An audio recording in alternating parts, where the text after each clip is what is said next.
Good morning, everyone. Welcome to the Tech for Impact Summit 2026. My name is Reina Sasaki, and I have the privilege of being your host for what promises to be an extraordinary day. This summit is organized by Socius, a sustainability technology company that helps enterprises measure, verify, and enact on their sustainability commitments. In that spirit, we're striving to make Tech for Impact Summit the most sustainable event of its kind, with zero waste as our goal.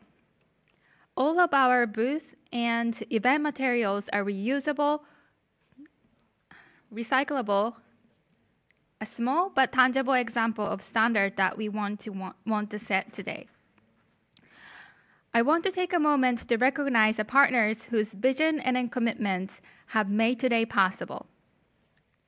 Our title partner is Cardano, a global blockchain ecosystem that has been at the forefront of building technology for social good. Their support reflects a shared belief that innovation and impact belong together. Our gold partners are Deloitte Tohmatsu, Tokarev Foundation, and Keynote Conference, each bringing world-class expertise in consulting, philanthropy, and hospitality to this summit. Thank you for believing in what we are building here. Now to formally welcome to this venue. It is my great pleasure to welcome Masato Owada, Executive Officer and Head of the Community Development Division at Japan Convention Center Services, the operator of Keynote Conference. Please welcome Masato Owada.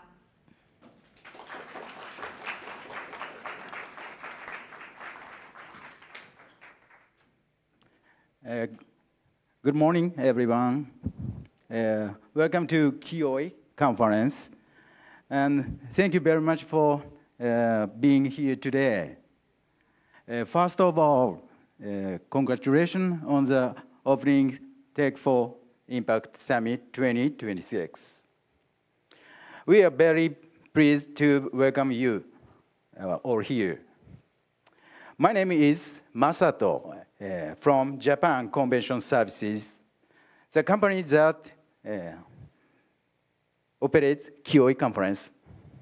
We are one of the Japan's leading event planning and management companies, and we operate conference venues in Tokyo and across Japan.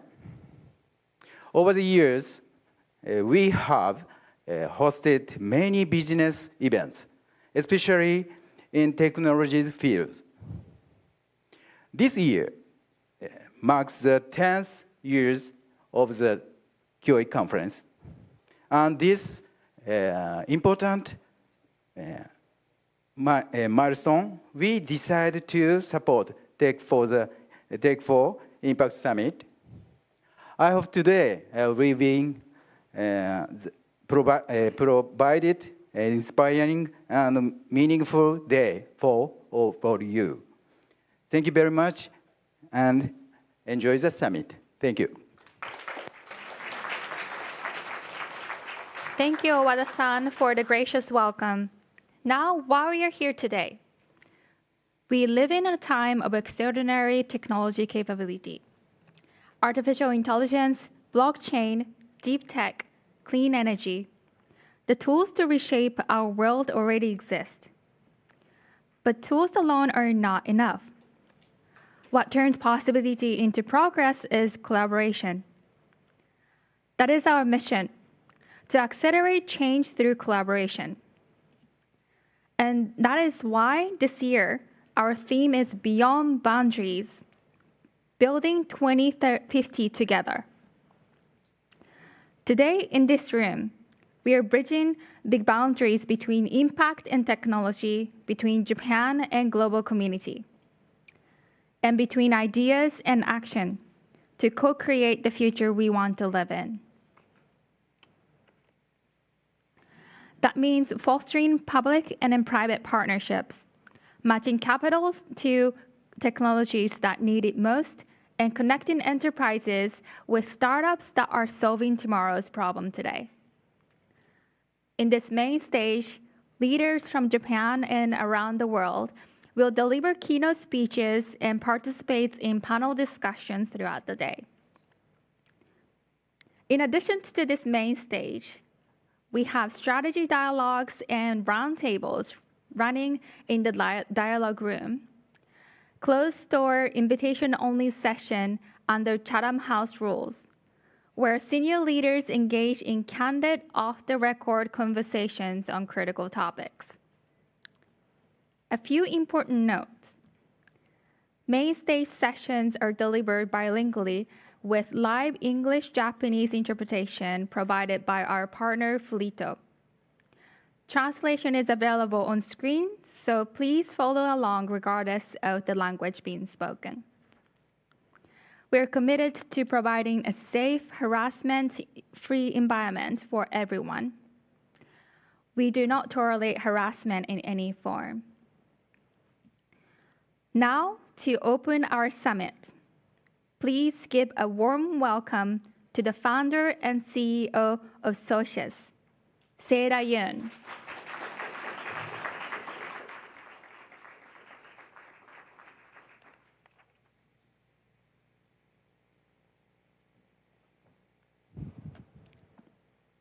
Civilization began around the fire. Not when the fire was discovered, but when our ancestors chose to share the flame with a stranger. That fire is still burning because it has to be. We are living through the lowest levels of institutional trust in a generation. The rule of law is invoked when convenient, ignored when costly, and silent when it matters most.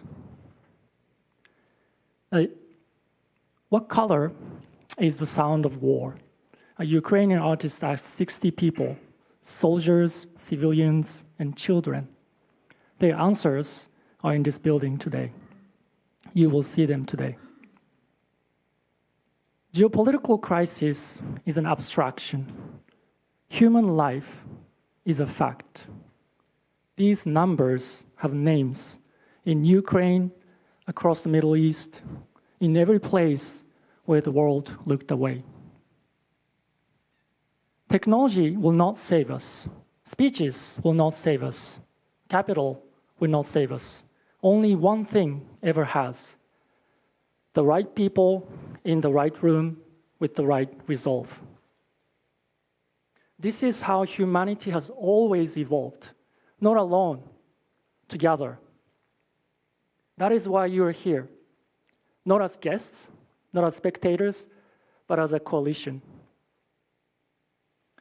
Today, you will sit across from people who see the world differently than you do. Do not avoid that discomfort. Occupy it. Friction is where collaboration ignites.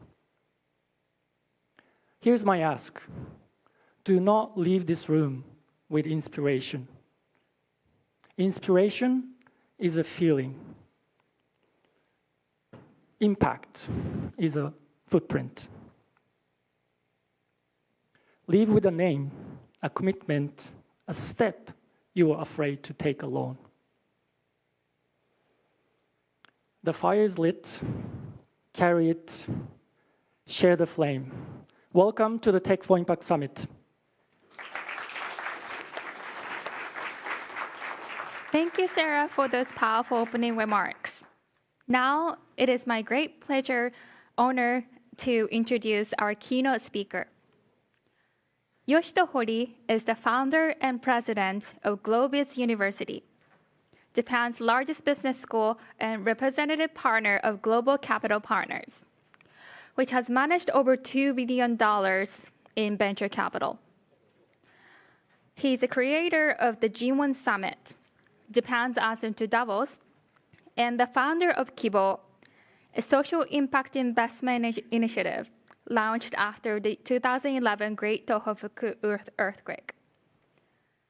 He also serves as owner of Ibaraki Robot Basketball Team, and established Lucky Fest, a music festival attracting over 60,000 people.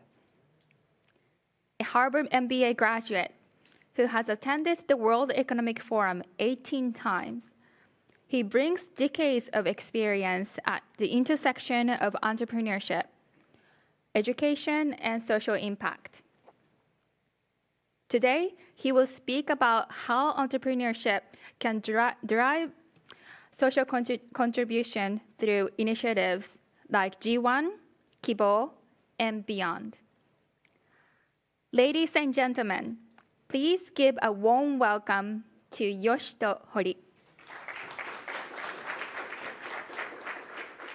Hello, I'm so glad to be speaking at Tech for Impact Summit. I was given a subject of entrepreneur social contribution with G1, Kibo, and Mito, and Lucky Fest. In order to talk about entrepreneurial social contribution, I need to talk about my background, how I was given about this kind of like personal mission, at the same time how I have achieved, and what is the message for you. I was raised in a small village called Tokaimura in Ibaraki Prefecture. At the age of 9, my grandpa passed away. I went to the funeral in our Aoyama cemetery, and there I was surprised to see the mourners never stopped for 1.5 hours. As a childhood, I thought that my grandpa was some person of influence and importance, but I didn't know that much. And friends got together and compiled a memorial book, and the title was Mission Statement, Gojin no Nimmu. That time I was not able to read. When I was old enough to be able to read, I understood that he was in his 20s, went to Cambridge University, and he outlined an essay called Gojin no Nimmu, Personal Mission, talking about he is a scientist, he is going to contribute to society by developing Japanese industries. And that's how he lived his life, and he passed away. And I started to wonder, what is my mission? What is my kokorozashi? Personal mission as kokorozashi. I didn't know about that. Not knowing what I had to do in my high school, I went to Kyoto University and studied engineering, following the path of my grandpa. But I didn't like the research and also experiment. So I converted to business, and I worked for Sumitomo Corporation. And I got the scholarship to get my MBA, and I got accepted by Harvard Business School, and I went to Boston. The time was the bubble, 1989. Sony was buying Columbia Pictures. Mitsubishi was buying Rockefeller Center. Japan's #1, as Bogo said. However, after analysis, I thought that Japan was only winning in capital-intensive business, such as Toyota, Honda, Nippon Steel, Canon, and so forth. And the rule of the game is great product, low cost, market share. The organization is more hierarchical, and then capital source was bank debt. However, US has shifted away from capital intensive, more to knowledge intensive business, like Apple, Microsoft, then Google, Amazon, Facebook, Tesla, NVIDIA, and now OpenAI and Anthropic. The rule of the game is unique business model, speed, de facto standard. The organization is more network and flat, and the capital source was venture capital, risk capital, it's equity side. I thought that Japan needs to create the infrastructure, ecosystem for knowledge-intensive business. So I sat on the lawn in front of Baker Library, overlooking Charles River. I drew 3 circles, people like business school, creating, educating leaders, entrepreneurs, capital, venture capital, and knowledge disseminating all about management for creation and innovation of societies. I found my personal mission. I found my kokorozashi, that I'm going to do it. So at the age of 29, I graduated from Harvard. That after 1 year, I founded Globis. My father was a nuclear scientist, so he doesn't have money. I don't have money. I used only $8,000 initial capital. I used my apartment in Sangenja as an office, and I rented a classroom, small classroom for 3 hours for $200. And that time there was no internet, so I sent out direct mails, and I had 20 students. And that was how Globis founded. I was the first penguin in MBA. Mikitani-san, Rakuten, and DNA Namba-san followed after me. And when I founded Globis in 1992, it took 14 years to reach the stage that I was given the accreditation by the Japanese government. 2006, we became university. So it's like it's the same as Keio and Waseda University, private university. So I founded the university from scratch, and then in 2006, we started with only 60 students. But in 2009, we started part-time English MBA program. 2012, we started English full-time MBA program. 2015, we started online MBA program. Now in 2026, we have more than 1,200 MBA students per year. We grew 20 times in 20 years. And then I did it with my ChatGPT, asking who is the number one, who is the largest MBA program in the world. My ChatGPT said, Globis. So because we are bigger than Harvard, we are bigger than NCR combined, my ChatGPT said Globis. My wife ChatGPT said not Globis. But anyway, so it tells that AI makes mistakes sometimes. But anyway, we have become the largest MBA program in the world. And then we have 7 campuses in Japan, 8 campuses outside. I just got back from Manila this morning. And I just opened up Taipei Hub Campus as well. So people circle was achieved. Capital. I founded Globis Capital with only $5 million in 1996. Now we have more than $1.3 billion under management. The latest fund is $600 million. And we have become #1 venture capital firm in terms of scale, reputation, and track record, and brand as well. So capital circle was also achieved. Knowledge, we have published 200 books and more than 2 million circulation.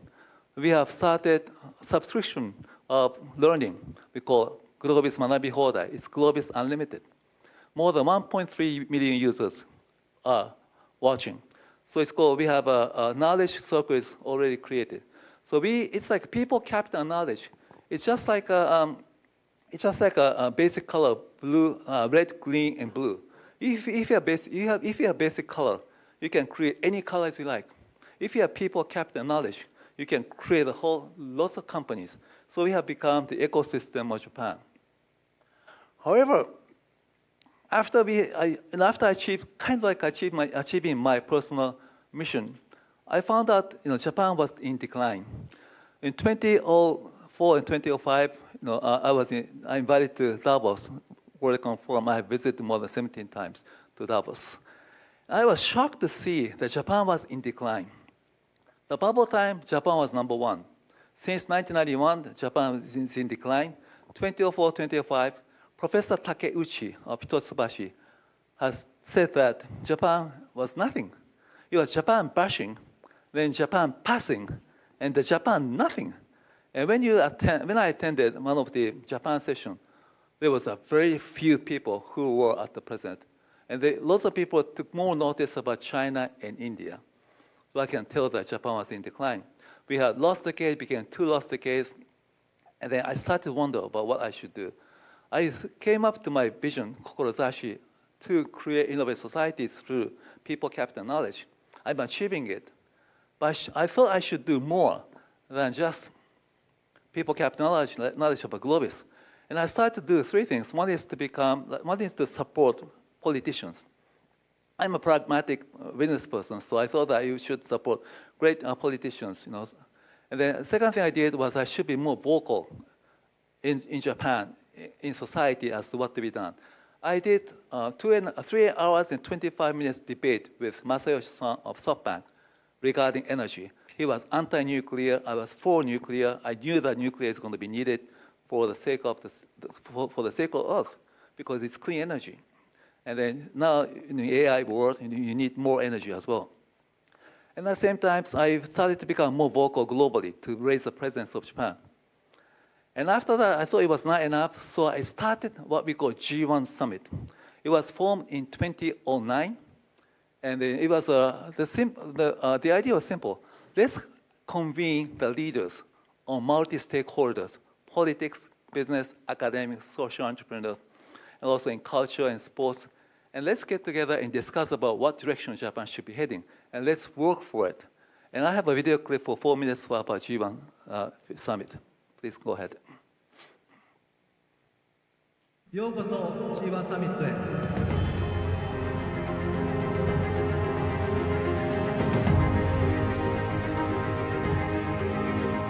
今日の皆さんにぜひ議論していただきたいのはですね、景色を変えよう。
その G1 精神というものがあります。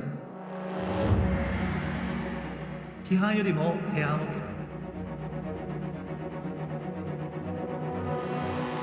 思想から行動へと、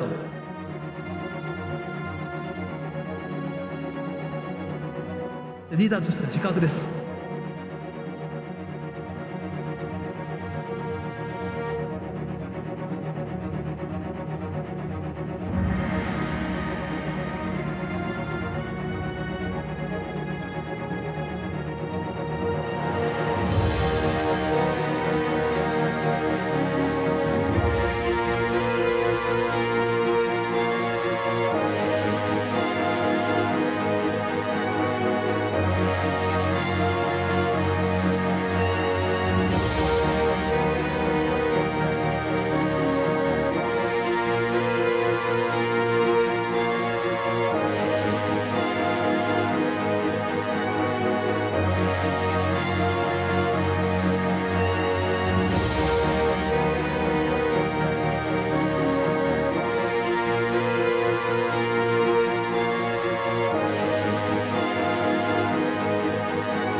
When I decided to do G1, I pondered whether I should do it, because I was a happy man, and I found the Globus, and it's going well, and whether I should serve to the community better. The bigger community is Japan. Japan was ailing, and I had to think about what to do. But I have decided to do. This is my second personal mission. Kokorozashi, I found. I should work for Japan. In 2009, Japan was in the two lost decades, during two lost decades. The economy was suffering. Japan, whenever people talk about Japan, it was a problem. Now, in 2025, 2026, Julian Tut, who is a senior editor of Financial Times, said, whenever people talk about Japan, it's a good example. It changed course. If you look at around G7, the US is divided. And Europe is also divided. There's a far rights are coming up, and there's a war in Ukraine. And among G7, Japan is the most stable in economy and society and politics as well, clean and safe. And people talk about Japan as an example. And there are more than 14 million inbound tourists coming in, 5 times in 15 years. It has grown. So this is because lots of leaders in Japan, in G1 have worked hard. You can find any countries. The leaders in private sector as well as politicians work together to make Japan, make a country better. We have discussed to write up 100 actions which are the actions have been already being executed. Half of it has been executed already. And therefore, this is a very good initiative that I have done. I became very satisfied about the direction that Japan was heading. In 2015, I went back to my hometown, Mito, which I moved from at the age of 11 from Tokaimura to Mito, and then I spent until my high school. At 19, my parents went to Tokyo because of my father's job was not from research to more managerial jobs. He went to the headquarters. And then most of my friends have moved to Tokyo, therefore I have no reasons to go back to Mito. So 34 years after I graduated from Sumitomo, from my high school, I went back to Mito for my gathering of swimmers. I used to belong to swimming club. And then I saw our central town of Mito emptied out. Emptied out means the pedestrian has decreased to 20%. And the people living in the central district is half. 7 out of 8 department stores have exited. What is left is the empty land and parking lot, and the ghost building, which is stood there, doing nothing. And I looked up, and I saw the capital city of prefecture. Mito is the only city which has never real supplies have gone up again. It's going down. Even Tsukuba City, which is not a capital city, has overtaken Mito as the most precious land in Ibaraki. I started to wonder again, what should I do? I should serve to the community above myself, like above Globis. I work for G1 to make Japan better. Should I work for Mito? And I know it's tough to be doing it because most of the people who are in Mito have worked so hard to make the course of decline of Mito to improve again, but not be very successful.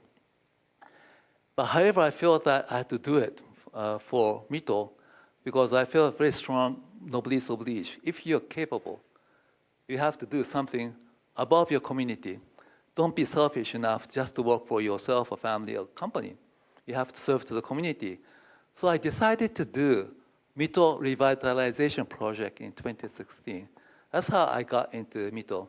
There's 3 minutes video clip of Mito. Please watch.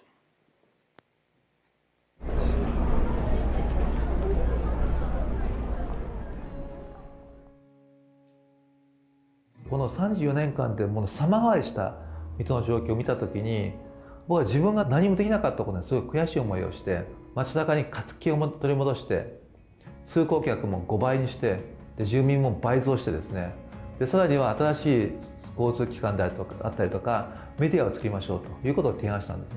でそれが水戸ど真ん中再生プロジェクトの始まりということです。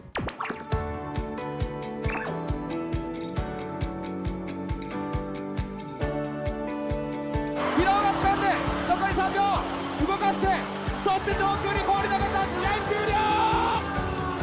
茨城ロボッツ勝利、ファイナル進出、そして8シーズン目にして悲願の B1 昇格決定。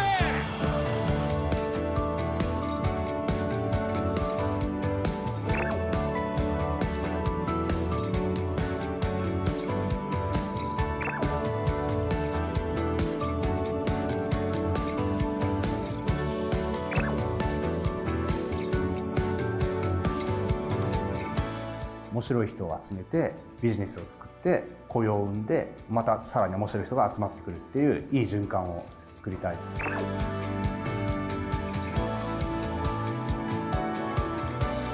幕末維新期に重要な役割を果たした歴史が溢れている町。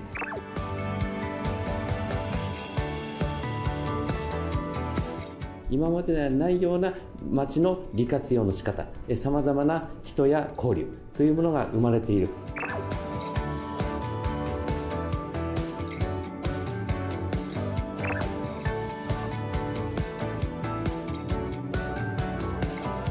この敷地の周辺に広がる雄大な自然、歴史、文化、そういったものを感じ取れるような建築設計にしたい。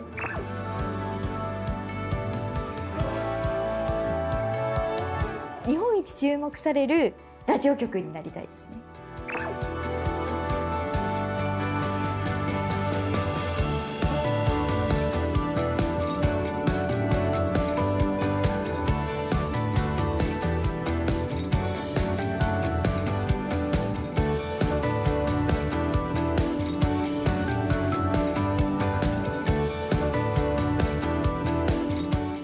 みんなで水戸市、茨城県を盛り上げていきたいなと思っています。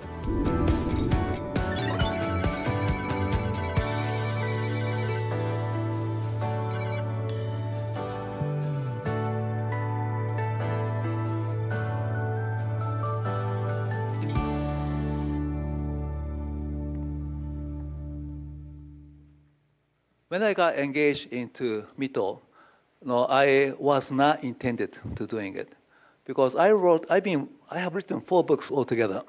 One of which is called 6 Dimensions of Life. The book is talking about who am I.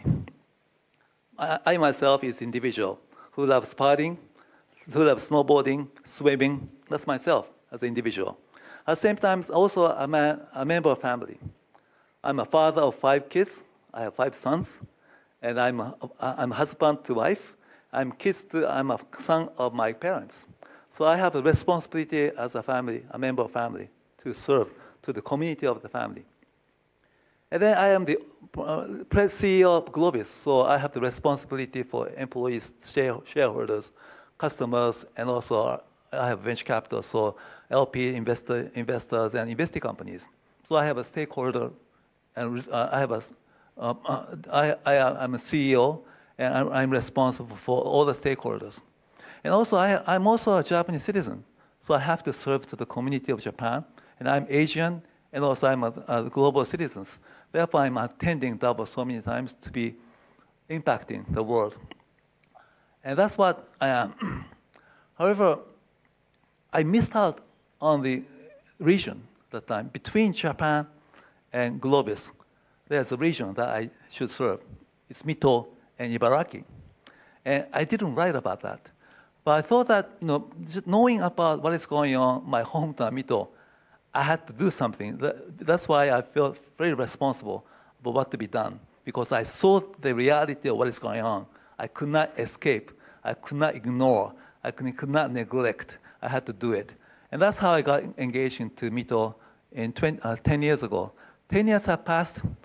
Ibaraki Robots, which was a bankrupt B-League team, became B1 team. It will be playing on B Premier. And then the only broadcasting station called Ibaraki Station, which is only radio. Ibaraki is the only prefecture where there is no TV station. There's only one radio station. I became the owner, and we rebranded into Lucky FM, Ibaraki, Lucky FM, so they changed it. And then Rockin' Japan, because of COVID-19, which was attracted more than 330,000 people attendance to a 5-day event of music festival, have moved out of Ibaraki to Chiba because of COVID-19. So nobody else was doing it. And therefore, that means like in summertime, I had Ibaraki prefecture people have to do without any kind of music festival. And I pondered for a while, and I should do it. But I didn't know anything about music industry. I didn't know any people. I didn't have any connection. I've never done any kind of festival. But I decided to do it. And only 6 months, we are able to launch Lucky Fest, and 20,000 people came. And that was how it started. And the second is 40,000, third year 60,000, and last year was 80,000. This year, we expect more than 100,000 people coming in. It will become Japanese Coachella. And that's what we are aiming to do. By looking at it, you can find that, I always do, there are 3 things I keep in mind about what I will do. First thing I always think about is what is my personal mission? What is my kokorozashi? Well, in case of Globis, it's like creating ecosystem. I always say that it's like having Stanford Business School and Sequoia Capital under one umbrella, creating the ecosystem of Japan in terms of knowledge-intensive business. I sometimes joke that, let's see, if you look at 10,000 yen note, ichiman-yen note, the face right now is Eiichi Shibusawa, who is like a venture capitalist, who collected money and invested into industries after Meiji. It's like me, venture capital, creating new industries. The previous phase of ichiman-yen 10,000 yen note is Kiichi Fukuzawa, who founded Keio University, which is a practical university. I found like a Globis, which is a very practical university, which is the fastest growing business school in the world with 2 patents on AI. So I joke sometimes that next phase of 1만円札, 10,000 in note will be Yoshito Hori. I'm just joking. But anyway, so that's what we do. So it's important that I always think about personal mission. I started Globis, and I worked for Japan. I didn't talk much about Kibo. Kibo is the one that we founded after a great earthquake in 2011. And we started as a rescue organization, and we transformed to become social impact investment. I think Reiji Yamanaka will be talking to you about what we do in terms of social impact investment. So we do serve to the community of Japan, and then at the same time we do serve for the Mito and revitalization project. Number one, personal mission, kokorozashi is important. Second thing I always think about is that what is the obligation of the people who are capable? It's nobody's obligation. If you are capable, and if you are born with a very nice health, and good smart body and mind, and then brain as well, and if you have a very happy family, if your organization is doing well, I feel that we have a strong responsibility to serve the community bigger than us. And that's what we feel is social contribution. If you're capable, you have to commit your time and effort and money to serve for the benefit of community. And that's what I've been doing. Mito has revitalized, and Japan is also going into the good direction. And then we have to be, if you're capable, if I'm capable, I hope I can do something for the globe as well. Third thing I think of myself is that I only do things that nobody else has ever done, and nobody else wants to do, or nobody else could do. So that means, like, in case of Globis, I founded a business school from scratch. Nobody else was doing it. That time there was only 2 business schools, KO and UJ. And then I founded Globis, as a private institution. And I founded venture capital. At that time there was no independent venture capital at the time. So I founded Globis because I thought I need to create the ecosystem. And I founded G1 because we needed multi-stakeholder gathering in Japan to think about the vision of Japan and also act and propose and be aware as a leader. So G1 and Kibo, social impact investment, nobody was doing it at that time. And then I founded Mito revitalization project. Nobody else was doing it. I rescued a bankrupt basketball team, and then I became the owner of kind of like a stagnant, radio station at the time. And I started Lucky West because nobody else was doing it. If somebody else wants to do it, let him, her do it. So I never run for office. I don't join for big organization because somebody else will be able to do it. I only do things that nobody else has done before, and that will create the value to societies, and that will create become role model for those who follow, and that's what I have been doing. Studying at MBA, I thought that smart people should be always taking risks and create value to society, and become a role model as those who follow. That's what I have been doing. So 3 things. One is that personal mission, kokorozashi, is important. Let's live with personal mission, kokorozashi.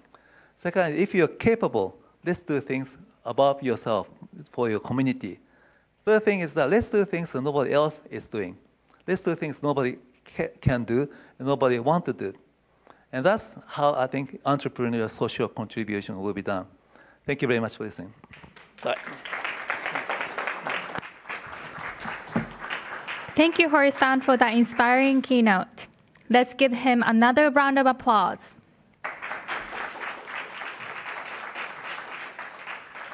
Our next session, a panel discussion on Japan Strikes Back. Web3 rewrites the economic future, begins at 10:20. So we will continue right into the introduction in just a moment.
続いてのセッションはパネルディスカッション、ジャパンストライクスバック、Web3 が経済の未来を書き換えるです。かつて暗号資産の潮流から取り残された日本。しかし今、先進的な規制と新世代のビルダーたちによって、Web3 は失われた数十年に終止符を打ち、日本を分散型イノベーションのグローバルハブへと押し上げる起爆剤となりつつあります。本セッションのモデレーターをご紹介いたします。株式会社グミ創業者であり、現在は株式会社フィナンシェの CEO を務められる国光弘直様でいらっしゃいます。日本のデジタル社会を代表する起業家のお一人です。そしてご登壇のお二人は Web3 とデジタルイノベーションにおける日本の第一線で活躍されている渡辺壮太様、そして藤本舞様でいらっしゃいます。それではステージにお迎えいたします。国光弘直様、渡辺壮太様、藤本舞様です。どうぞ盛大な拍手でお迎えください。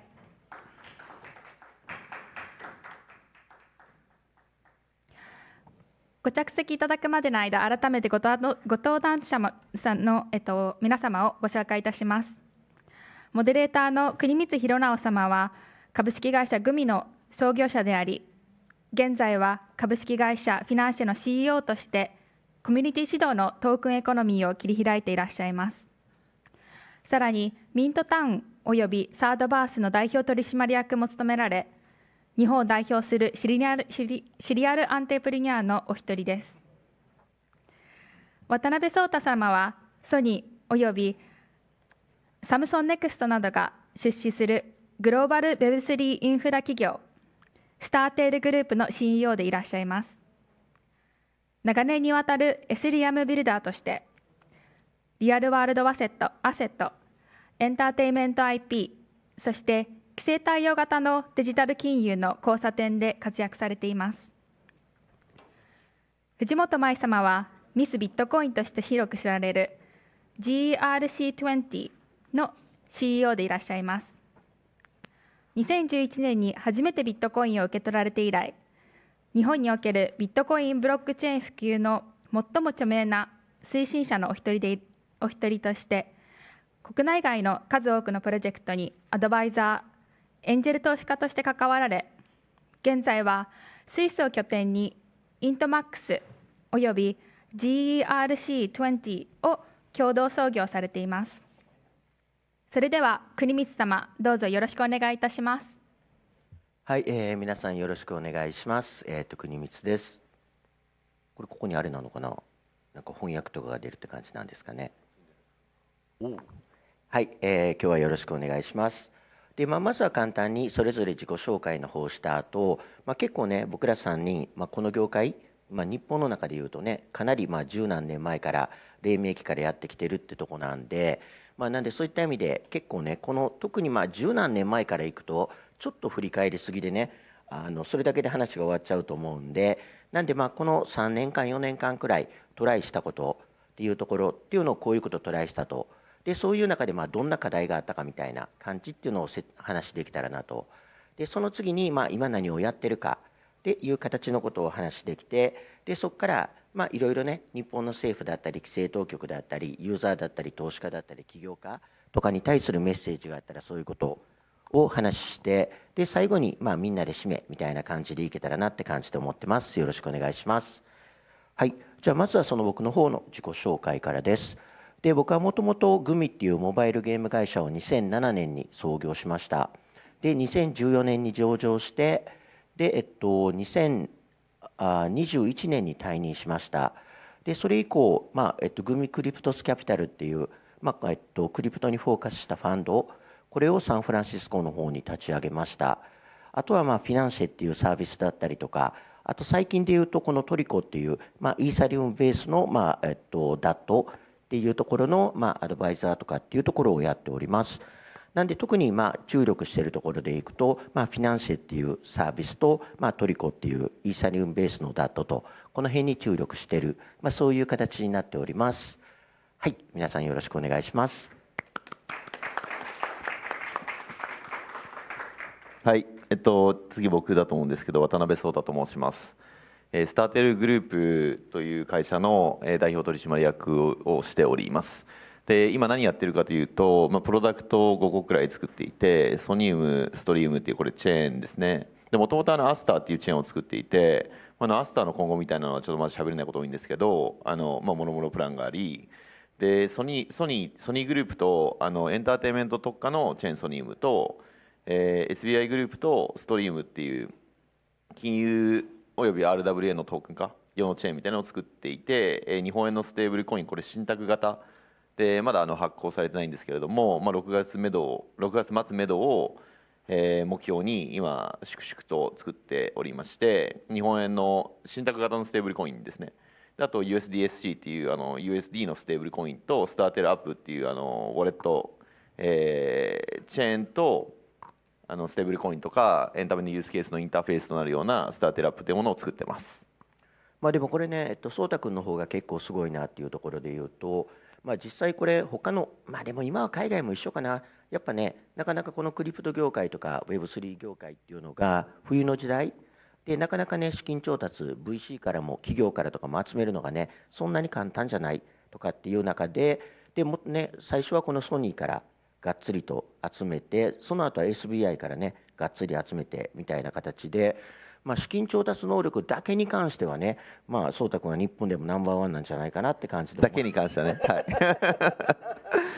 い。でもそういった意味でいくと、日本の中で大企業、特にねやっぱソニーと、エンタメのソニーと SBI、この金融の SBI、この辺がねやっぱかなり力を入れてる、数少ないって言ってもねいいとこやけど、その2つのところをしっかりと抑えた上で事業をしてるっていう、これはかなり資金調達だけじゃなくて、すごいWeb3 の代表する企業かなと思ってます。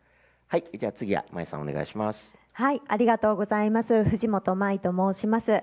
国光さんがおっしゃってたみたいに、遡っていくと14年前からのストーリーになるので、ここ最近の活動、で自己紹介させていただきますと、まずずっとブロックチェーンやビットコインの普及活動をやってきましたので、それを引き継いでジャパンブロックチェーンウィークという形で、今年も7月12日に開催するんですが、もう日本と世界の橋渡しっていったところでイベントを年に1回開催しております。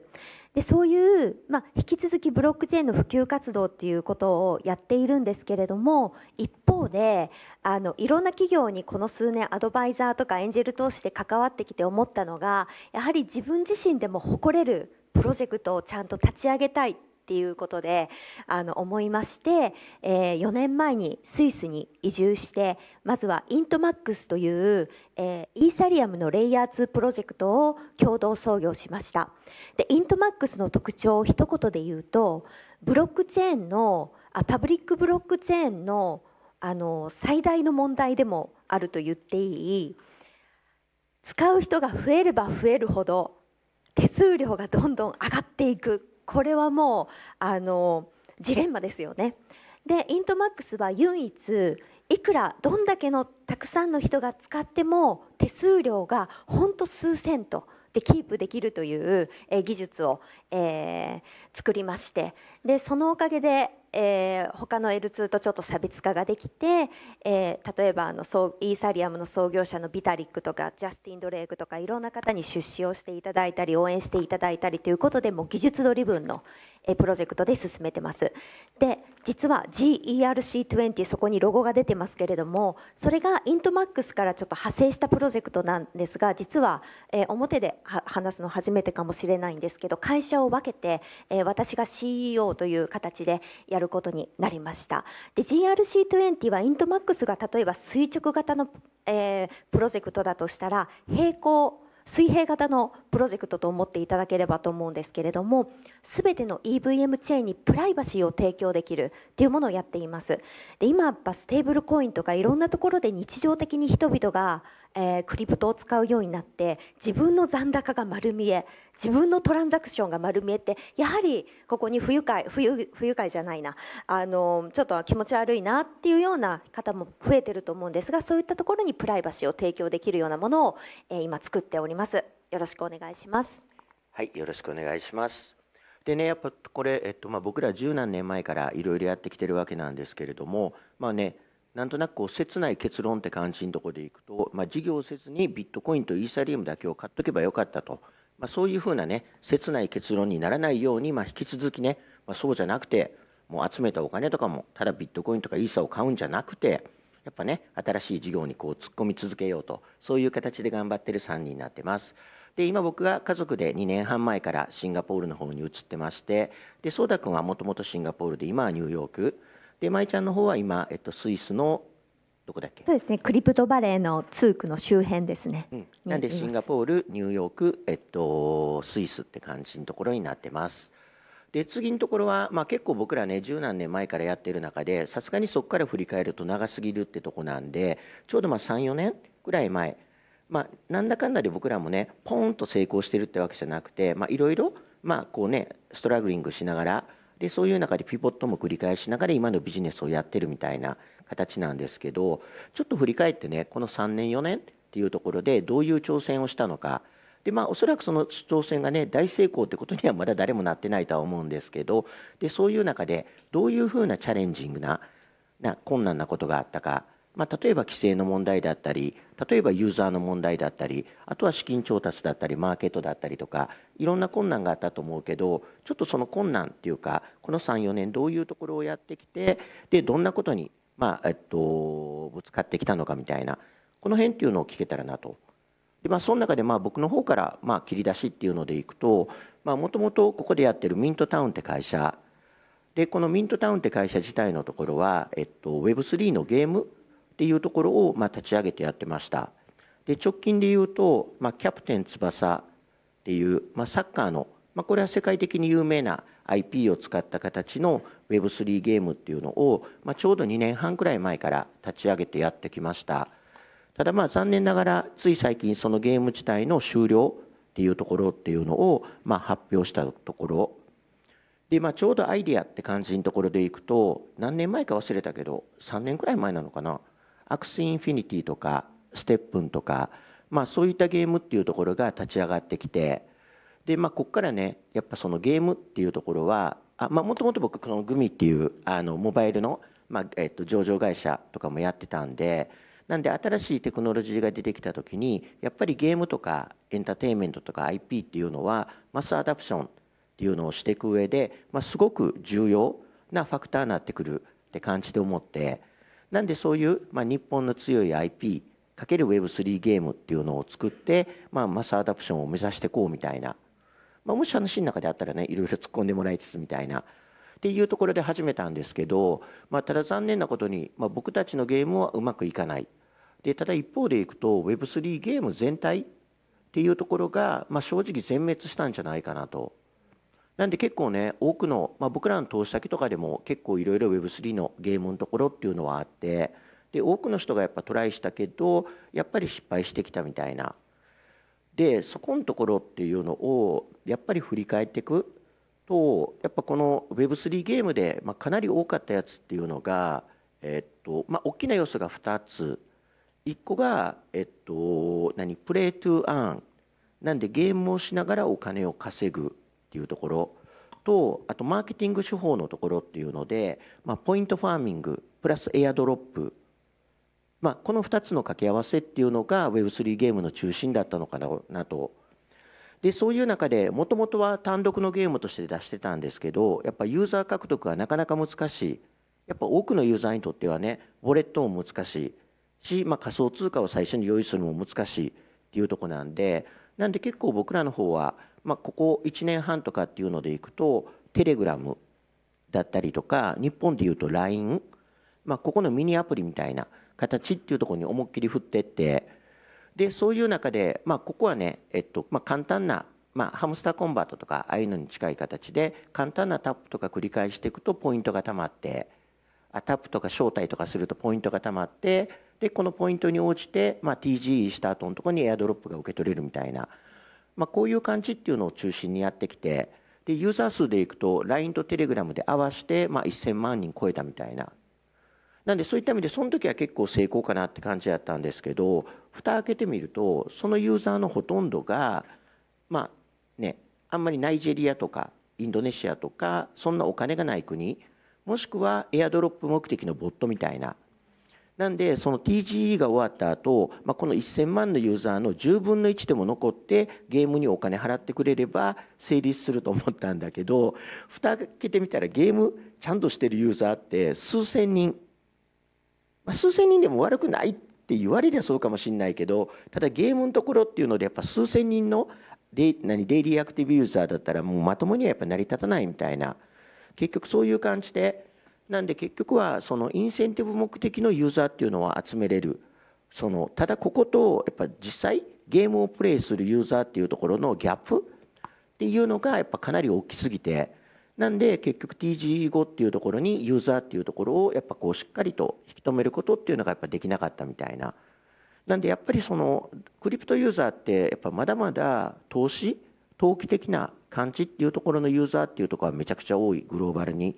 ただここっていうのはやっぱゲームユーザーにコンバートさせていくっていうところが、かなり大きなチャレンジングやったかなっていう、そういうふうに僕はちょっと思いましたね。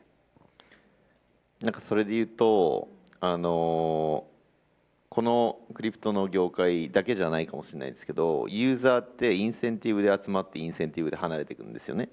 だからインセンティブ入ってきた時にスティッキーなユーザーではないと、その他のインセンティブがあった時に抜ける。だから結局10万人集めても数千人みたいな話になると思ってて、ここがあれだよね、その颯太君のところの戦ってきたこの L2 合戦みたいな。で L2 バトルもね、なんだかんだでポイントファーミングとかっていうところで TBL をとにかく増やそうみたいな、ここのところも結構みんな苦しい感じよね。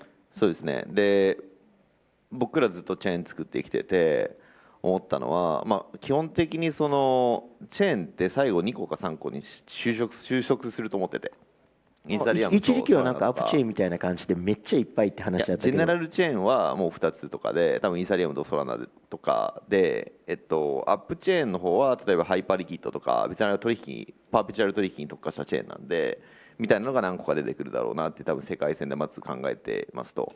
でそうなった時にチェーン作って思ったのは、チェーンだけ作ってたらユーザーは来るけどそのスティッキーにならないなっていうのはすごい思ったんですよね。でそこから垂直統合っていうふうに戦略を変えて、チェーンだけじゃなくて縦にこうアプリとかウォレットとか開発者ツールとかを作って縦に統合するっていう戦略にしましたね。でそうすると例えば今ウォレットを作ってミニアプリっていうので、ゲームみたいなのでユーザーが来て、でそこでアセットマネジメントするようになったら、そこから例えばカードを入れるとかクレジットカード決済機能とか入れるとかすると、例えば1人当たりのいわゆるアープだとか LTV みたいなのが上がっていくみたいなことになると思ってて、でなんかクリプトがこう既存の Web2 とかにめっちゃ近づいてきてるような感じはありますね。どういう意味で？測られる指標がもうトークンのバリエーションとかぶっちゃけどうでもよくて、どれだけ収益上げてるか。で結局残ってるトークンとかもハイパーリキッドとかも見ても結局その収益をバイバックしてトークンの価値を上げるモデルなんで、もうこれしか成り立たないんじゃないかっていった意味で、こう Web2 の既存の指標と似たような指標が Web3 でもかなり重要視されてきてると思います。なんかね、ちょっと前のところでこの3年間くらいで流行ったやつっていうのでいくと、L1 から、L2 合戦みたいな形っていうのでみんなで独自のチェーンを作るみたいな。でそういう中でね、まず独自のチェーン上に、その資産というか集めなくちゃいけないからインセンティブ用意してね、 TBL をどんどん増やして、でなぜか TBL 自体がね、そのトークンの時価総額っていうところの指標みたいな形になってみたいな。なんでその合戦っていうのが起こったけど、結局のところその TBL 自体のところって意味がなくて、結局さっき颯太君言ったみたいに TBL がいくら増えたって誰もね、そこのところでトランザクションしないとフィーがね、結局のところ L1 とか L2 に落ちない。で結局はその出てきたフィー自体のところっていうのがバイバックの原資になってトークン価値の原資になるっていう、割とこういう感じがね。そうですね。でもそれに関して舞ちゃんどう思います？やはりユーザー目線で考えた時に、さっきそうたくんが言ったように、なんかチェーンがなんていう数は限られてくるっていうのはもうまさにその通りだと思ってて、やっぱり自分たちが使う時にでもなんていうの、今クロスチェーンで送金しやすくなったとはいえ、やっぱチェーンまたぐの面倒くさいじゃないですか。だからなんかそういうなんかユーザー目線でちゃんと考えた時には当たり前のことというか、自然なことなんだろうなっていうのは思うかなって感じ。なるほど。あとやっぱりそのエアドロのハンターでやっぱりその次々やっぱりね、さっき言ったように残ってくれる人ってやっぱいないから、そこら辺はもうみんな最後めっちゃ悩みましたよね。どういうふうにその人たちをね、ただ一方でいくと結局そこでユーザー数が増えてるっていうのも一つのマーケティングになるから、積極的にボットを弾くインセンティブっていうのもプロジェクトの方にね実は少なかったりするっていうのも、じゃあ舞さんの方でこの何年間か挑戦してきたことっていうのでいくとどんな感じですか？そうですね、まずGRC20 は最近できたプロジェクトなので、イントマックスの話で言うと、やはりイントマックスもイーサリアムの L2 だったので、 L2 合戦に巻き込まれる時はその2年前の意思決定実はめちゃくちゃ大変で、私はその L2 そのままやればいいと思ってたんですけど、共同創業者がプライバシープロトコルとして振り切ると。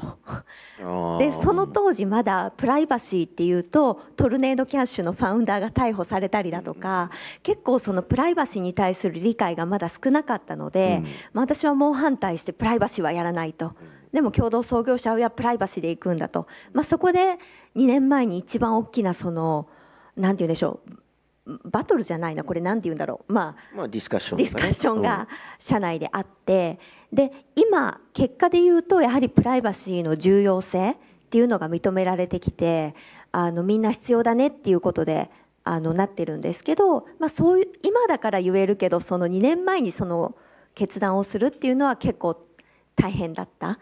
でも通常のね、L2 の TBL 合戦に行ったらもうその場で死んでたからね、そうですね。だから逆にその時はパートナーの方の意見を採用して結果良かったっていう。結果良かったですね。はい。ただやっぱりそういうどうしてもこの業界ってそういう規制の部分となんて言うんですか、隣り合わせ、やっぱ新しいことするから当たり前なんですけれども、そこの意思決定の部分が結構しくじるとすぐ終わっちゃうし、逆にチャンスを逃しちゃうので、常になんかこっちの方向でいいのか、今でもイントマックスであれ GRC20 であれこの方向で行っていいのかっていうのを毎日悩むので、やはりそれはブロックチェーンだけじゃなく AI とかロボティクスも同じだと思うんですけれども、そこで常に悩むというか考えてはいますね。でじゃあその流れでそこからプライバシーの方とか GK とか含めてに振り切って、で今現状はどんな感じのことやっていってるんですか？そうですね、イントマックスは今その共同創業者の方がもう完璧に担当して、今量子体制をつけるっていったところで、イーサリアムコミュニティと結構議論していて、本当技術ドリブンなプロジェクトとしてそっちは成長しています。で GRC20 に関しては今それこそ国内国外のステーブルコインとかEVM 互換のプロジェクトと話していて、そのプライバシーをつけるっていったところの話をしてるんですけど、なんて言うんでしょう、やっぱりそのプライバシーの話で言うと、私思うのがこれ暗号通貨業界じゃないですか一応。で暗号を使ってるわけですよね。でなんかその昨日もニュースで見たのがフランスの政府の職員が納税者リストのランキングトップの人たちの住所とかその情報を闇組織にリークしてそんなことがあったんですね。それで最近そのフランスで結構やばい事件いっぱいあったじゃないですか。レッチャーのファウンダーとかが誘拐されて指切られたりだとか、ちょっと怖い話ですけど、やっぱり本当にプライバシーがないとはもう危険なんですよね。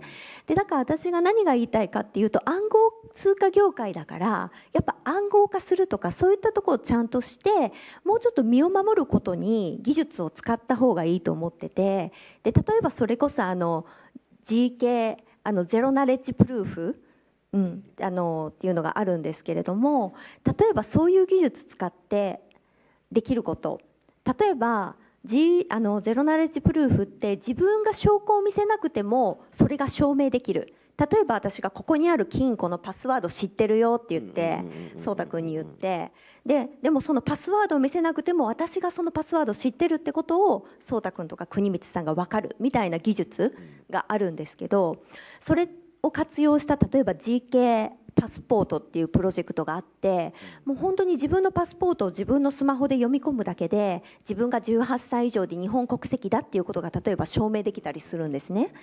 だからなんかその KYC が大事だからといって全ての情報を、政府に限らずいろんなところに提出しちゃってるわけじゃないですか。でその自分の情報がもう自分の手元にない時点でそれが悪用される可能性が出てきちゃうわけですよね。だからそういう GKP とかを使ってKYC のやり方とかも進化していけばいいのになって。だから今日もなんかその規制の話とかも今後このセッションの後続いていくと思うんですけど、やっぱせっかく暗号業界にいるだからで、規制ってもともと人々を守るために作ってるんだからだからそういった技術を使って新しいけれどもそれでチャレンジしてできることはやっていく、なんかそういったことを今後なんかこの業界でもできたらいいなってなんか思いますけどね。なるほど。それを実現するための一番チャレンジングなこと、例えばマーケットとかユーザーとか規制とかでいうとどんな感じが？そこは規制かな。規制だからこの、結構ゼロナレッジプルーフでGK パスポート使って KYC しましょうって言ったらやっぱり業界内だとそれいいねって暗号も使ってるし最先端だよね、しかも個人情報を提供しなくてもいいんだからね、いいよねってなるんですよ。例えばこの業者間の話だと、でじゃあそれでやっぱね東京君にじゃあ説明しに行きましょうってなった時にやっぱそれ個人情報集めてくださいってやっぱなりやすい。なのでやっぱそこを説得するというか理解をしてもらうところっていうのにやっぱりちょっと困ってるというか。やっぱそこでつまずきますよね。どんな規制に引っかかるんですか？日本はやっぱAML の規制に引っかかりますね。今だとやっぱり全部のパスポートの個人情報と紐付けないといけないので、だからそういうふうに GKP で証明してるから私は顧客のデータ全部知らないけどその条件はクリアしてることは分かりますっていうだけでは通らない。でもやっぱりなんかそういう人間の不正とか、あとはやっぱりその大手のねハードウェアウォレットの顧客のリストが全部住所から何から盗まれたりするじゃないですか。それでやっぱりその誘拐とか攻撃対象になっているので、そのリスクともう一回見て当局には判断していただきたいとか、そういうのを思います。なるほど。じゃあ颯太君が今やってることっていうのと、そこに対してのチャレンジングなとこみたいな感じっていうのはどんな感じですか？今やってることですよね。やっぱり今後僕の中で最近すごい思ってるのはクリプトの定義がどんどん拡大してってるっていうのがあって、クリプトって日本だと暗号資産だと思うんですけど、暗号資産で言った時にみんなビットコインとかイーサリアムとかその ETF とかの話してるんですけど、もうクリプトっていうのが暗号資産だけじゃなくて、トーカナイズされた石油とか金とか銀とか、あと証券株式とか不動産みたいな話にもなってきているじゃないですか。なってる。なんですけど、やはりこの証券をトーカナイズした時にそれをどのような法律のもとどう判断するのかみたいなのがやっぱり日本だとすごいまだ難しいかなっていうのがあって、例えばアメリカとかだとナスダックとかもニューヨーク証券取引所がトーカナイズ化された株式を株式と同等に扱うみたいなところだとかがもう整理進んできてますし、あと株式をトークン化するっていうのもやり方いっぱいあって、今でいくとなんで特に SBI とかと一緒に、既存のそのトークナイズドアセットみたいな感じっていうので、株式だったり土地だったり債券だったりとかっていうのの、トークン化っていうところと、それを実現するためのステーブルコインみたいな、日本円のここは今まさにやってるところよね。そうです、まさにやってるところで、ステーブルコインは正直すごいよくいくだろうなと思っていて、やっぱり株式とかいろんなものをトークン化したときにそれが価格だけを取引する合成資産デリバティブなのか、この1対1でカストディ入れて発行するものなのか、ダイレクトでオンチェーンに発行するものなのかってこの3パターンがあるんですけど、それぞれに対してのどういう仕組みでどう発行するのかみたいなのがもうちょっと日本だと議論が進まないといけないのかなっていうふうに思います。実際このなんかいろいろ特に今ねアメリカの方で言っても、今年は去年はシンプルにね ETF とステーブルコインと DAT、この3つが中心で、今年はトークナイズドアセットみたいな割とね既存金融とクリプトの融合、 Web3 の融合みたいな形っていうのが中心やったと思うけど、改めてこのトークナイズドアセット、株式だったり債券だったりとかいろんなコモディティがトークナイズしていくメリットって何やろ？いっぱいあるとは思うんですけど、よく言われるのだとやっぱ24時間365日取引と、あと今って例えば証券とかだとこのユーザーが実際にこの商品くださいって言ってから配られるまでって T+2 とか2日後とかなんですよ。でそれがトークン化されて、例えば株式が完全にオンチェーン化されると、それが1秒とか2秒とかで本物が届くようになるっていうのはありますよね。でその仲介コストとかも、T+2 でかかってるんで結構間の業者とかがいる中で、その人たちに対して手数料とかも払わなくちゃいけないわけじゃないですか。安く早くいつでもできるようになるっていうのが一つかなとは思っていて、でもう一つがこれまだそんなに議論進んでないですけど、やっぱり AI との融合。例えば東京証券取引所に AI が口座持ってみたいなのは多分ないじゃないですか。銀行口座そもそも作れないしみたいな。でもブロックチェーン上だったらアドレスを AI エージェントが持って、 AI エージェントが取引をめちゃくちゃガンガンするみたいな世界線を作れるわけで、そこの差分が多分5年単位では一番でかい気がします。実際じゃあそこのところの、あともう一個そこに加えてね、圧倒的に株式とかのこのトークナイズドとかでいいところって基本は担保、要するに今って面倒くさいのよ。リアルな株式持っててこの株を担保にした形のところでこれを買ってなんたらとかっていうのがもう絶望的に面倒くさい。ただこれが全部トークナイズされてきたら自分が持ってる株式っていうところっていうのをそのまま担保にした形のところでステーブルコインだったりを借りて、それで新しいアセットを買ってみたいな形とかっていうので、この辺がね圧倒的、しかもこれがグローバルで24時間365日出てくるみたいな。なんでお金の動きっていうところがめちゃくちゃ滑らかになっていくみたいな、この辺っていうのがねすごい大きなところなのかなとは思ってきつつ、でこれを実現なんでねステーブルコインもそうだし日本円のこのトークナイズドアセット、ここを実現するためのチャレンジングなところは何？まずステーブルコインが基軸通貨としてないとそのユーザー観点ですごい難しいっていうのがまず1個あるので、そのステーブルコインを早く出さなくちゃいけない。で既存で出てるステーブルコインもあるんですけど、決済手段としてのステーブルコインペイメントライセンスの方なので、これは100万円の上限があって、信託型で出すと100万円の上限を外せるんですね。上限がないんですね。で100万円だと基本的に決済くらいしかできないんですよ。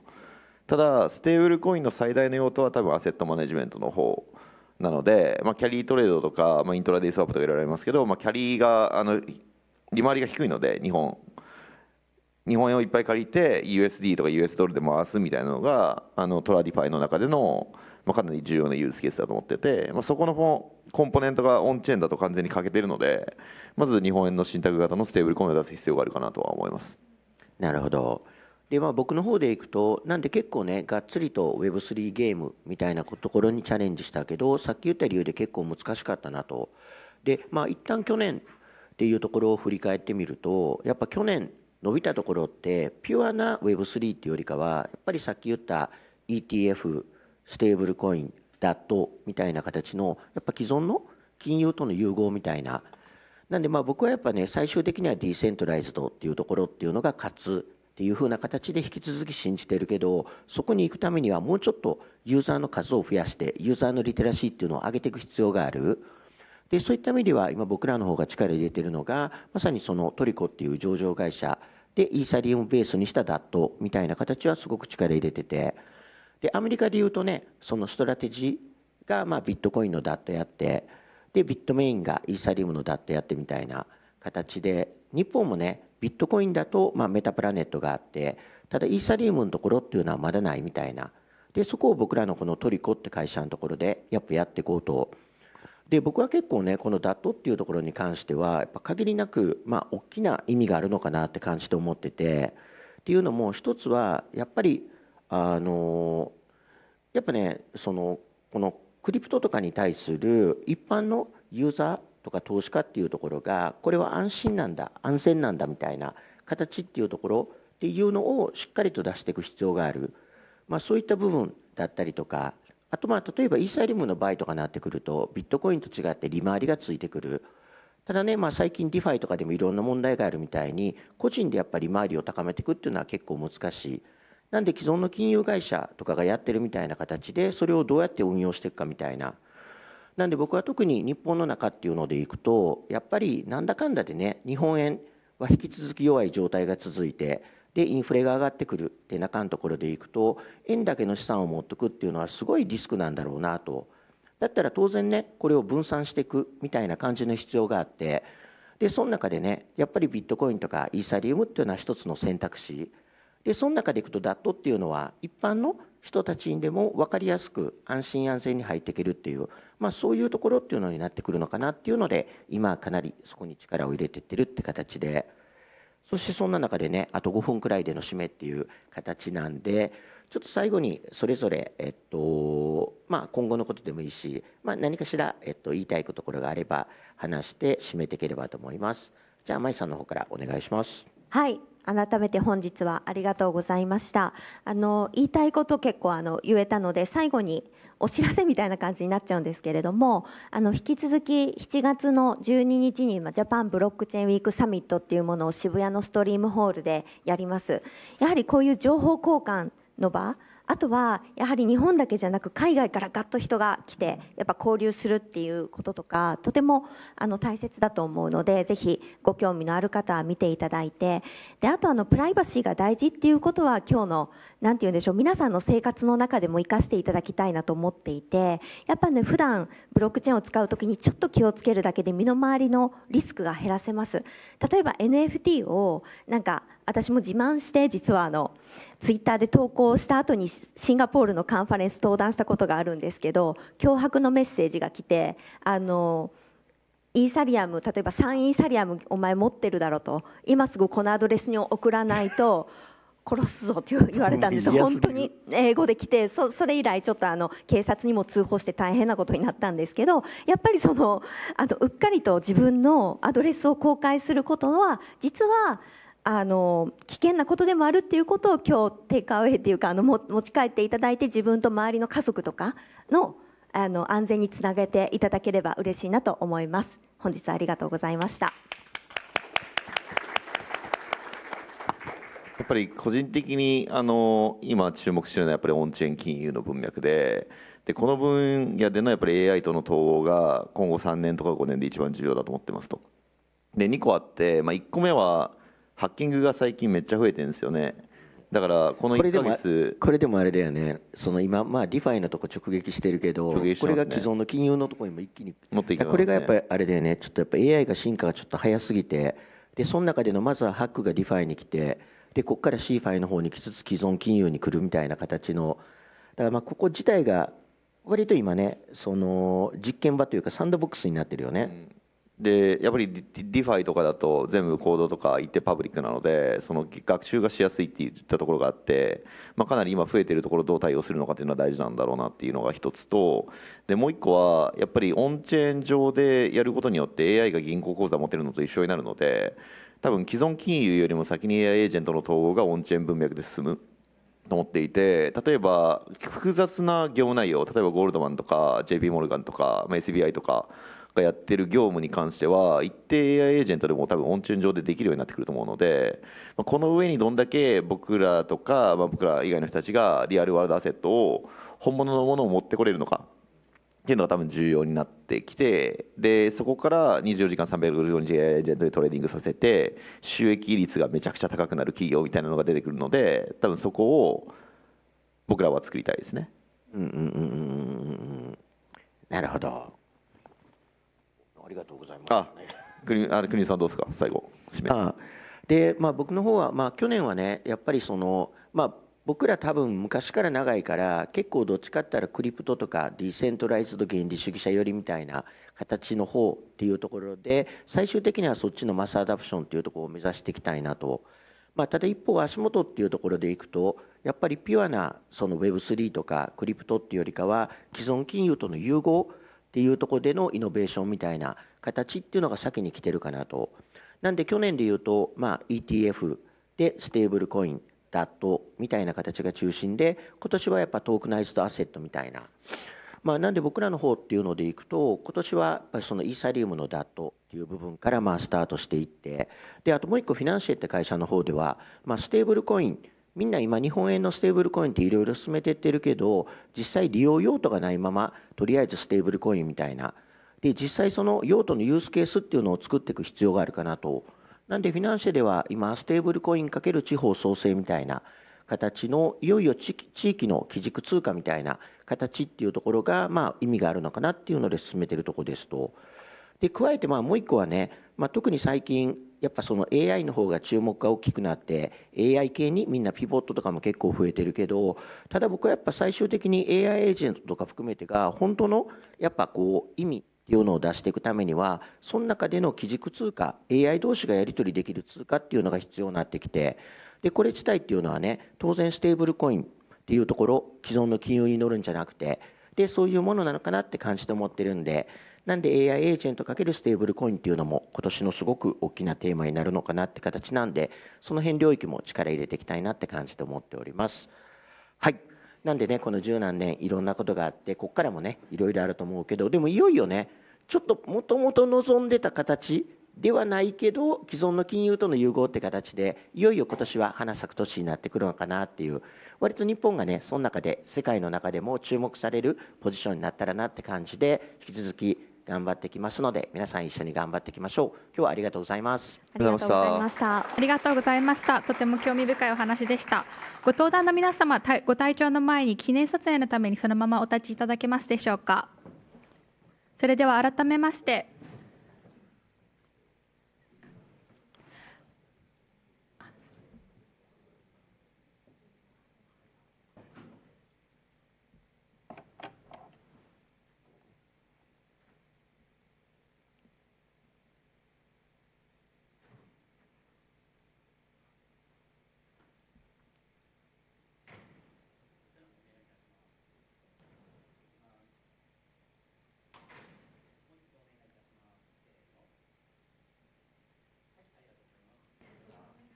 それでは改めましてご登壇の皆様に盛大な拍手をお願いいたします。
続いてのセッションでは、日本のテクノロジー政策を牽引される最も影響力のあるお一人をお迎えいたします。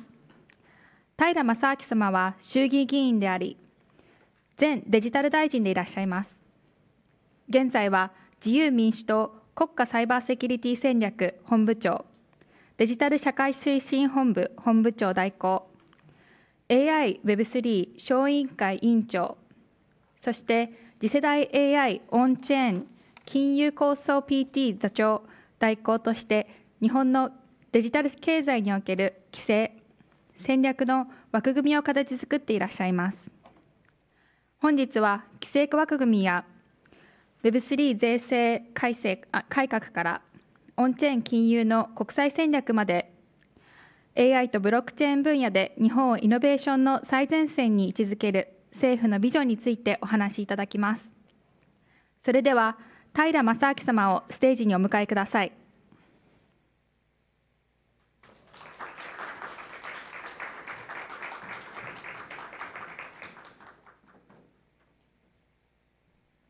はい、皆さんこんにちは。ご紹介をいただきました平正明です。よろしくお願いいたします。私はですね、昨年デジタル大臣、あとサイバー安全保障の担当大臣をしていました。今日はですね、投資家とかスタートアップの方々たくさんいらっしゃると思いますが、限られた時間なのでちょっとポイントだけ話をしていきたいと思います。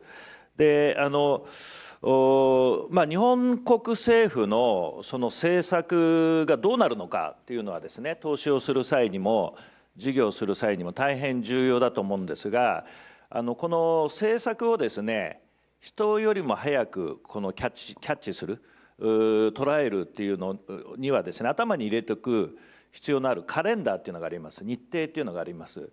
で、これなんていうのかな、農業と一緒で、この政策も1年のカレンダーがあって、2月3月は政策のそのアイデアを仕込む時期なんですね。でそれから政策を各分野各部署が大体ですね、もう今頃大体まとまってきます。ゴールデンウィーク前4月の下旬ぐらいに政策がまとまってきて、この各分野の政策が与党である自由民主党の成長戦略に入っていくんですね。でこれが大体どの時期かっていうと、5月の大体末ぐらいに自民党の政策ができます。なので今発表になっているですね、各プロジェクトチームとか自民党のワーキングチームとかの政策が今出ていますんで、これをキャッチするのがすごい大事で、今出てるこの政策ホワイトペーパーはかなりの確率で自民党の成長戦略になり、でその自民党の成長戦略がその 2,3 週間後に日本国政府から成長戦略とか骨太方針という形で出てくるんですね。ですからその政府の成長戦略出てからですね、一生懸命これ読んでもみんなと同じになりますが、今まさに今ですね、いろいろなですね自民党の各部署から出てくる提言に注目することが極めて重要になります。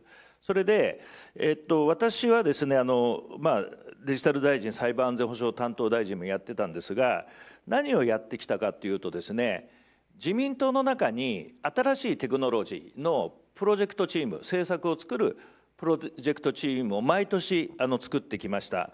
例えば2022年4年前、まさに今この前のセッションで議論になった Web3 ブロックチェーンのプロジェクトチームを作り政策を引っ張ってきました。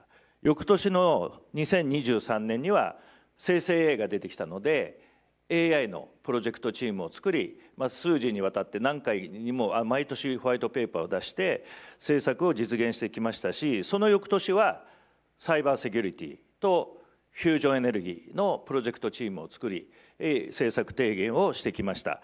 2025年はですね、去年は私閣僚やっていたのでさすがに PT 作りませんでしたけども、今年も一つプロジェクトチームを作っています。それは自由民主党に AI オンチェーン金融構想プロジェクトチームということです。でそういうのをですねよくフォローしていただけると、私が PT 作るってことはほぼほぼそれは国の政策になるということなんです。なのでその政策の議論の過程もですね、例えば AI のプロジェクトチームはどういう人を呼んでヒアリングをしているか、どういうそのなんていうのかな、資料をベースに議論をしているかというのも公開をしていますので、ぜひ注目をしていただきたいと思います。そんな中でですね、今一番の私の関心事はサイバーセキュリティであります。で、アンソロピックのですね、ミトス問題ですね。で、これ結構外国ではですね、米国では話題になっていて、米国ではベッセント財務長官がテック企業を集め、また金融企業のトップを集めてプロジェクトグラスウィングを立ち上げたという報道がされています。で、私もですね、まさにサイバーセキュリティと AI 両方政策を作っているので、これに呼応してですね、日本でもその対応を加速をさせようと思っています。もうこれもう10日ぐらい前からずっと取り組んでいて、まず何をやるかというとですね、うちも金融分野から先に対応をしようと思っています。米国のプロジェクトグラスウィングと同じような流れでですね、金融庁をヘッドにですね、日本版のプロジェクトグラスウィングを立ち上げると、それをリードするのは片山さつき財務大臣ということで、そういう提案をですね、官房長官や自民党の政調会長、政策の責任者でも協議をしながら、これが確か金曜日にですね、キックオフをしたと思います。片山財務大臣が日本銀行、東京証券取引所、あとは日本のビッグ3のメガバンクを呼んでですね、その後記者会見で日本版プロジェクトグラスウィングを立ち上げましたという発表もあったところであります。で、米国と日本の違いはですね、やっぱり日本は金融庁が温度を取らないとですね、なかなか進んでいかないというふうに思います。ただ金融庁だけでもですね、この AI に対する最先端の AI に対する知見、知識というものがですね、足りない、不足をしているんだろうというふうに思いますので、ここの座組っていうか、その仕組みをどう作るかなんですけれども、当然国家サイバー統括室、ナショナルサイバーセキュリティオフィスっていうのを去年私がサイバー安全保障の担当大臣で作りましたので、この NCO ナショナルサイバーセキュリティオフィスとですね、あと AI セーフティーインスティテュート、これも私が提案をして、2年ぐらい前にできました AI セーフティーインスティテュートですね。で、これは、実はアジアで初めて AC を作った国は日本であります。初動は早かったと思います。それも自民党の AI プロジェクトチームからの提案であり、これがですね、できた時の担当大臣は高市大臣でありました。今の総理大臣であります。なので、この NCO と AC が連携をしながら、いわゆる金融庁が温度をとって金融機関と連携をし、あとビッグテックですね、アンソロピック、グーグル、オープン AI、もしかしたらマイクロソフトさんも入ってもらうかもしれません。あとは日本のサイバーセキュリティ会社も入って、まずは金融から対応を始めるということです。で、ただこの問題は金融だけにとどまりません。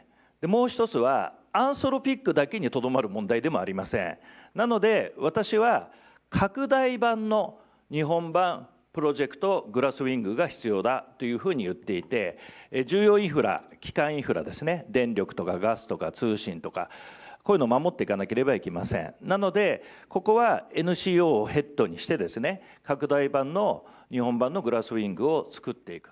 そこには AC、AI セーフティーインスティテュートもですね、当然入って、それぞれの所管官庁、例えば電力であれば経済産業省でありますし、公安であれば国土交通省でありますし、そういった役所も入ってですね、このプロジェクトを動かしていこうというふうに思っています。で、もう一つはアンソロピックのみならずですね、オープン AI 社やグーグルさん、マイクロソフトさんの協力も得たいと思っておりますし、日本のサイバーセキュリティ会社の皆さんにも参加をしてもらってですね、国を挙げて、まずは脆弱性の診断をし、パッチを当てると、優先順位をつけてやっていくということを進めていきたいと思っています。で、2番目のですね、関心事項は金融であります。で、私先ほど申し上げたように Web3 のプロジェクトチームずっとやってきました。で税制改正とかもですね、やってきました。大体税制改正は目処がついたところまで来たんだろうというふうに思います。でその翌年にはですね、オープン AI 社からチャット GPT が登場したので、これは網羅的な政策が必要だということで PT を立ち上げて、こっちも数字にわたって何回もホワイトペーパーを出してきたんです。で昨年のダボス会議に出席をする機会があって、私は AI のセッションで話をさせていただきましたが、その時にですね、やっぱり皆さんと議論をして確信をしたのは、AI とブロックチェーンがものすごい相性がいいっていうことですね。AI も AI エージェントの世界に入っていくと。でさっき渡辺壮太さんが言っていたけど、 AI は銀行口座持てないんで、じゃあステーブルコインですね、もしかしたら暗号資産かもしれません。こういったことで去年の私ダボス会議でそれを実感をしたと、痛感をしたと。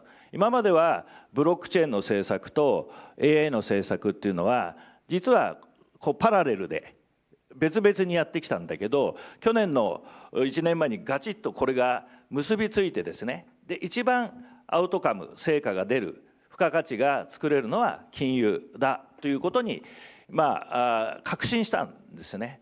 腑に落ちたっていうんですね。英語で何て言うか分かりませんけど、腑に落ちたということですね。でそういうことで今年ですね、AI オンチェーン金融構想プロジェクトチームというのを作らせていただきました。でこのテクノロジーの進化はものすごく早いと思いますが、しかしながら金融というのは信用信頼が大事なので、規制は厳しいです。で規制に対する罰則も厳しいです。なのでここはですね、どういう世界が来るのか、オンチェーン金融というのはどういう世界が実現されるのか、そのビジョンをですね、解像度高く示す必要があると思っています。なのでこのタイミングでですね、オンチェーンという言葉をわざわざ使って与党である自民党がプロジェクトチームを立ち上げたですね、意味は大きいというふうに思います。でここは、ヘッドに私じゃなくて木原誠二さんという財務省出身の木原誠二さんにやってもらい、事務局長に村井秀樹さん、これも財務省出身でありますが、2人にやってもらうと、これがですねゴールデンウィーク明けにまた提言として出てくると思います。で必要なですね、いわゆる法改正がどこが必要なのか、もしくは法改正によらずとも、調整をしなければいけないところはどこなのかといったことをですね、これからクリアに示していきたいというふうに思っております。あと2、3分だというので、ぜひですね AI のホワイトペーパーもうこの間出しました。もう木曜日か金曜日に出たばっかりなので、私のウェブサイトでも塩崎昭久さんのウェブサイトでも載っています。ただこのホワイトペーパーはまだ自民党の手続き全部終わってないので案の段階でありますが、ほぼほぼこの内容でですね国家の政策になると思いますので、ぜひ今のうちからですね、これ英語版も出ますので、我々の AI ホワイトペーパーを読んでいただきたいと思います。で我々のホワイトペーパーはずっと政府よりも先立って発表し、それを政府が実現をするというふうになっていて、いくつかのポイントがあるんですが、まず一つは初めて出した AI ホワイトペーパーはやっぱり GPU の確保が大事だよねとか、英語と日本語でバイアスの問題があるよねって話だったんですが、いよいよエージェンティック AI エージェントが出てきて AI が自律的に動く世界になったので、それに合わせた政策を作っていこうということになっています。でさらには AI× ロボティクス、ここは官民挙げてですね、官民挙げて1兆円ぐらいのですね予算も投入をしながら、官民挙げてですね日本でロボティクスフィジカル AI のファンデーションモデルを作っていきたいと思いますし、またネットには載ってない情報を日本企業はたくさん持っています。そういったものを活用して、いわゆる専門性の高いバーティカル AI、こういったものをですねしっかり応援をしていきたい、そのように思っています。さらにはですね、AI for Education、AI for ディフェンスなどのさまざまな分野がありますので、これらについても網羅的にAI ホワイトペーパーで言及をしてますので、ぜひご覧をいただきたいと思います。最後に、学習しやすくて AI が学習しやすくて実装しやすい国、世界一 AI フレンドリーな国を目指すというのが、私が3年前から言っている国家のビジョンでありますので、今後多少のですね法改正やいわゆるプリンシパルコードのようなものの改正などがありますが、この国家戦略は堅持をしていきたいというふうに思っておりますので、ぜひですね日本にですね、AI 関連投資も人材も集まってますし、今政治的に一番安定をしている G7 の国は我が国でありますので、ぜひですね日本に投資も人材も集めていただければと思います。ということで時間が参りましたので終わります。ご清聴ありがとうございました。平様、日本のデジタル政策の未来を示していただく非常に示唆に富んだお話をありがとうございました。改めて大きな拍手をお願いいたします。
K-pop, K-drama, gaming, webtoons.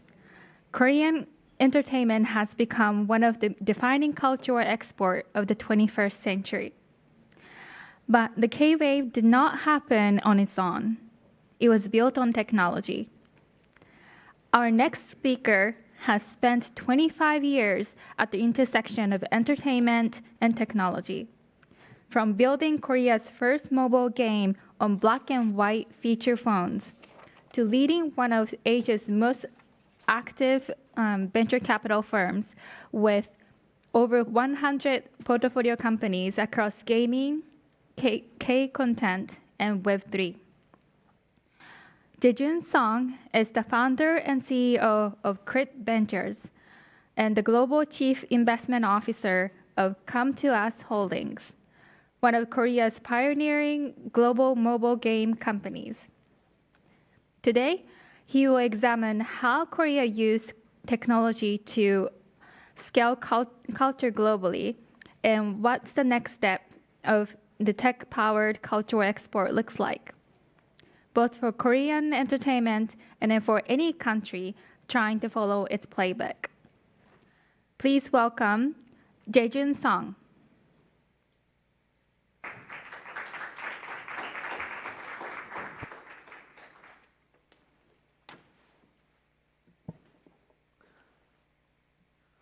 Good afternoon, Tokyo. 26 years ago, when I co-founded Gameville in Seoul, the cultural center of Asia was this city here. Manga, anime, games, J-pop. Japan was the teacher, Korea was the student. Something has changed, not because Japan got weaker, but because Korea found new rail to run on. Those rails were built with technology. Today, what happened, why, and what it means for you.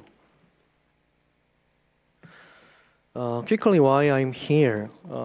Year 2000, we built world first mobile games on black and white feature phones, Gameville, now Come to Us Holdings.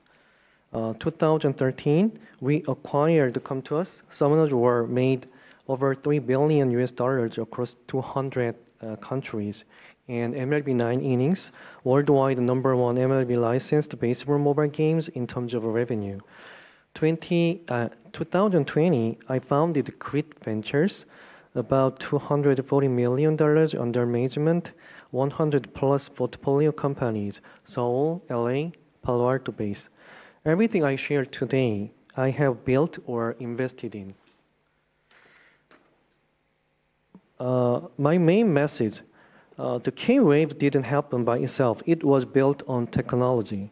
Mobile distribution, AI recommendation, streaming platforms, Webtoon infrastructure, game designs. None of this is glamorous. You don't see it when you watch Squid Game, but it sits underneath everything. Three parts today: scale, comparison, and money. Part one, the scale. A country of 51 million people, now the world number 2 exporter of on-screen contents. The numbers, 8 numbers, 5 categories, 1 inflection point. Number 2 on Netflix globally. 4th largest music export market. $7.8 billion Webtoon market, a format Korea invented. Foreign dermatology patient of 117 times since 2009. 13.6 billion in K-food exports. K-cosmetics is global number 2, ahead of the US. 8% of all Netflix viewing, driven by Korea alone. And $9.3 billion K-pop industry. This is not a moment, this is a structural shift. K-drama. Look at this chart. Of all non-US hit in Netflix global top 500, Korea alone holds 17%. The UK is 11 and Japan is 6. I showed this not to rank, but to mark the moment. Korean content drives roughly 8% of Netflix viewing worldwide. Squid Game Season 2, 840 million hours in last year. There is no version of this chart in a pre-Netflix world.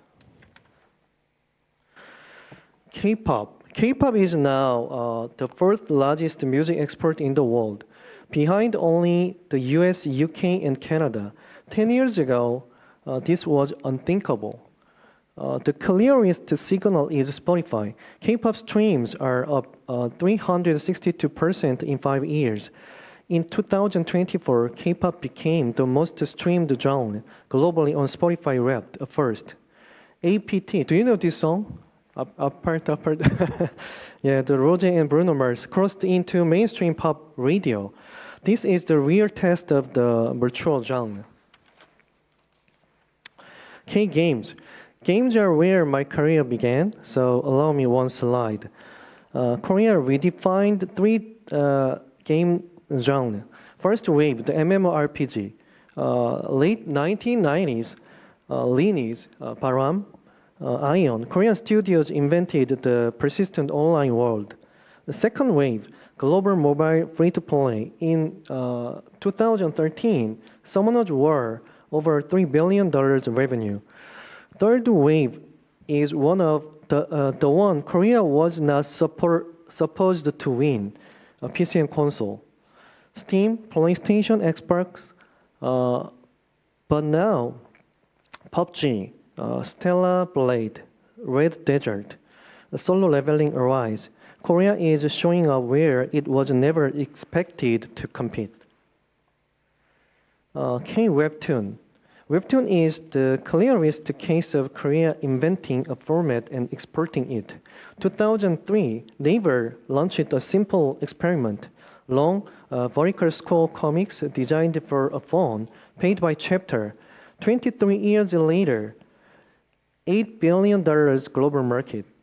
One number for this audience, in particular in Japan, home of the world's greatest the manga tradition. The number one digital comics app is Piccoma, made by Kakao from Korea. Past $600 million in overseas revenue. Korean infrastructure now carries Korean contents and world contents too. K-beauty, a number I still double check every time I say it. Q1 2025, Korea exported $3.61 billion of cosmetics. The US, $3.57 billion. Korea is now the world number 2, behind only France. $2 billion of that is annual sales in the US, up from near zero 10 years ago. Now legacy brand, indie brands on Amazon, COSRX, Beauty of Joseon, Medicube. We'll come back to how in part 2. Next is K-food. Food is where halo effect becomes physical. Korean Michelin-starred restaurant nearly doubled since 2015, 24 to 40. K-food export hit $13.6 billion last year. The most interesting moment came after Culinary Class Wars on Netflix. Within 5 weeks, visit to its chef's restaurant up 42%, reservations up 300%. Streaming is a demand engine for the physical world. K-medical. If beauty is the product, medical is the destination. Foreign dermatology patient in Korea from 6,000 in 2009 to over 700,000 in 2024. 117 times growth in 15 years. The number this audience will recognize. The number one origin country is Japan. 43.7%. Why? Korean aesthetic procedures cost 2 to 3 less than Tokyo or Singapore, with same or better technology. K-drama creates desire, K-medical converts it into cash flow. Part 2, why it happened. Before this section, one note. The Japanese IP playbook, manga, anime, games, merchandise. is the reason modern IP exists.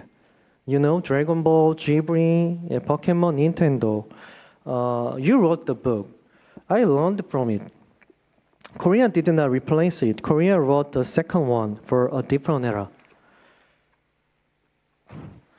Two paths to a global IP. Left side, the classic Japanese pipeline. Manga first, studio-led value chain, artist with editor, weekly serial, anime, games, merchandise, deeply curated. Decades of compounding craft. Right side, the Korean platform-native funnel. Web novel first, written by amateur on Moonpia or Kakao page. If it earns paid reads, it becomes a webtoon. If it lands, a Netflix drama, then games and anime. Both produce masterpieces. Japan starts with craft, then scales. Korea starts at scale, then less craft emerge from the data. Neither is better. They are made for different eras. Korean IP funnel. Let me make this concrete with one case, solo leveling. Stage 1, web novel. An amateur named Chugong post chapters on Kakao page in 2016. Readers pay per episode. The platform sees what works. Stage 2, Webtoon, 2018. Crosses 14 billion views worldwide. Stage 3, Video, Netflix. Around it, Sweet Home, Itaewon Class, True Beauty. Stage 4, Games and Anime. Solo Leveling arrived from Netmarble. The anime by A1 Pictures in Japan. Japan and Korea now adapting each other's IP. One author, 9 years, 4 platforms. Each stage de-risks the next. Why was Korea able to build this funnel? One structural insight. Korean webtoon platforms let ordinary people write professionally. Traditional publishing picks the story before the market does. An editor reads, an editor decides. But Korean platforms, Moonpia, Kakao page, flipped that. Anyone post, readers pay by chapter. The platform see what lands. That data filters the next stage. Best novels become webtoons. Best webtoons become dramas. Best dramas become games and anime. At every step, failure is cheap. K-pop engineer. From IP to talent, the most misunderstood thing about K-pop outside Korea, K-pop is not a genre. K-pop is a production system. 5 stages, the scout, global auditions, 5 to 10,000 applicants per agency every year, then train, 3 to 7 years on contract, debut, concept, visual, music, fandom seated before the first song, and scale, direct to fan, localize, Japan, UK, and Latin America. Same machine, different outputs. K-pop localization. The phase even industry people missed. Korea is no longer just exporting K-pop music. Korea is exporting the K-pop system itself.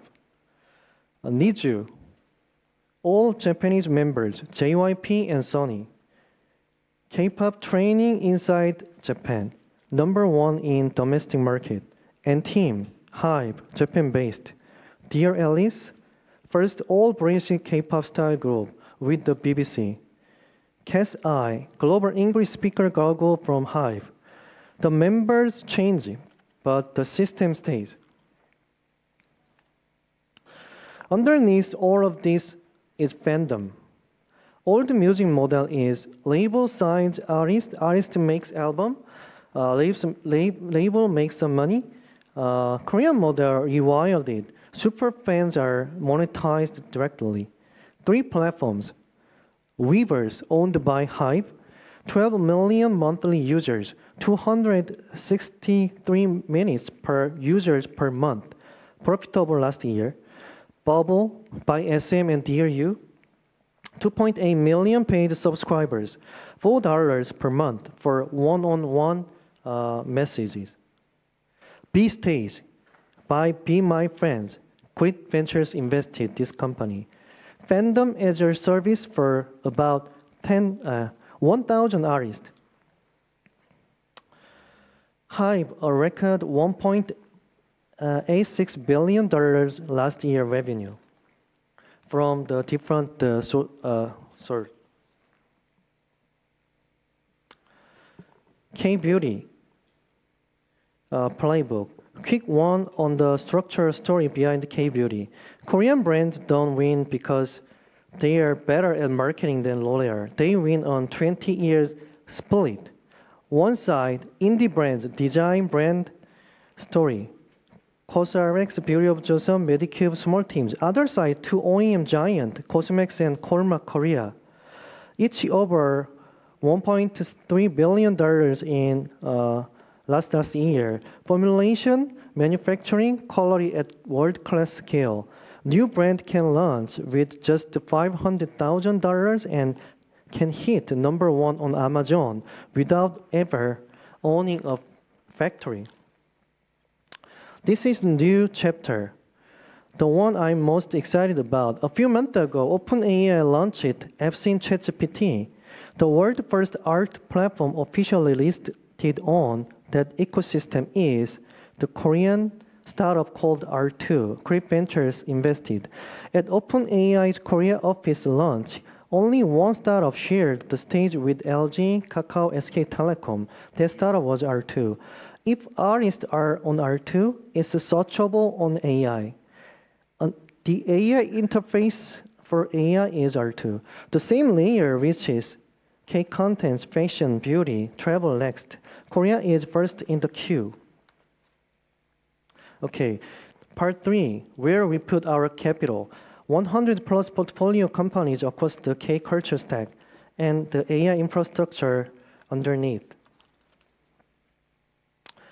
Quid Ventures founded 2020 Seoul, about $240 million across 9 active funds, roughly 50% of capital in K-culture, the others in AI, tech, and bio. K-music. When K-pop revenue shifted from China to North America and Europe, we invested in the rails. Kai Media, known as Hello 82, K-pop albums and merch distribution for US and EU. Most of revenue from those 2 regions, 16 times growth in 3 years. Cocodive export to 200 plus countries. Their own logistics center cut delivery from 25 days to 3 days. Chartmetric, the world #1 music data analytics platform used by Hive, SM, Sony, Universal. Infrastructure whales under fandom where returns compound. K-Game and K-Media, where Webtoon IP and Star developers and AI production meet. A-Button, founded by Daewon Kim, former Nexon Executive Vice President, AAA MMORPG and Steam shooter. In parallel, we invested as a sole VC. Offbeat, game adaptation of global hit Webtoon IP, omniscient reader's viewpoint. Original web novel, 400 million plus views. Enemy and games are being developed. Galaxy Corporation, G-Dragon's agency, celebrity IP plus AI production. Target IP valuation around $1 billion. Finally, the physical world layer and AI infra. Ology, premium medical athletics, bringing the Korean clinic experience to the United States. Founded by a global business operator and Harvard-trained, board-certified dermatologist. Sopo, Manhattan fast casual Korean home cooking, 12-seat kitchen, 4.8 stars on Google. They are expanding the second restaurant. Furiosa AI, Korea's top family's AI semiconductor unicorn. The Renegade chip, about 2 times the performance per watt of equivalent NVIDIA product on key inference workload. And final page. Before I close, 5 lessons for anyone export their own culture. 1. Amateur first platforms. Let ordinary people create before expert pick winners. Open the gate. 2. Data-driven production. Every stage of funnel needs a measurable signal. Stop guessing, start measuring. 3. Systematize talent. Idol, chef, dermatologist. Invest in training and pipeline, not one-off superstars. 4. Own the distribution wheel. Cultural export means owning the checkout, not just the content. 5. Design for localization from day one. Export the system, not just the product. Every country here, Japan included, has cultural asset the world wants. The question is whether you have the platform, the data, and the will to carry them. Korea, Japan, the world, there is the chapter ahead of us. The best version is one we write together. If you are building in culture, AI gaming, or the infrastructure beneath them, okay, let's talk together. Thank you. Thank you, Jae-jun, for the fascinating look at the technology behind Korea's cultural rise. Let's give him another round of applause. We will now break for lunch. Food and drinks are being served in the exhibition and networking area. This is a wonderful opportunity to connect with fellow attendees, visit the exhibition, and continue the conversations from this morning's sessions. Our afternoon sessions will resume at 1 p.m. Please be back in your seats by then. Enjoy your lunch.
Welcome back, everyone. I hope you enjoyed your lunch and had some great conversations. We kick off our afternoon with one of the most critical conversations of our time: women building the future capital, boards, and pipeline problems. This panel moves beyond DEI metrics to examine the structural barriers in venture, leadership, and entrepreneurship, and the concrete strategies to dismantle them. It is my pleasure to introduce our moderator, Lisa Du, finance reporter for Bloomberg News in Tokyo, who has spent nearly a decade covering Japan and Japanese businesses. Joining her are three exceptional leaders: Miwa Seki, Rika Nakazawa, and Miku Hirano. Please welcome to the stage Lisa Du, Miwa Seki, Rika Nakazawa, and Miku Hirano. While our panelists settle in, allow me to introduce them each in more detail. Our moderator, Lisa Du, reports on finance across Asia with a focus on Japan for Bloomberg News, and has been one of the most consistent journalistic voices on Japanese corporate and financial news. Miwa Seki is a general partner at Empower Partners, Japan's first ESG-focused global venture capital fund, which she co-founded in 2021 with Kathy Matsui and Yumiko Murakami. She also serves as an outside director at Oryx Corporation and Daiwa Securities. Rika Nakazawa is Chief Commercial Innovation at NTT, one of the world's largest technology and business solutions companies.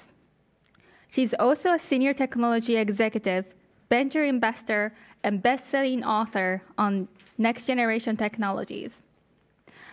Miku Hirano is the CEO of Cinnamon AI, a World Economic Forum Young Global Leader. She founded an AI startup during her graduate studies at the University of Tokyo. And she successfully led it to acquisition before building Cinnamon into one of Japan's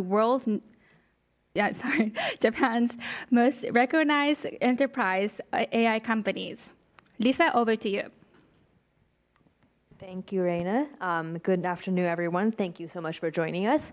I hope you had a good lunch or recharge for the rest of the afternoon. I'm going to take us through the next session where we're going to have a thorough discussion on kind of on the women's place in the tech ecosystem in Japan. And well, I wanted to actually start off with introductions, but Reina already did a very good job. But if there's anything to add, we would like to give you guys some time to maybe add some more about your backgrounds and give self-introductions before we start. You can start with Miwa-san. Actually, nothing to add to that. Let's get started then. Okay, great. Well, okay, so let's start with the capital and fundraising picture. Miwa-san, Empower recently put out a report that has some very striking data points on funding and returns for female-led startups. Can you maybe share some of them to start us off? Sure. Interestingly, only 2% of the total startup funding goes to female founders.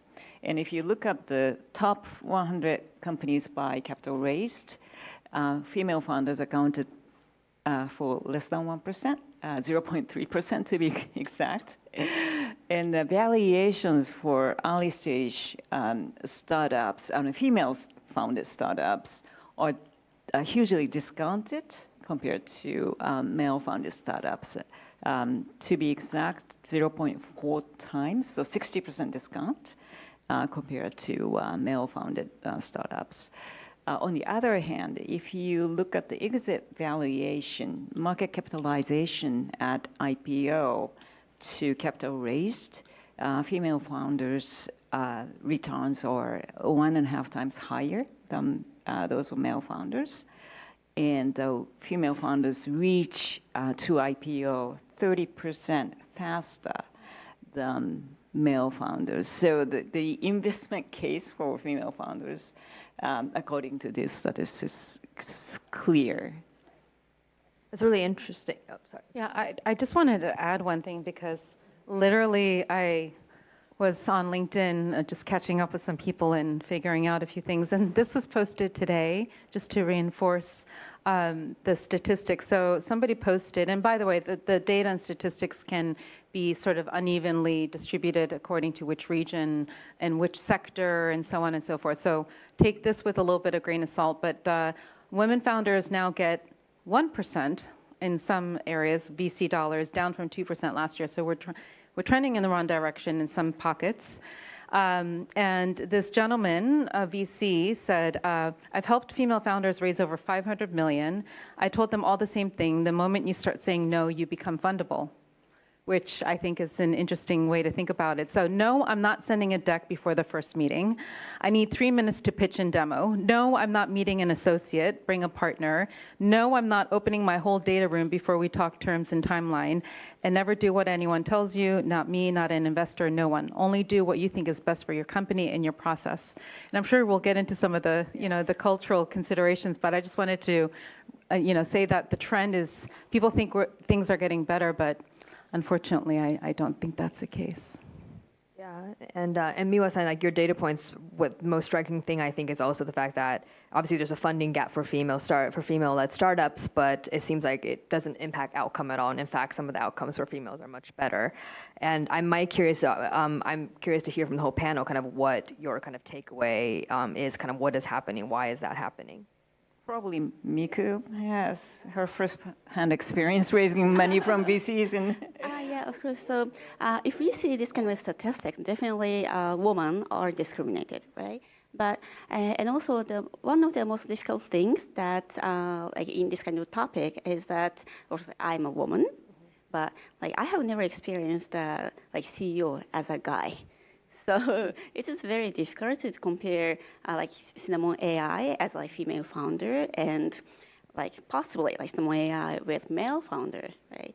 But on my experience, like I have been an entrepreneur for like more than 20 years, and I have raised sometimes it was difficult to raise, and I feel it. Yeah, it is like depending on a theme, and if it is a trend, it is of course like easier to raise. And if I am a right person to do that business, I could raise. But like when I was like doing like some other business, that wasn't a trend. I couldn't raise. So that's my experience. So it is not impossible, even like if you're a female founder. But still, there is like statistically discrimination. Are you able to share some more details about how much you guys have raised for Cinnamon and from your past experience? Oh yeah, so we have raised, I guess, like $30 million. Yeah. Any other thoughts from? Yeah. So we have seen the mismatch. One of the reasons for women to raise less than male founders. There are several. It's not just a single reason, but there are several reasons. One of the reasons cited in the report that we put out is that a mismatch between VC-favored sectors and the sectors where female founders are. So female founders concentrate on in the areas of consumer-facing sectors, retail, femtech, education, services, D2C brands. On the other hand, VC-favored sectors are AI, semiconductor, manufacturing, infrastructure, energy, and space, and so on, where female founders are rare. So that's one of the reasons. It's not the only reason. That's one of the reasons. While if you look at the same sector and compare male and female founders, still female founders are discounted in terms of valuation, and they raise less within the same sector. Yeah. It does feel like it's almost kind of like a market mispricing issue that investors can almost take advantage of. If if they focus on the right female-led startups. That's the hypothesis we are basing on in our new fund. Yeah. Okay. Would you like, actually, when we spoke before the panel, Miwa-san, you mentioned that Empower, you shared a little bit about Empower with me and their funds, but maybe you can share that with the audience about the fund you We guys just have. launched a fund called W Power Fund, focusing on female founders, in order to exploit, is the right word or not, exploit those market opportunities, hidden market opportunities, which male VCs overlooked. I'm going to throw this question out for the whole panel, but do you think women founders need kind of a different type of fundraising environment in Japan? It's not just a money issue, but kind of different processes, different networks to raise money for their startups. Anyone can take that. Yeah, so I lived in Silicon Valley for 17 years, but I grew up here. So this is something that and I'm an investor with a couple of funds in Silicon Valley. I think that when you say the environment, so first, as we're talking about the various sectors that are more favored for investments being STEM related, and so technology really building the pipeline for women to go into the space sector or women to go into quantum or to AI. All of these things are quite necessary. And in Todai, incredible university, but also still, I think, struggling to make sure that we have more women in these elite universities, and it's not just Japan. So I think starting with the pipeline from the very, very beginning, and the good news is, I don't think you need to have an engineering degree, and that's what's happening with AI right now, is that there's a tremendous opportunity for women that don't have an engineering degree to really apply themselves in the context of business and to build a venture that's going to be commercially viable and can scale. So I think that that's one thing, is the pipeline and getting women acclimated, if not engineering, but at least within the world of technology, advanced technology and deep tech. And it's a tremendous time to do that. And then otherwise, I think that there is a very strong push towards better private-public partnerships, the PPP, which has always been of relevance. I think now, with the geopolitical situation being what it is, countries are really trying to figure out how they develop sovereign capabilities. And so what that means is that governments are figuring out that they need to really put money into the system, specifically around these domains that are advanced technology, in particular space and AI and infrastructure, critical infrastructure, energy. And so within that context is really creating an environment where there's specific funding earmarked for women-founded companies. Because the other thing is that the 2% figure, which has been persistent, unknowingly, because it's not really moved, is that meanwhile, there has been a slight bump in improvement, at least in the United States, around ventures that are co-founded with men. All right, so it's a blended founding team where one of the founders is a woman, classically Anthropic, for example. So I think that to the extent that there can be more of this push towards sole women-founded ventures, as opposed to taking a statistic and saying, "Oh, look, the women-founded ventures are doing better because it's a blended team," but it's not just a sole woman founder, is also something to perhaps think about here. Do you want to add to that as a founder? Yeah, so I totally agree with your opinion that we should have more stronger pipeline even from university. As I was a student. I was only the female student in computer science at Todai.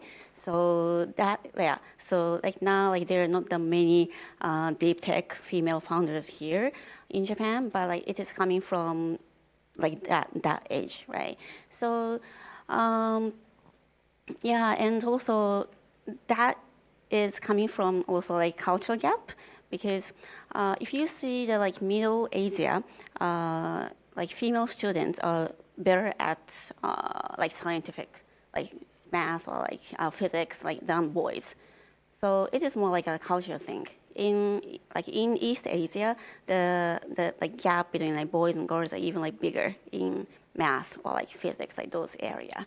So culture also makes a influence about that. So if we want to make a difference in that, we need to push as a politically, I believe.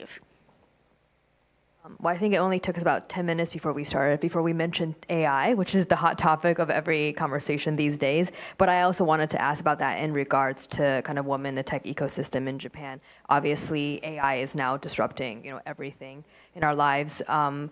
Does that present a chance to kind of reset this ecosystem around kind of underfunding for women, or is there a risk of kind of perpetuating the same issues? Not only for women, but also like everyone actually, because some of you might know the concept of seed-strapped, as usually like before, if you want to found a company, you need to have an idea and then you need to raise money from like investors and then make a business, right? But like now you have AI, so even if you have an idea, then it is getting much more like easier to develop a product, and also not only developing but also like back office things. So the concept of seed-strapped is just like one person startup. So before you need like other founders, and also if you make a bigger business, you need to hire other people. But now it is changing. So if I start a company right now, definitely I will do that. So like I do not need to raise money, right? So for women, especially for women, like like empower is like very important, but also at the same time, it is the the ecosystem is getting changed. Now, like you do not have to raise fund. Very interesting point. Yeah, I'll just add that the statistic right here that's also very interesting is that in 2025, $73 billion was raised by women-founded companies, I think globally, and that's double what it was in 2023. But the 40% of that was because of Anthropic and Scale AI, in terms of, right? So there's a little bit of we have to look at the data in that context of how it's parsed. But the good news, I think, is that in the same way that Japan now has its first female prime minister, and there's a famous phrase that you can't beat it yes, thank you. Yes, finance minister too. And the governor of Tokyo, Koike. So yes, so you can't beat it if you don't see it, as it were. I think that Ms. Murati, right, who raised a record $2 billion for a thinking machine lab, and then you have Dario's sister, I can't remember her name off the top of my head, which is terrible, but the co-founder of Anthropic, and then you have Lisa Guo with Scale AI. I think that when that wealth will trickle down to then be able to seed other ventures that are founded and inspire women. And exactly as you say, this idea of exponential startups. So startups that are 1, 2, 3 person run or solopreneurship, I think is going to be a really powerful movement. But I think your fund is still going to be an incredible fund to exploit. So no, there'll always be that for your fund. So yeah. Well, yeah, it seems like there's some positive developments around there with AI and with the impact of AI, and you actually bring up a good point when you named out those female leaders, because I did want to talk a little bit about women leadership within the tech ecosystem and how that is also changing. And so Rika, you literally I think wrote a book about women on boards, and what have you learned about the difference between kind of getting women into the room and actually having an impact on decision making and operations once they're there? And let me get my mic back on. I feel so bad about forgetting Daniela. Okay, there we go. Dario's sister is Daniela. We need to make sure we highlight these names. So one of the interesting, I wrote a book called Dear Chairwoman, and it was picked up by Diamond Publishing here in Japan. So there is actually a Japanese version that has a completely different look on the cover and a different title. So therein lies a little bit the culture nuances too in terms of aesthetics in general. But I think that there were 3 major themes that caught the attention of people as they were reading and giving me feedback. Number 1 is, as I mentioned, if you don't see it, you can't be it. And so really being able to have role models and to be able to ask for help from those role models, because I think one of the things that women tend to not like to do is to ask for help because we try to do everything. And in Japan culture in particular, you don't want to inconvenience people, right? You don't want to burden people. So there's a little bit of that. So number 2 was really around mentorship. So it's a bit of the inverse of that, or sponsorship. It's not just having a mentor, but it's having an advocate for you. So classically, you could say that Takaichi-san is benefited from the sponsorship of Abe, right? So she was really under his wing. And then the third one, which I'll tell the story, it's quite amusing, but a woman was telling me that she joined a board. She was the first woman to join the board. It was a public company board.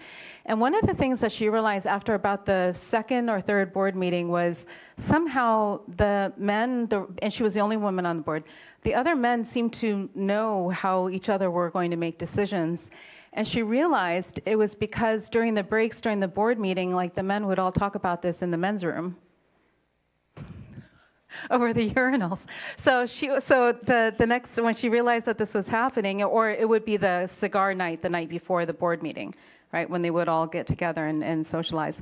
So she went and stood in front of the men's room on one of the board meetings, and she's like, okay, can I come in and can we have this conversation about whatever decision? And I'm being a little bit obtuse on this storytelling here, but the point being that a little bit of sort of figuring out where and how decisions are being made are really key for that. So those were just some of the highlights. But there are women that are in the book, Dear Chairwomen, that are either deep Japan roots and so are very familiar with that, or they are Japanese American, like Genevieve Shirama. She's Japanese American. She lives in California. She's with the Public Utility Commission Board. And Royanne Doi, some of you know Phyllis Campbell, Alaska Airlines Board.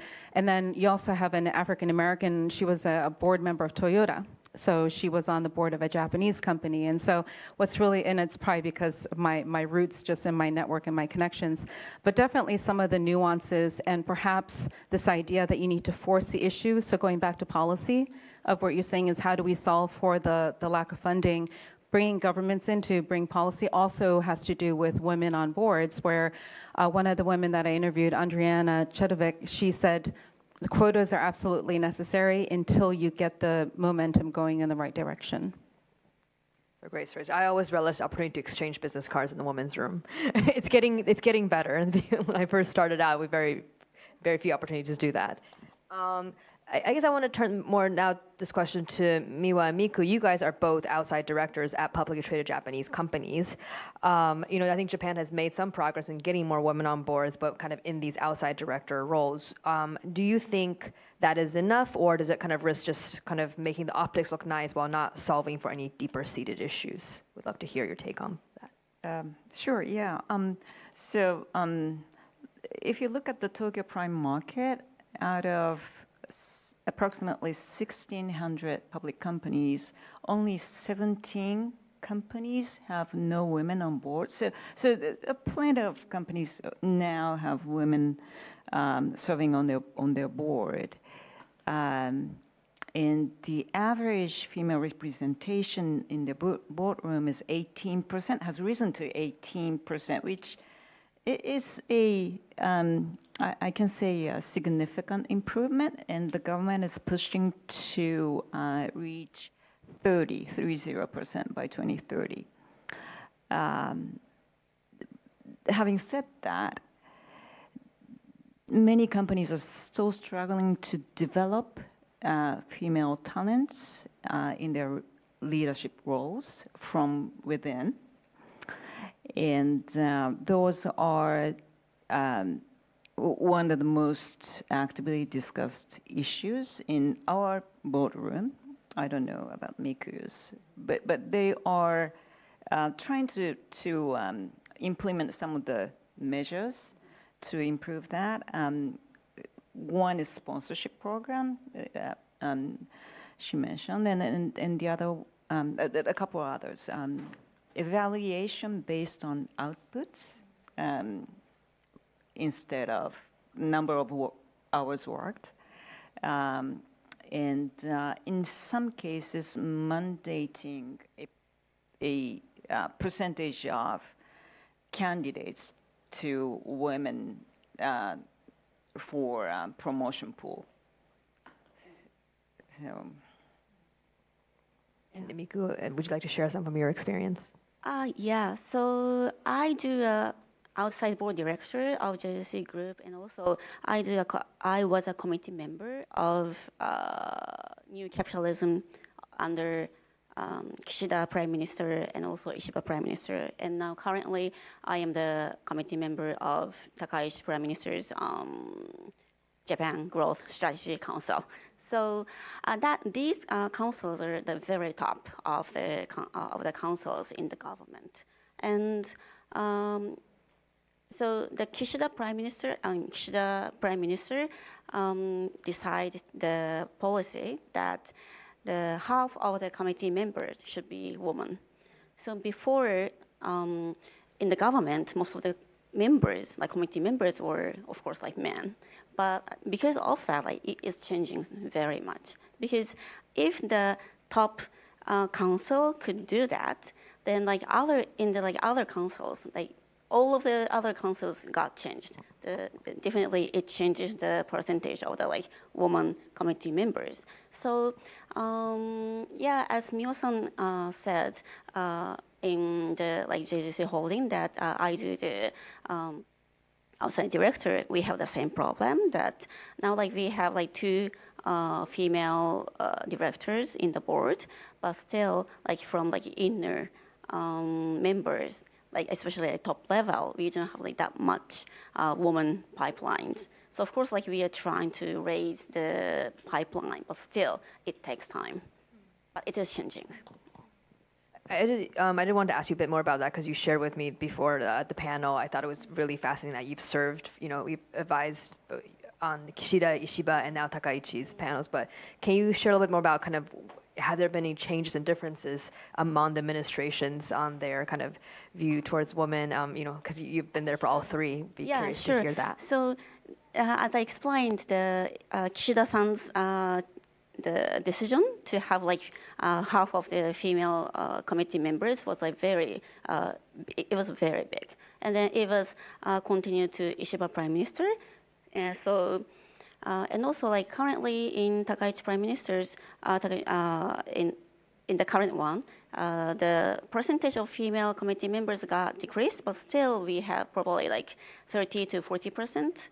So yeah, it is changing. And also like, this week I had a meeting with Takaichi Prime Minister, but still she decided one of the like policy that helps mothers as in Japan, 80% of house tasks are done by women.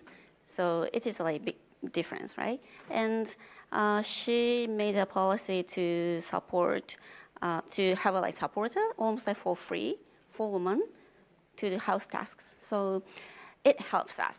Yeah. It's great. Great views from right where the action is happening. Thank you. So I wanted to kind of move to our third topic about the pipeline. So, even if you improve funding and leadership and governance structures, you still have to kind of solve the issues of who enters the system and, having role models out there. Where do you think, we just think about the talent pipeline, women going into entrepreneurship or tech, where does the issue start? Is it education? Is it visibility? Is it access to capital? But just we can maybe talk through that. We'll be curious for your thoughts, and anyone can go. To have more female founders. To kind of have a talent pipeline of more female founders coming up. Like where, and obviously I think that is an issue that Japan is experiencing. To use AI. Where do you think it is? Yeah, so if you learn how to use AI, it is possible for you to start a company just only by yourself, and you don't have to raise a capital. And you can so many things with AI. So I think learning AI is the most powerful one, I believe. So somebody touched on the education, the University of Tokyo issue, and the University of Tokyo, I think women make up only 20% of undergraduate and 10% of a professorship, which in this 21st century, this is the most prestigious school in Japan. The little shocking, numbers to to see. So that they need to do a better job of doing that. And Tokyo Institute of Science adopted quasi like quota system for their entrance applications, and so I think other top universities should follow that step. Yeah, and as I was saying earlier about STEM education, getting more women feeling comfortable that that STEM technology or not maths is not out of their reach. But I also think for Japan, it's not a formula, right? And I think the Japanese culture in general is really around following a process and a formula. And that's almost the old world, and now I'm going to age myself, but the old world way of developing software was very waterfall, right? You know what you wanted to do and you work backwards and figure out how you get there. And then with SaaS and downloadable apps and all of that now moving more towards being able to have an agile approach. So anybody that spent time in Silicon Valley, lean, agile principles of developing things is no longer you start here. And it's kind of like how life was, where, okay, you get good grades, you go to Juku, you do great on your shiken, and then you go to a top university, and then you get that job, and you're at that job for 40 years, and then you retire at the age of 65 with the gold watch and maybe a chair roll someplace, and that's successful life. Now, I think, like software, your life has become agile, where you can build, measure, learn, and reinvent yourself constantly. And I think that in the United States has been the first to really advance that, in Silicon Valley, of course. And I think that idea of being able to not necessarily follow a process or follow the rules and take the risks is something that still hasn't fully embedded itself, I think, here in Japan. And so this, and then you have some of the things around the classical domestic mores also constraining women to really have that freedom to be able to do that, and network is such a big part of this too, of who you know and building the social tissue, which for women, they have to go back and take care of the kids after work. They can't go out to go to izakaya with coworkers or people that they want to network with. So I think that the mindset shift is also really important alongside the education. And also that, as I mentioned, you don't have to have an engineering degree to be in technology. I'm doing my PhD right now in quantum and AI at the School of Computer Science and Engineering in Europe. I don't have an engineering degree. And yet, through the course of where I've been going, this is now something that I was able to credibly argue of why I would be a doctoral student at that school. So, but Miwa-san, were you going to add something? Yeah, I was going to say, you mentioned about visibility, and having more visibility is important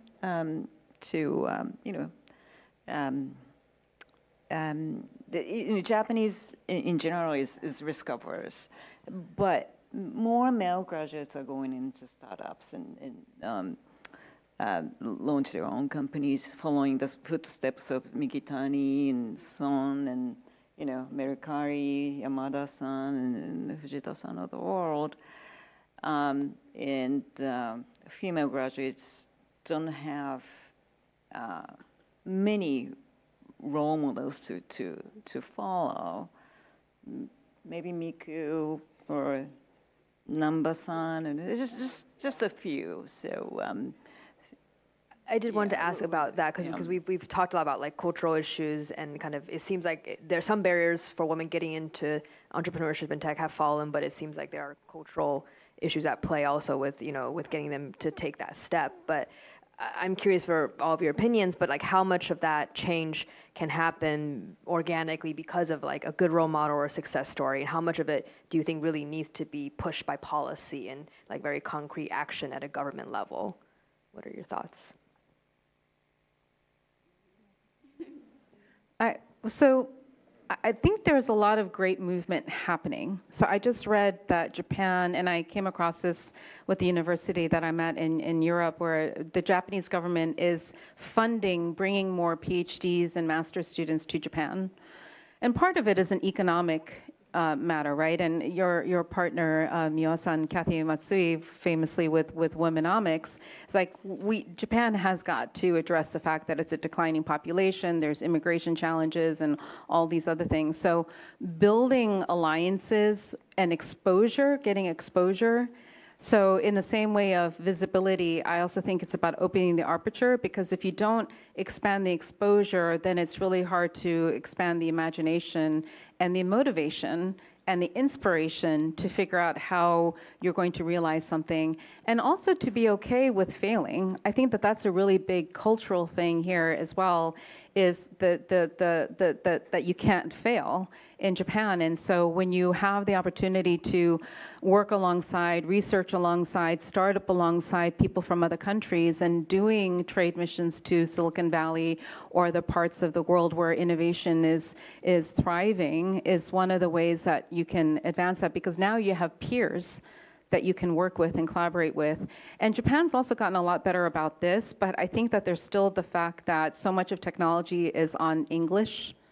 And so making sure that the English language is also something that is an imperative for how startup founders in the technology world anyway are going to be able to accelerate. I'm actually in favor of a quota system in politics, corporates, and academics. I mentioned about the top universities need this quota system in politics as well, in order to increase female representation and increase visibility. And Miku-san?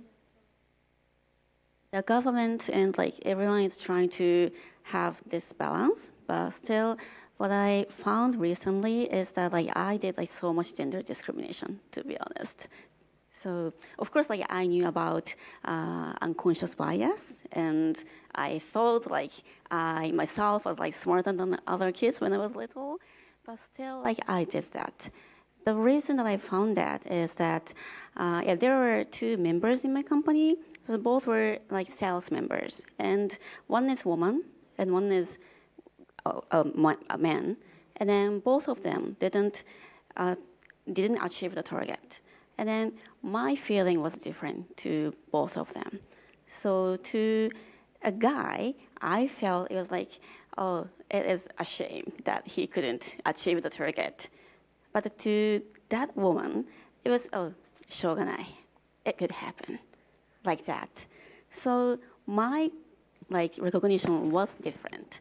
And this means what I learned from this, how to say, the difference understanding is that I had gender discrimination to them and also to myself.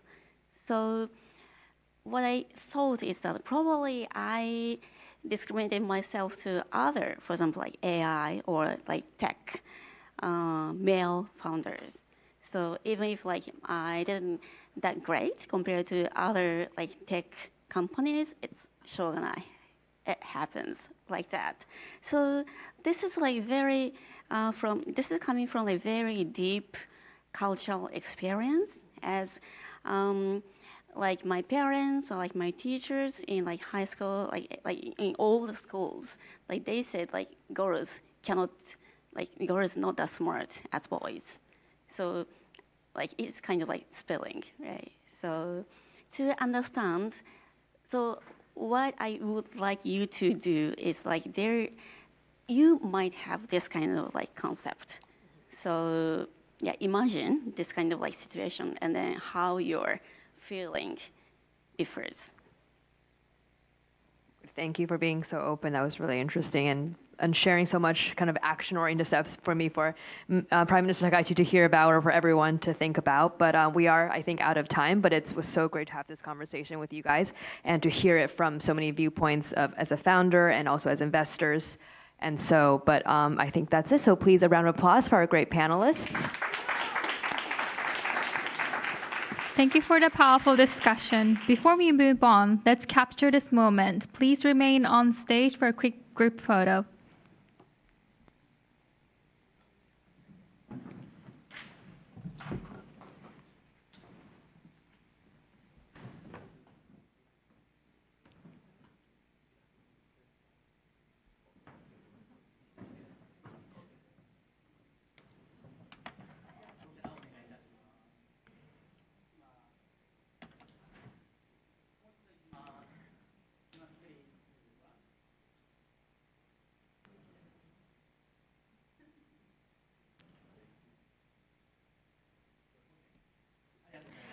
Let's give our panelists a round of applause.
アルゴリズムが5000万人のユーザーに届くニュースを決定するとき、それはガバナンスの問題なのでしょうか、それともプロダクトの問題なのでしょうか、そしてその責任は誰が負うのでしょうか。続いてのセッションは、プラットフォームの権力と民主的説明責任の衝突に踏み込む対談です。日本のテクノロジー政策を代表する政治家のお一人と、日本で最も影響力のあるテクノロジー起業家のお一人による対等な対話としてお届けいたします。モデレーターは置かず、お二人の率直な対話を中心とした形式でお送りいたします。それではステージにお迎えください。河野太郎様、鈴木健様です。どうぞ盛大な拍手でお迎えください。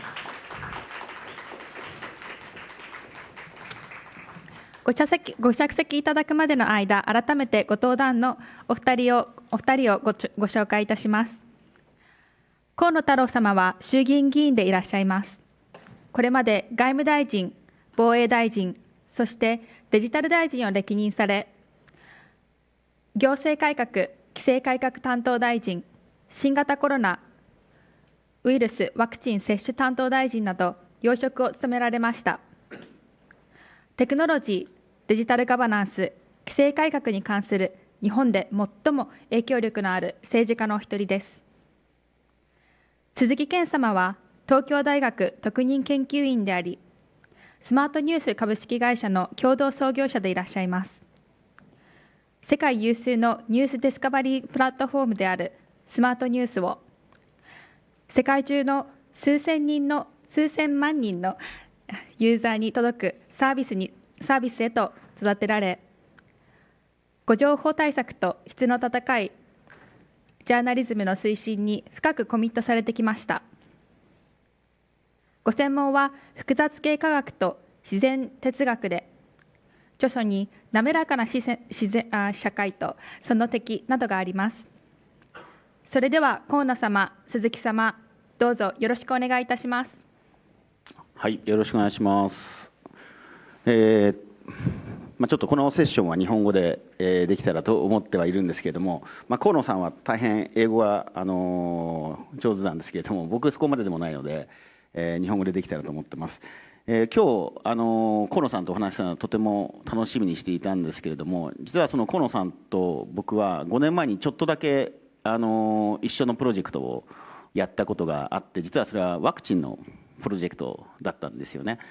であの時ちょうど日本で、ワクチンがこれからもうどんどんと導入しなきゃいけないっていう時で、ちょっと詳しく聞きたいんですけれども、確かその5年前の1月18日にワクチン大臣になって、でその次の日にですね、実は僕河野さんとオンラインで会議を設定させてもらって、何か手伝えることありませんかと、その市民の力で何か手伝えることないんですかっていうことを河野さんに聞いてですね、でそしたらもうとにかく今猫との手でも足りないからもう借りたいからもう手伝ってくれと言われて、実はワクチンのダッシュボードのプロジェクトっていうのを民間と政府が協力して、市民と政府が協力して作るっていうプロジェクトをスタートしたんですよね。そこからちょっと今日はスタートできたらと思うんですけど、あの時どういう状況だったのかちょっと説明していただいてもいいですか。はい、なんかファイヤーサイドチャットで火がなんか可愛い火があって、いいなと思ってますが、河野太郎です。ワクチンの時は、もうコロナ対策で厚労大臣がほとんどマジで死んじゃうんじゃないかって菅さんが心配して、それでこれにワクチンを厚労大臣にやらせたら大変なことになるからワクチンだけお前やれと言われたのが1月18日で、その足で、厚労省に行って僕の大臣室にシステムの端末を置いて数字をすぐ見られるようにしてほしいと言ったら、厚労省は何のことですかみたいな話になって、とにかく菅さんから1日100万回打てよと言われて、おっさん何無理言ってんだというのが僕の正直なリアクションでしたけども、その厚労省は予診票の枚数を数えたら前の日に何回打ったか分かりますと。でスタートの時にもう2万5,000箇所ぐらいで打ってましたから、2万5,000箇所で予診票の数を数えて、それをファックスで入れさせますって、2万5,000枚のファックスを受信するのに何時間かかるのっていう、それでこれはダメだから、とにかくシステム立ち上げて全部システムで管理するぞということをもうその場で決めて、それで健さんから何かお手伝いすることありませんかと言われたので、どこの町でどれぐらい打ってるのか、あるいはどこの町にどれぐらいワクチン出してるのかっていうのを全部見れるようにしたいっていうのがこのダッシュボードをやんなきゃ、とにかく情報をどんどん出していかないと、なんかうちにはワクチン来ないけど隣町にはたくさんあるんじゃないかとか、あっちの町ではたくさんワクチン打ってるけどこっちでは打ってないんじゃないかみたいな、その変な情報が広がるのが怖かったんで、とにかくダッシュボードで全部どこにワクチンがどれだけあって、どこの町でどれだけ打ってて、どこのお医者さんが何件打っててっていうのを全部一覧で見えるようにしようっていうのがダッシュボードの構想で、それをもう丸投げするからお願いねみたいな感じだったんだと思います。はい、当時、2021年の1月19日にそのオンラインミーティングを、さっき調べたら午後9時ぐらいにですねしてですね、で次の日に河野さんをサポートする小林文明さんとミーティングをして、で実際にそのダッシュボードがローンチされたのが1ヶ月後の2月19日なんですね。で医療者に対するその接種が始まったのがその2日前の、2月17日だったんで、本当に4週間ぐらいで開発したんですね。でこれをやるときに、実はデジタル庁というのはその年の9月にスタートするので、デジタル庁がなかったんですよ。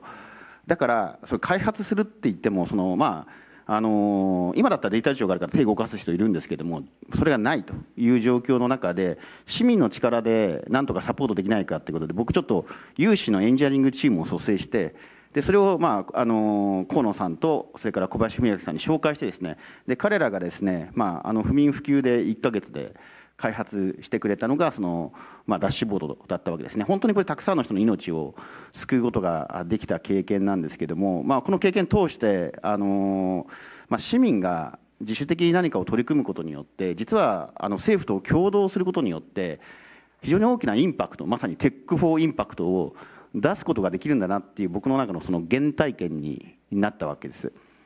でその後ですね、デジタル大臣も河野さん務められて第4代のデジタル大臣を務めたわけですよね。でまさにそのテクノロジーを使ったらどうやったらその政治とか行政とか公共性が良くなるのかっていうことを、デジタル大臣としてまさにこのビルで2年間やってたわけですね。これデジタル庁って実はこのビルにあるんですけれども、でその時デジタル大臣としてかなりいろんなことを取り組まれたと思うんですけど、実際どうでした？そのデジタル大臣としてインパクトを出していくっていう手応えってどんな感じでした？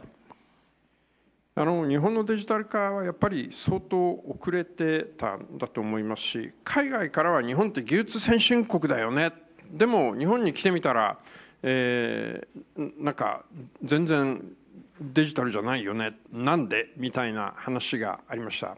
とにかく最初にデジタル大臣になる前に、とりあえずその実印銀行の届出印は別として認め印はもうやめようと、犯行意味ないからやめようぜっていうところからデジタル化をスタートさせて、でデジタル大臣として明治元年まで遡って日本の法律でこれはアナログでやれと書いてあるものを全部抜き出して、法令全部で1万ぐらいあったやつをとにかく2年で全部それは廃止して、デジタルでやれるんだったらデジタルでやっていいよという法令を置き換えようという作業をやりました。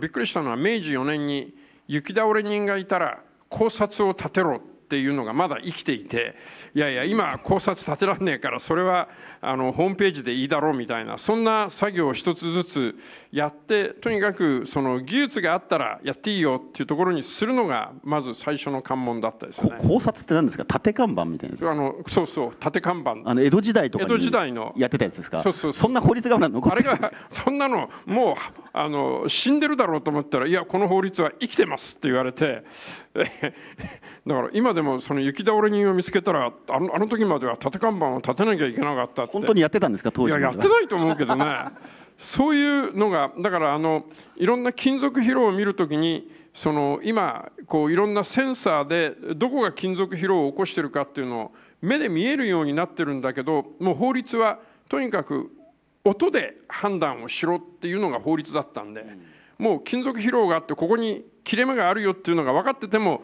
職人連れてきてカンカンとやって、あこれは問題がありますってやらないと次に行けないみたいなのがあって、それをとにかく全部やめようというんで、今技術的にはデジタルでやれるものはデジタルでやっていいよということになりました。なるほど。ハンコのやつも非常に有名になりましたけど、最終的にもうほとんど今ハンコはなくなってる、もうゼロに近づいてるな状態にまでいったってことですか？今ゼロに近い状況になってるんだけど、時々なんか地方でこんなのがまだハンコ使ってますでもうしょうがないからそこの市長さんに電話してお宅の条例変えてくださいみたいなのがまだありますし、今日地元の茅ヶ崎の自民党支部の大会やったら自民党の党員になる入党申込書になんか認め印の欄があってみんなから「いやいやこれおかしいだろお前」と言われて「すいません」みたいな。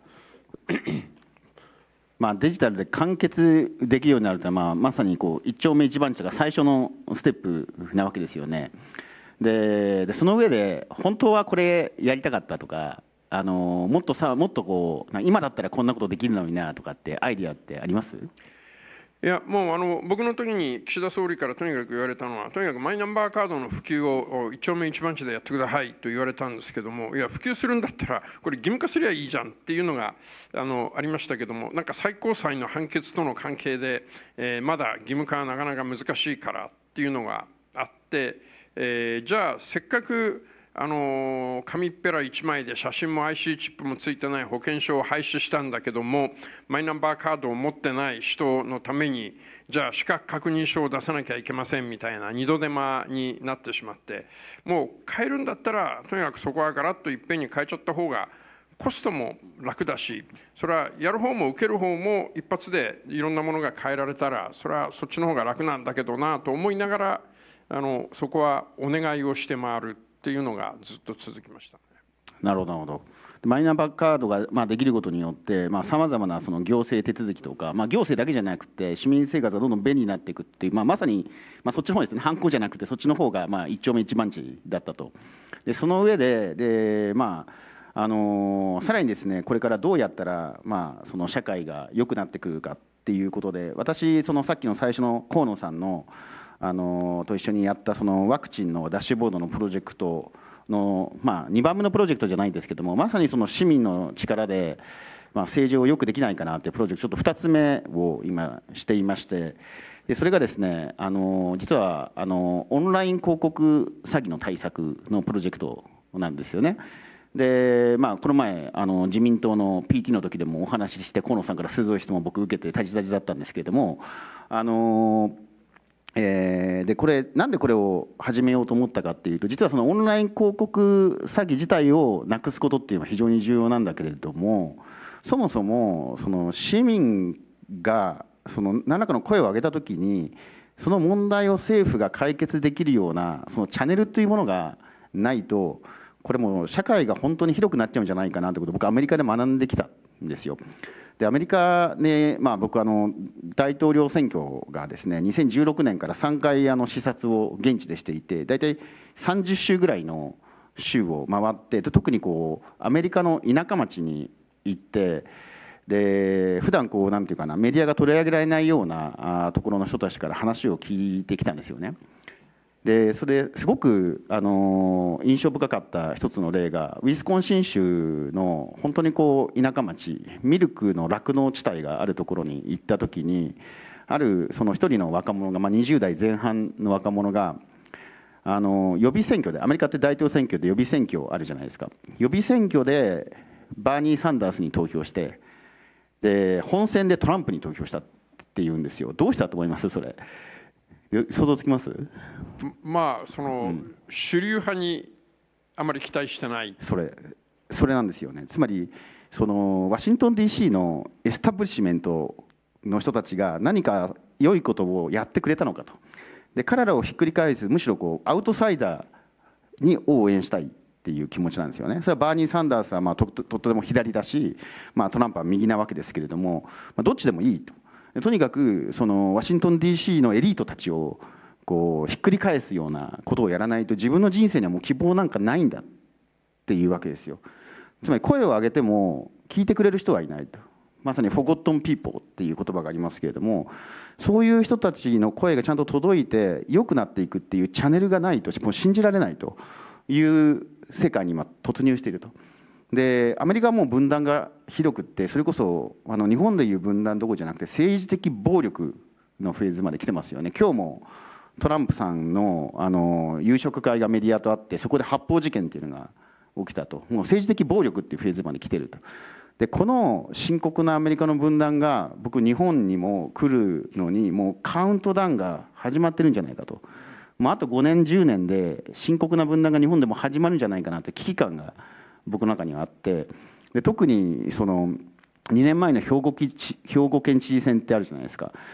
あの時って斉藤知事とそれから対抗馬の候補っていうのがいたわけですけども、その両方の支持者同士って本当にお互いが嫌悪感を持っているっていうことがもうデータで分かってるんですね。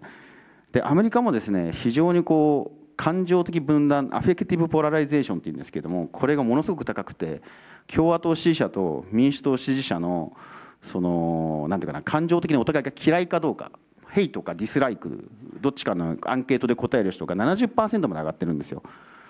でこれが日本でもだんだん起きちゃうんじゃないかなっていう心配があるんです。で河野さんも選挙やられてたりとかもするのでいろんな声を聞いてると思うんですけど、なんか僕はすごく危機感があるんですけど、これがもう5年10年経った時に非常に深刻な問題が日本でも起きるんじゃないかな。河野さんはどうお考えですか。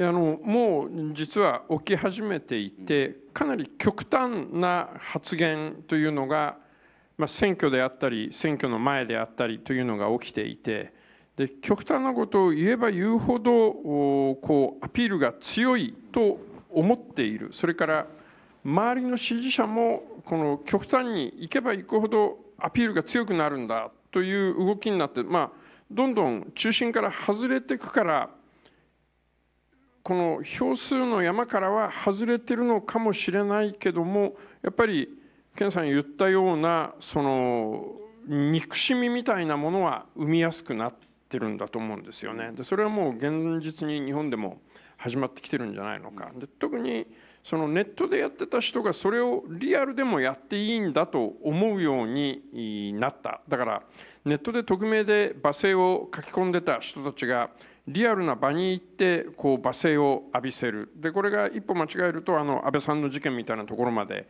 行きかねないと、ちょっとそこは心配してます。ソーシャルメディアでの、なんていうかな、ヘイトとか、ある種の名誉毀損的な、なかったようなこともあったかのように話して、評判を貶めるみたいなものから、実際にはもうなんか選挙妨害、選挙活動を街頭でやる時の選挙妨害なんかもすごく日本はまだ増え始めてしまっていると。でこれがもうどんどんエスカレートしていくと、本当に安倍さんの時のような事件というか暴力的な事件というのが起きる可能性というのがあるんじゃないかっていうお話だったと思うんですけど、これをなんとかしていかなきゃいけなくて、テクノロジーが本当に社会を良くしたのか、ね、テクノロジー業界の人たちは社会を良くするためにやってるんだっていうのがもはや今シリコンバレーではジョークになってますけれどもこれが本当にむしろ社会を悪くしちゃったんじゃないかと、この30年間でっていう反省がテクノロジー業界の多分一部の人たち 5%、10% の人たちにはもうあると思うんですね。アメリカはもっと多いかもしれない。で河野さん、どうやったらこの問題をなんていうかな、少しでもよくできるかって何かアイデアをお持ちですかね。テクノロジーは僕はどっちかというとまだ中立なんじゃないかなと思ってるんですけども、例えばテクノロジーを使ったソーシャルネットワークが課金をするようになった。そうするとアクセスだったりビューアーだったりが増えていくとお金がもらえると、どうやったらそれを増やすことができるかっていうのをいろいろやってるうちに極端なことを言えば言うほど盛り上がって収入になる。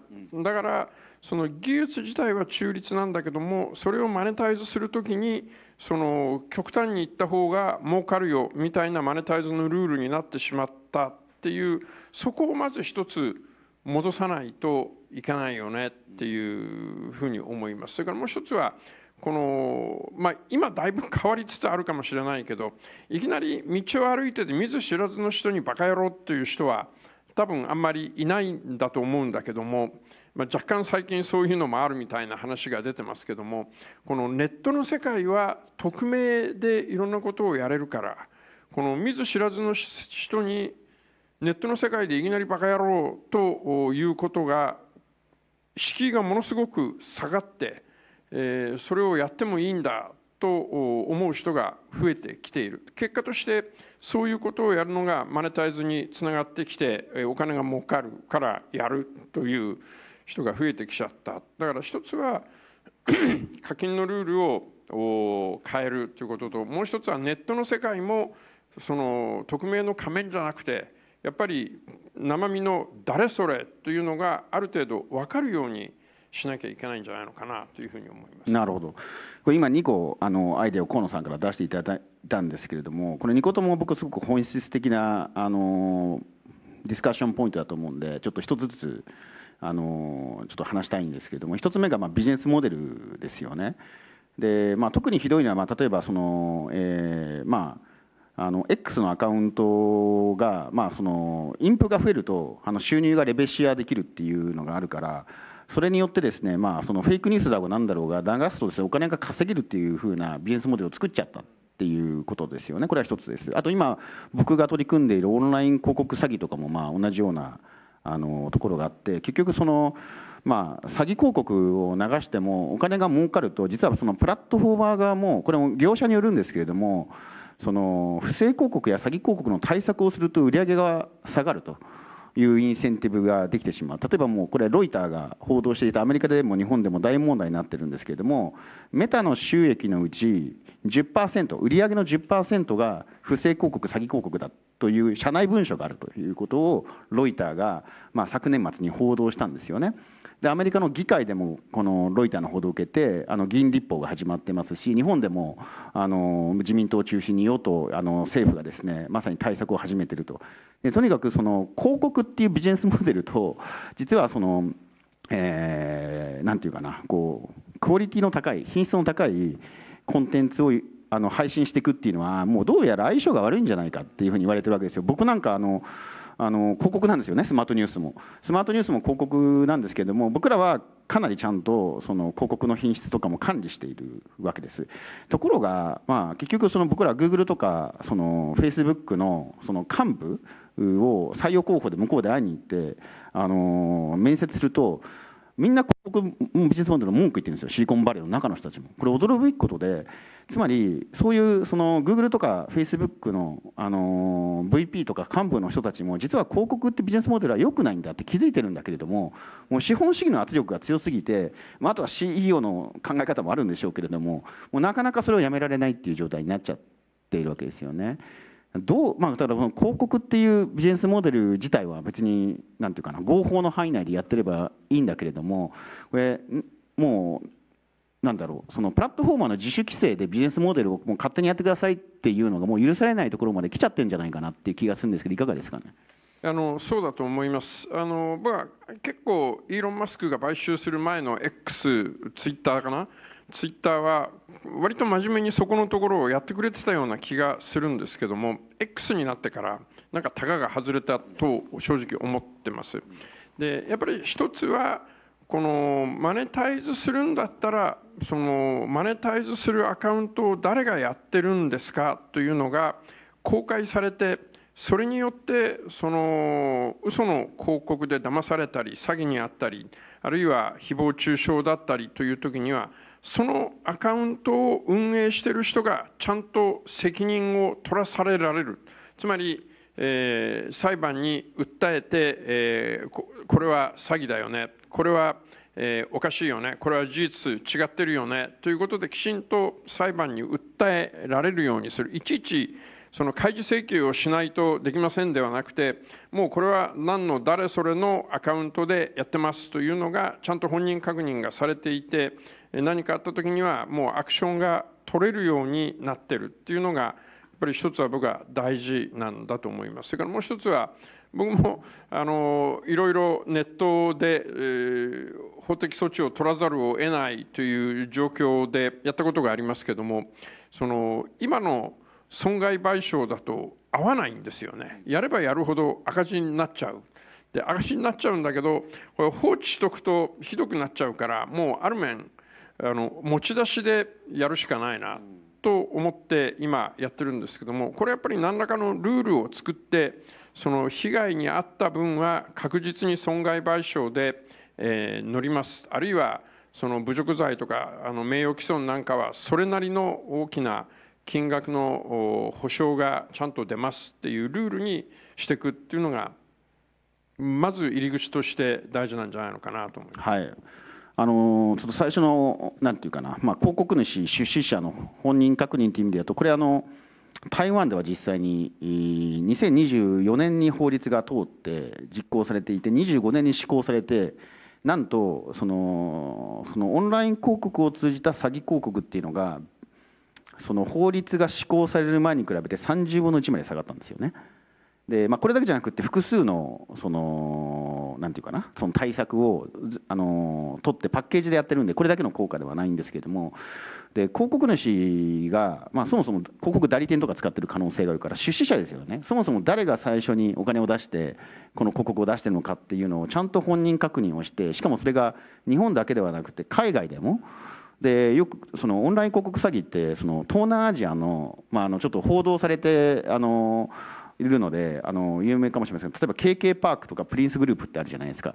ああいうところでなんかな、国境沿いの東南アジアの1万人ぐらいの町があって、でそこでいわゆるその特流と言われているなんていうかな、特殊詐欺をですねやっているある種の産業が成立しているわけですね。一大産業で、エコノミストのその報道によるとですね、なんと世界全体でこれが80兆円産業らしいんですよね。この巨大な産業があると、これどうにかして止めないといけないんだけれども、台湾はそれを成功したと。これオードリー・タンがすごい頑張ってやったんですけれども、これをですね今日本で何とかして導入できないかということで、今政府与党も検討しているという状況です。でこれキーになるのが2つあってですね、1つが台湾の警察フラウドバスターっていうですね名前のいわゆるその詐欺の通報サイトを政府が運用していて、でこの政府が運用しているその通報サイトに通知されると、政府の中でその詐欺が本当に詐欺かどうかっていうのを部署が判定してですね、それで、プラットフォームに対して通知がいくと。で通知をしてから24時間以内に削除しないと違法で、さっき河野さんが言ったように共同賠償責任が発生するわけです。つまりどういうことかっていうと、それで本当に詐欺がその広告から発生したら、広告プラットフォームも共同賠償責任を負うと。かなり厳しいルールを導入してるんですよね。こういうのもあってですね、かなり劇的に台湾ではそういうものがなくなっていったと。ただこれやっぱり法律導入しないとなかなか難しいわけですね。ただ法律導入するっていうのはそんなにハードルが低くはないわけですよ。これ今やってらっしゃると思うんですけど、できるんですかね。できないことはないんで、こういうものはやっぱりやらないといけないと思いますし、そのスピードを上げていくっていうのが今政治には求められている。今日本の国会ってまずは内閣提出の法案を先に審議しましょうね、それが終わったらじゃあ議員立法行きますよっていう話になってるんだけども、実はこういうある程度早くリアクションを取らなきゃいけないものっていうのは役所は苦手で、例えば法務省は何か法案を出そうとすると、法制審議会を通さなきゃいけませんと、法制審議会に何ヶ月かかりますみたいなことをやってるうちに国会終わっちゃいますよってことになるんで、いやもうそれなら議員立法にして、議員立法を国会でちゃんと通しますと。でこれは優先事項だから、とにかく今週衆議院でやったら来週参議院でやって、もう1ヶ月後には施行するぞぐらいのやっぱりペースで動いていかないと、今の役所のペースでこのままいったらじゃあ2年後かなみたいなでは詐欺止められないし、それの被害に遭ってる人たちも結局声上げても何も動かないじゃないかっていう最初のところに戻っていっちゃう。そうなんですよね。なんか官僚とか元官僚の人にこの話をすると、まあ法制化ですから2年はかかりますねと。で施行まで含めて対策めと3年ですねみたいな、その間にどれだけ詐欺の被害者出るんですかって思うような、まさにそこが早くなるといいなと思うんですけど、じゃあもう一個の論点で実名化のお話ちょっとしていきたいんですけれども、インターネットのソーシャルメディアの言論空間の実名性を導入したら、つまり例えば X とか、Facebook はもともとね実名性ですけど、 X とか Instagram とかそういう TikTok とか全部実名を義務付けするっていうふうになったらどうなるのかと。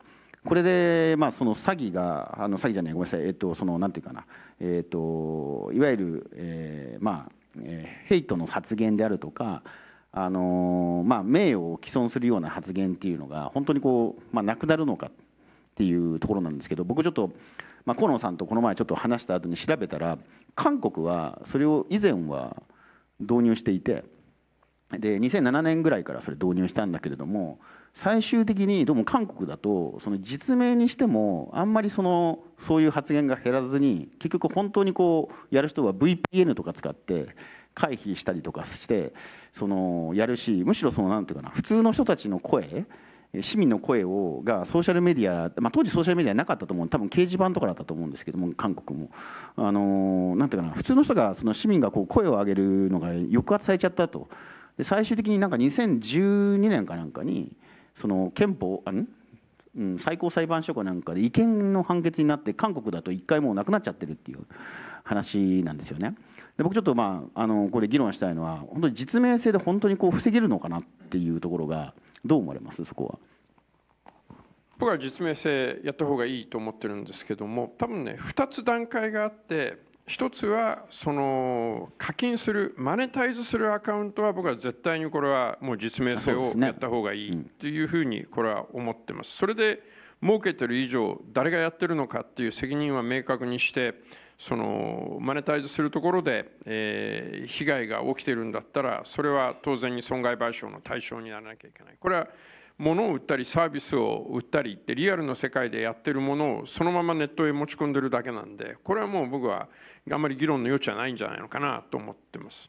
それからマネタイズしないアカウントを僕は実名でやった方がいいと思うんだけども、そうでない人がこのネットの世界でいろんなコミュニティを作るっていう話ありましたよね。でそれは確かにあって、例えば湘南ベルマーレのファン、いろんな人がいるんだけども、リアルだといろんな肩書きがついたり役職がついてる人がネットの世界は匿名で楽しくやってます。でそれも名前出さなきゃいけないのかっていうとっていうところは、ないわけではないんだけども、僕は韓国もそうだったかもしれませんけど、一回やっぱりやった方がいいと思うんですね。一回まず実名化にしてみて、それで、やっぱり戻すかどうかっていう議論をするっていうのはありなんじゃないかなと思います。なるほどなるほど。僕はねやっぱり日本の豊かなこのコンテンツ文化っていうのは、かなりなんていうかな、非実名文化から来てると思っていて、日本のなんていうかな、クリエイターのアカウントとか X のアカウントとか見てもですね、ほとんどがアニメとか漫画のアイコンで実名じゃない名前でやってるんですよね。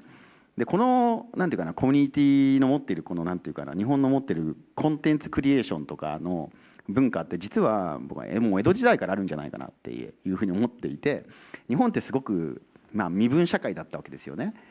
で死の交渉が正しいかわからないですけども、身分社会だったわけですよね。でその中で俳句の世界であるとか、歌舞伎の世界とかではいわゆるペンネームですよね、俳号っていうのを使ってペンネームでコミュニケーションすることによって、身分社会と関係なく異なる身分の人たちが創作活動ができるっていう、そういうネットワークを、豊かなネットワークを作ってきたっていう研究があるわけですけれども、これが実は日本は今でも身分社会がちょっとあって、縦社会があって、でこれをこうくぐり抜けるためになんかこう会社の人に上司にこれ見られたくないなっていうような創作活動がものすごいこうインターネットの世界でこう起きているところが実名化されると全別ちゃうんじゃないかっていう、これはこれですごく大きな文化的な損失なんじゃないかなっていう気がするんですよ。どう思われます？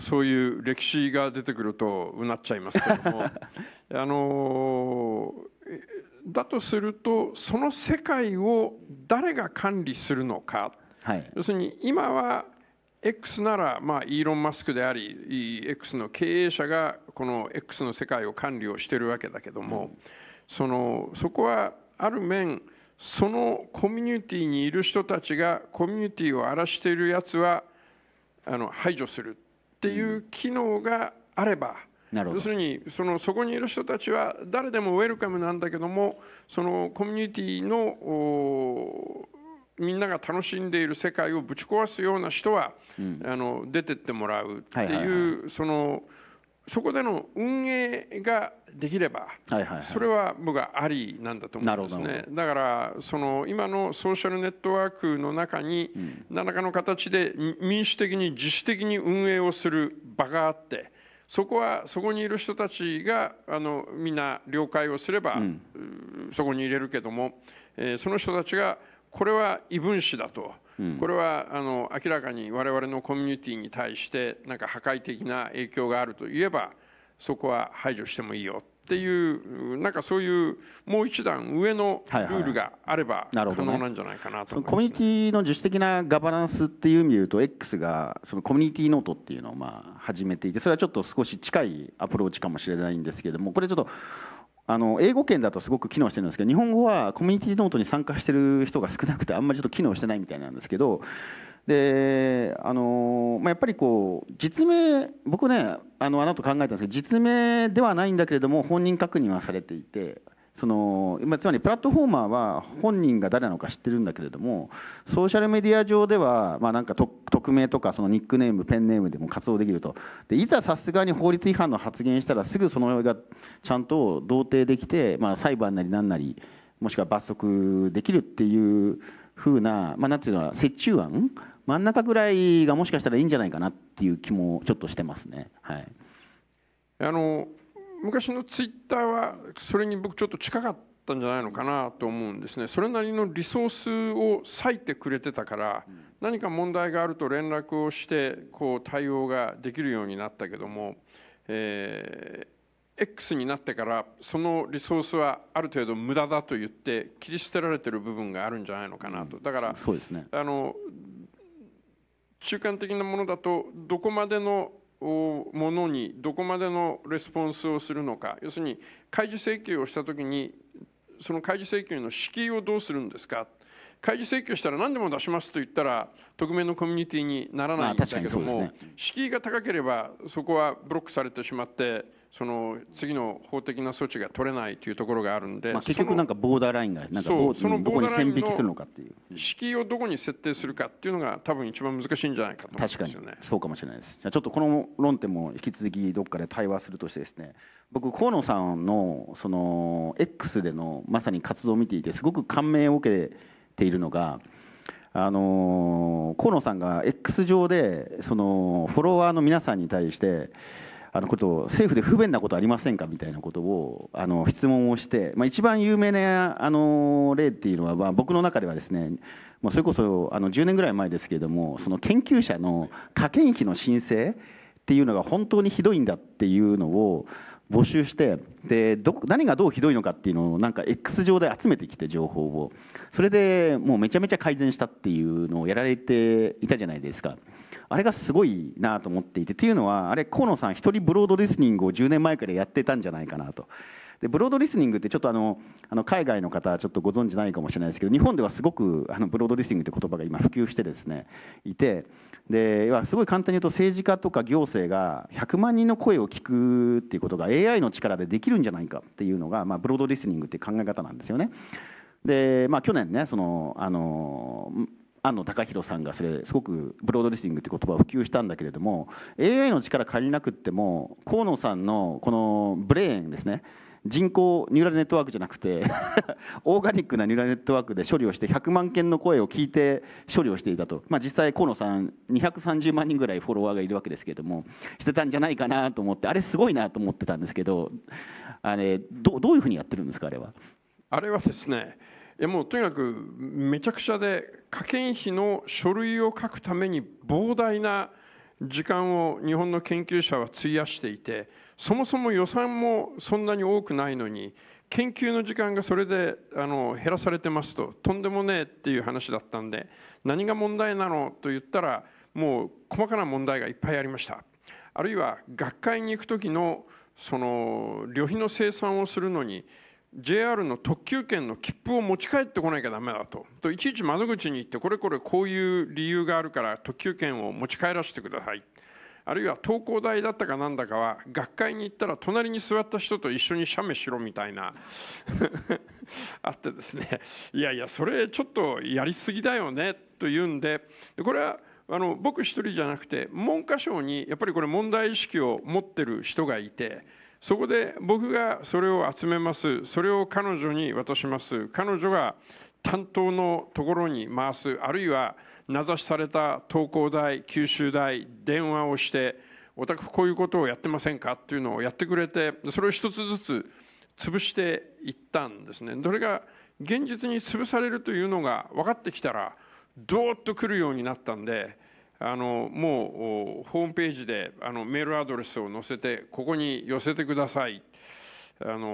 すごい来ましたね。で、ほとんど国立公立は解決をできたと思いますね。ですごい成果だと思うんですけども、河野さんは、これを何度とも繰り返していてですね、他のテーマでもやってらっしゃるんですけど、どれだけやってるのか調べるの大変なんで、さっきクロードコードに聞いて、河野さんはブロードリスニングどれぐらいやってるんですって言ったら、全部で10回やってますっていうのがね、でそれぞれちゃんとレスポンスに対して回答してるかどうかありなしとかも全部整理してくれたんですけれども、その中の一つが最新のやつで、e-gov っていうなんていうかな、政府の電子申請の仕組みがあるんだけれども、日本に47都道府県ありますと。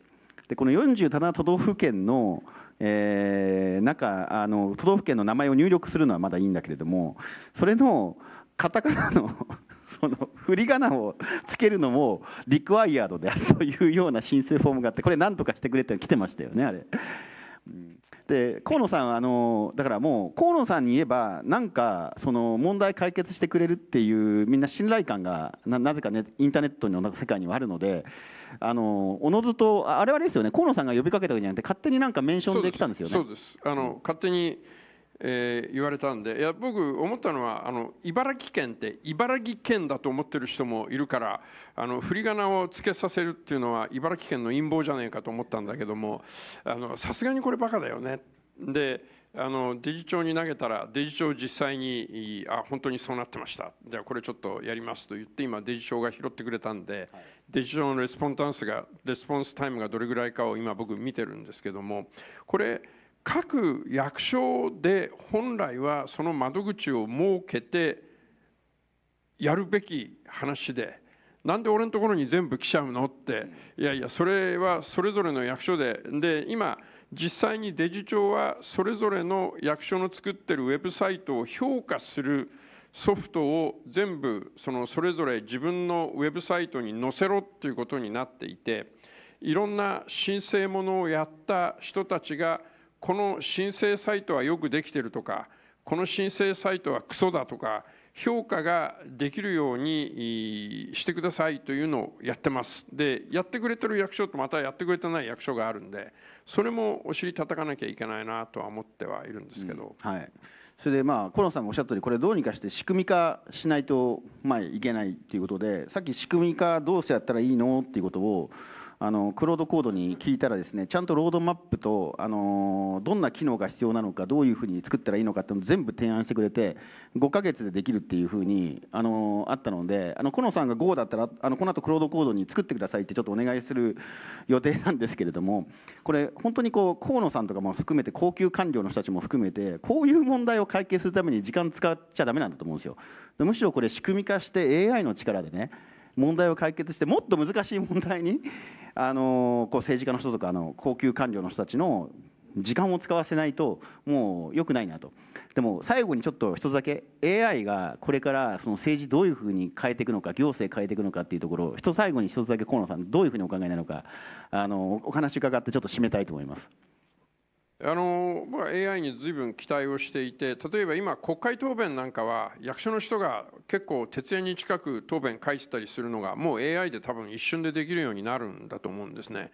で、俺の答弁 AI で書くのかって怒る議員がいたら AI で答えられるような質問は自分で AI で検索して質問するなよっていう方向に行けばいいんだと思っていますし、1741の自治体がそれぞれ自分のやり方でやってますっていうのをやっぱり一つに統合して政策をやるかやらないかは地方分権だけどプロセスは地方分権じゃなくて中央集権で AI にもプロセス作ってもらってそれをみんなでやった方がいいよねと思ってるんで、僕は AI を入れることで今健さん言ったように本当に人間がやんなきゃいけないところにその役所も自治体も人を張ることができるようになって、それは人間がやらなくてもいいよっていうものは AI に投げることによってその人間が本当にやらなきゃいけないものを浮き彫りにしてそこに必要な人的リソースを避けるようになるっていう大いな期待をしてます。はい、じゃあちょっと最後僕も締めの言葉で河野さんが AI に期待してるっていうこと、僕もすごく期待してます。そしてそれはAI がどんどんとその政府で使われて問題を解決してくれるということだけではなくて、やっぱりその問題解決に市民が関われるっていうパワーが生まれるんじゃないかなと。例えば日本で法律を作るっていうふうになると官僚経験してないとなかなかもう難しくてわからないっていうふうになっていたんだけれども、その内閣法制局の見解とかも含めてですよ、どうやったらその法律ってのはワークするのかっていうのを、市民とかシンクタンクとか学者とかも勝手にどんどんと法律が提案できるぐらいのものって多分 AI でできるから、その政治家とか行政の人が使うっていうねだけじゃなくって、今現内のオープンソース化とかも進んでますけれども、市民が問題解決をちょっとだけ参加できるっていうふうにしていく。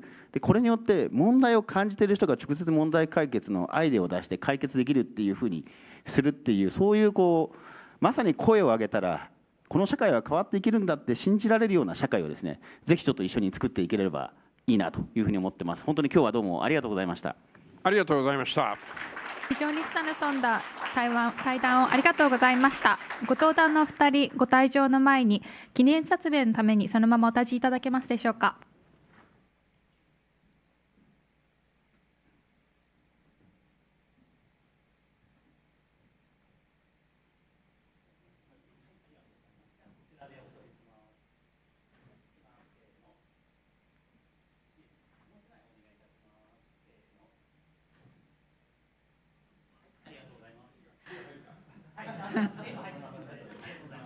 それでは改めまして河野様、鈴木様に大きな拍手をお願いいたします。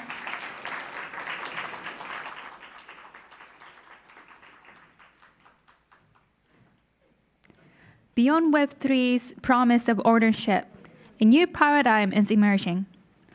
One where AI agents transact, govern, and create on behalf of users. Our next session explores that shift. It is my pleasure to introduce our moderator, Una Softich, Managing Director and Chief Strategy Officer of Intertangible and Strategy Advisor to CoinPost, Japan's largest Web3 media. Joining her in conversation is Yatsuyu, co-founder and executive chairman of Animoca Brands.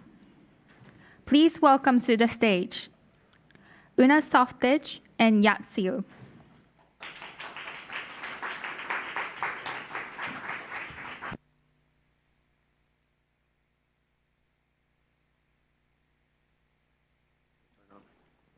And thank you, Sarah, for organizing such a great event and for the audience here. It is so exciting to be here with you and talk about these specific topics. I feel like you have been through every single chapter that brought us here into this agentic world, into the new premise. Just before coming here on stage, we actually talked about how gaming is intertwined into everything, and you started your career at Atari, right? That's right, yeah, and it's great to be here. Again, thank you for the invite. It's always wonderful to be here in Tokyo. You know, for me, the general way that I think about the space is that the last 30, 40 years, I started with Atari in the mid-'80s, 1985, so it's been a while.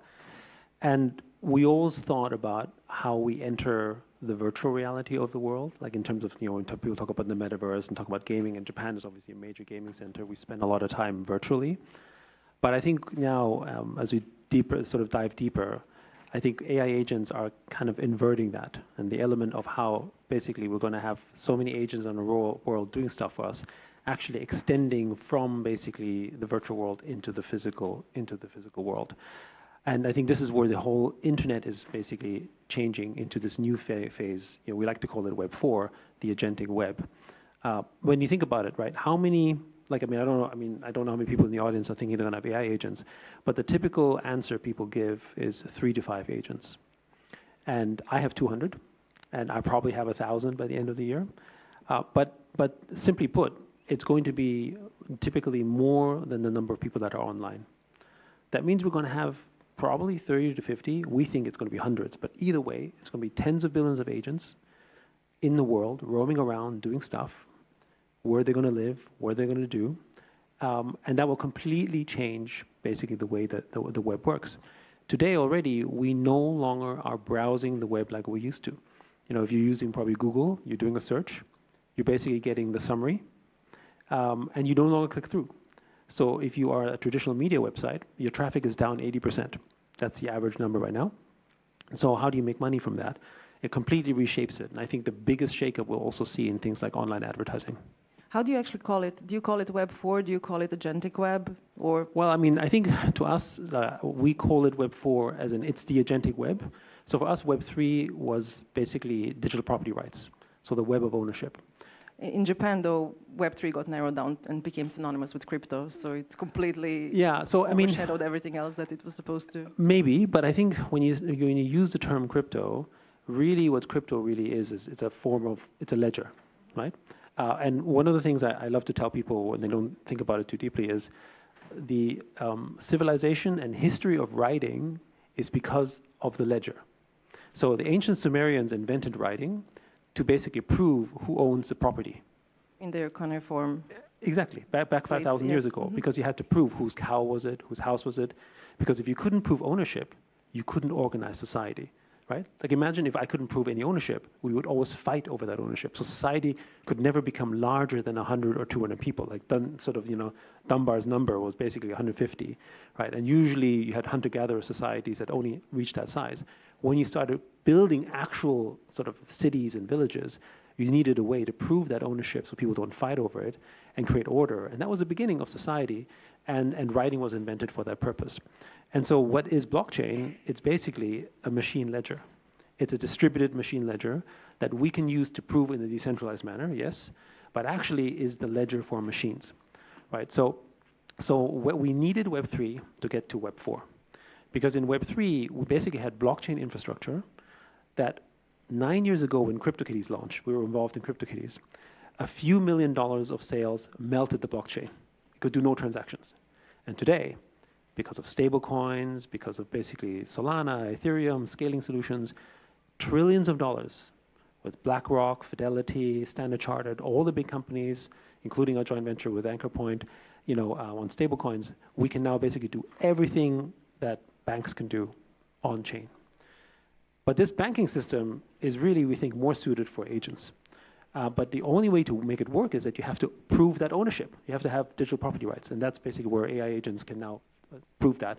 So the agentic web becomes possible because of the foundation that's laid in Web 3. Because the blockchain is immutable, it's verifiable, because Exactly. basically you don't need like large memories on the premise of basically Yes. where the transaction is happening, but it's available. Correct. And I mean, if I want to go a little further, I would argue that we're hitting this new sort of era that might be a kind of agentic civilization, which every phase so far has been human-centric, but I think with Web 4, we're getting into something that becomes much more agent-centric.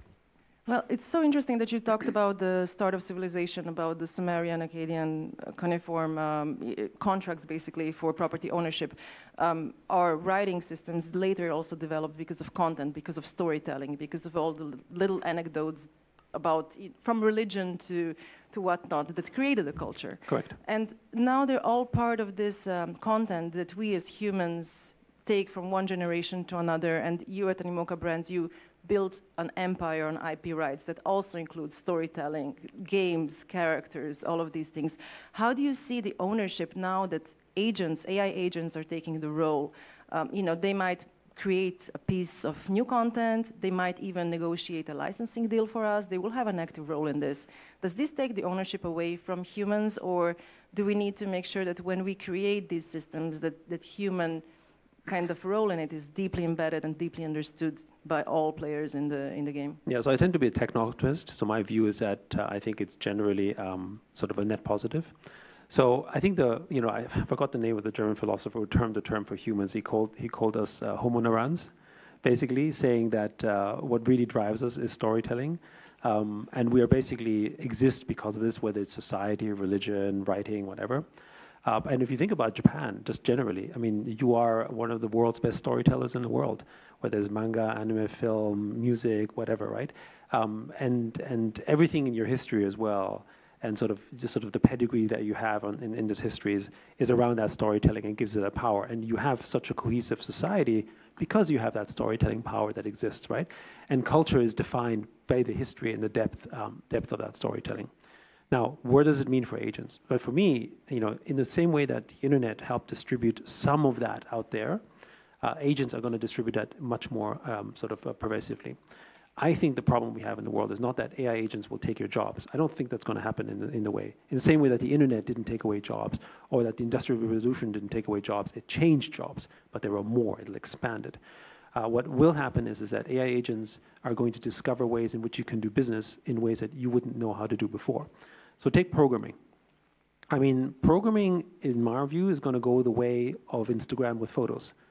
I grew up in the time in the 80s and 90s where being a photographer was a job for only a small percentage of people. And we said that for creators, and we said that for movie makers, and we said that for all these people. And today, because of AI agents, actually everyone is a programmer. The only limitation is us as a human, because when you go to someone here and say, oh, you can program now, everyone's like, no, I don't, right? And that's what people used to say 30 years about photographers, because the agent can program better than the human, right? And that's kind of where we're heading. So that means we're going to have 1 billion people that can create code. Now imagine what you can do when you are creative, when you have ideas, but you couldn't execute, and now your agent can do it for you, right? And that to me is actual sort of power. So then what becomes valuable is authenticity, right? I mean, we all can tell the difference between when something is AI generated. What we pay for isn't the fact that it is looking good. What we pay for is that it's coming from you, or from you, or from you. So the premium for authenticity, which has always been the premium for trust in relationships, right? At the end of the day, I want to have a relationship with you. I don't want to have a relationship with 10 people around you. I might talk to 10 people around you to get to you. That's the role of blockchain, that to verify Correct, that this is basically coming from But us, how do you right? scale? How do you scale and improve essentially, basically authenticity at scale, both on the machine level and in a decentralized manner, and that's basically blockchain. So digital identities, soul-bound NFTs, these all sort of play a massive role. And I mean, just think about in the future, in the relationship, when you want to sort of say for celebrities, you don't have to engage with the celebrity itself, which is really just a visual representation. You could sort of communicate through their agents. These agents are going to be able to sort of share things with you. Like in my case, for instance, when someone comes to Hong Kong, I no longer have to basically go and send them a list of my favorite restaurants. I literally just introduce them to my agent, who can basically just say, hey, here's the favorite restaurants, but it's constantly updated. And what's also interesting is feedback comes back. And so even though I'm not the one communicating because I don't scale, I'm actually building a kind of parasocial relationship with everyone else who's engaging through the agent in a more direct way than I'm doing when I'm basically just using an application or a piece of software. And yet your companies are scaling, and it's understandable you're techno-optimist, of course, because the feedback loop you have is always coming back with this is better, and this is getting to a point where it's getting more and more amazing for all of us, and it's contributing to bettering society.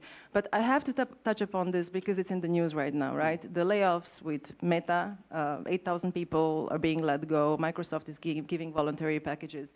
And it's very direct, actually, messaging from the leadership right now when they're saying that they're offsetting AI costs with actually reducing people. So we could say that roles of people are being used to pay for AI investment. And I just want to also add on that because you also mentioned Industrial Revolution. It was very much needed. That's why we're all here today. But after the Industrial Revolution, there were years of chaos where people were destroying machines because they were losing jobs. And it was kind of, especially during winter times for people who were working in agriculture and so on. We all know how this went on. So my question to you is, I know it's an optimistic outlook for all of these things, but do you think we need years of chaos before we get there? Or for people who are working in the field, whether they're entry level right now, whether they're CEOs, whether they're investors, what does this mean right now? What does it signal for the next 1 to 6 months? Yeah, so my general perspective on just humans generally is that we're chaos machines. Okay, so, and I think this is because, and this ultimately is what determines us differently from machines, because we always had the capacity to do things that are incredibly creative, but also incredibly destructive, right? If you look at human history, right?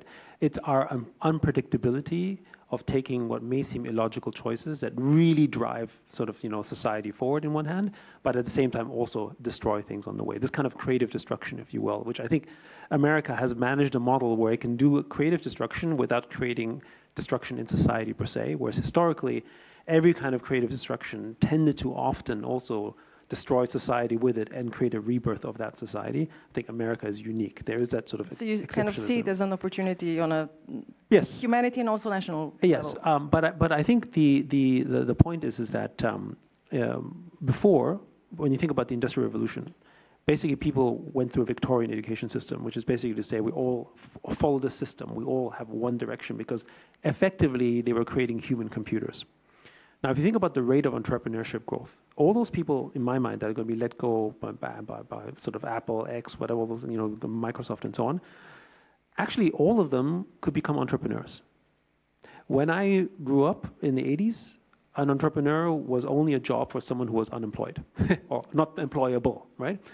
And today they could do that, right? And so that's different. And whether the other form of job was like the Instagrammer, the YouTuber, whatever. These are all new job categories that didn't happen. So I actually see it as an explosion. I also don't see a scenario where we necessarily have every company become like a unicorn, right? I think there's going to be a lot of smaller SME businesses that are coming because they don't know how to write software. Like software as we know it is dead, right? Because we don't need basically one company that's running software for an entire nation or entire sort of city or whatever. Instead, we're all going to have customized pieces of software.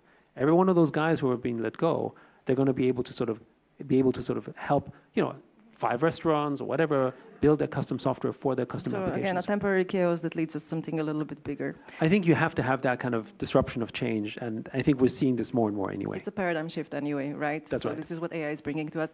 And then on the national level as well, you mentioned US. How about Japan? Earlier you said Japan is very unique. It is in many ways, it has for decades been the really great testing ground for this, because they have the globally loved IP.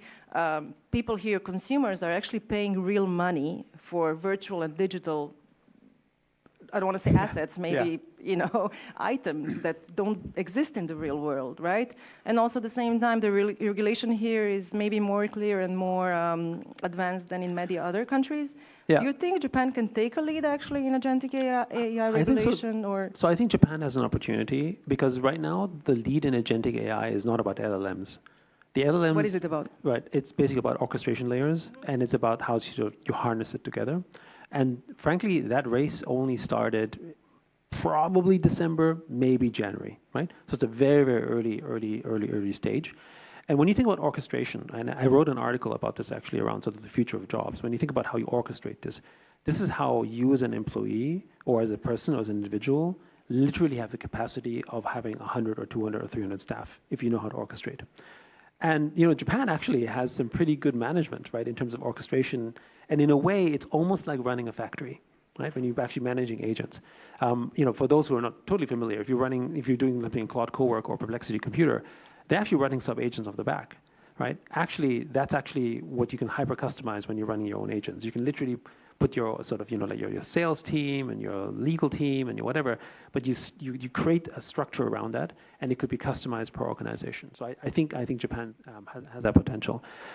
And the other thing about Japan, of course, is you have some macro sort of situations that force you to do that, right? I mean, one personal observation is I'm seeing more and more pet stores sort of all over Tokyo arrive everywhere. I mean literally, because I think declining sort of birth rates, less children, but still a need for companionship, still a need for sort of having sort of a relationship, and sort of I think that's one of the reasons why pets have become that. Japan has been obsessed with robots since the earliest days. I mean, not just about manga and anime, right? All the virtual characters exactly. from Hatsune Miku living in... Well, Hatsune Miku is from a later development, but like Astro Boy, right? And That's it's true, an atom more, and so on. They've all sort of, that sort of idea sort of how robots come. On the software side, Japan has fallen a little bit behind. But it has the opportunity to really sort of come back from that, because software and LLMs are no longer the moat itself. Yes, Anthropic or the Chinese LLMs are all great, but Japan can use all of them, right? So you don't have to worry about that. Instead, what you basically do is just build the application layer on top. And this is where I think, what is one of the areas where Japan remains a global leader? It's in pop culture, it's in anime, it's also in gaming, right? And gaming is really, if you think about it, it's not technology. It's storytelling, and it's harnessing basically other kinds of technology, be it Unreal or be it Unity or be it basically the platforms, but creating these incredible sort of stories that bind communities together. And it's great you also mentioned Japanese management style, right? And you said all of these industries, but also you didn't mention manufacturing and their Kaizen culture. Absolutely. And it's That's much right. better actually to implement that into an agentic AI. Well, and I would also say Kaizen culture kind of makes an assumption that humans are like robots, but actually agents are actually robots. So they're actually, so in this sense, I think they're more suited for that kind of a mindset than say sort of human management. Yeah, just before wrapping up, is there a recommendation that you have for people in the audience, for me, for everyone else? If there's one thing that we can do to really prepare for the new agentic economy today, to really start working on something, if we are not familiar with what even Animoca Minds is doing and so on, what can each person do right now to prepare themselves, either technically or from a mindset point of view, even to enter this new era?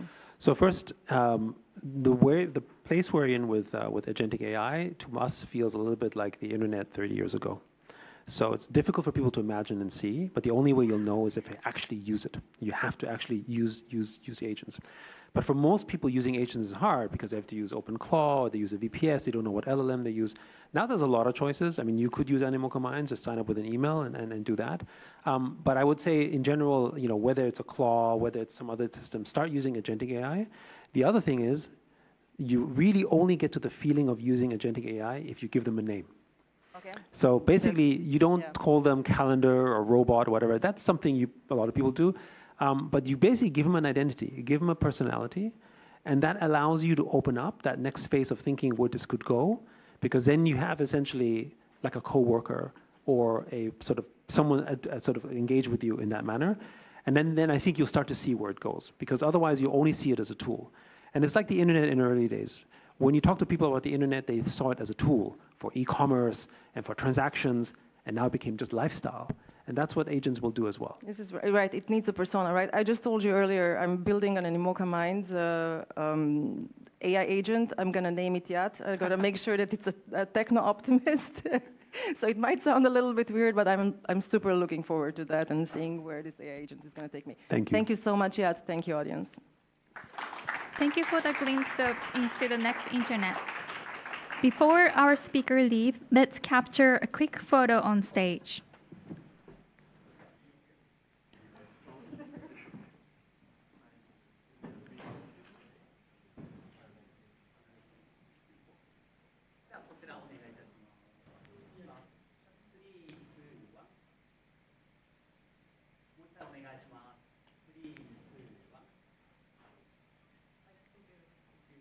Let's give Ya and Una another round of applause.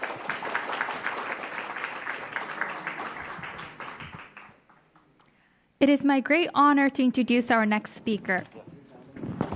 Professor Tsizili Mawala is the director at the United Nations University and the Undersecretary General of the United Nations.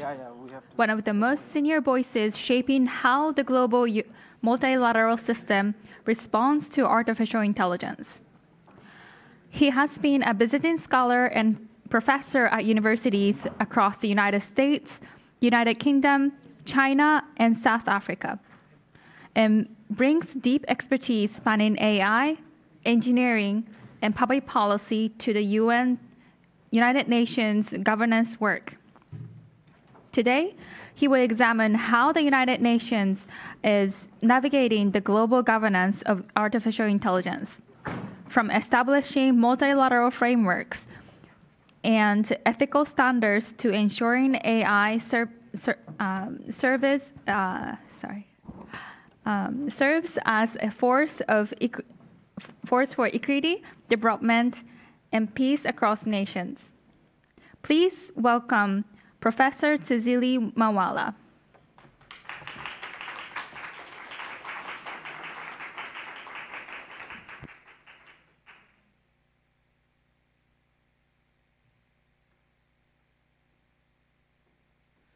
Good afternoon, distinguished guests, colleagues, and friends. As it has already been said, my name is Tsizili Mawala, and I have the honor of serving as Director of United Nations University and the UN Undersecretary General.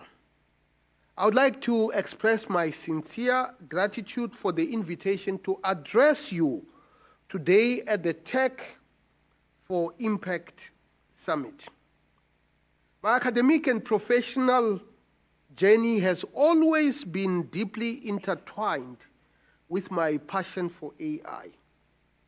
As a researcher, I have been fascinated by the theory and application since my doctoral qualifications in the 1990s.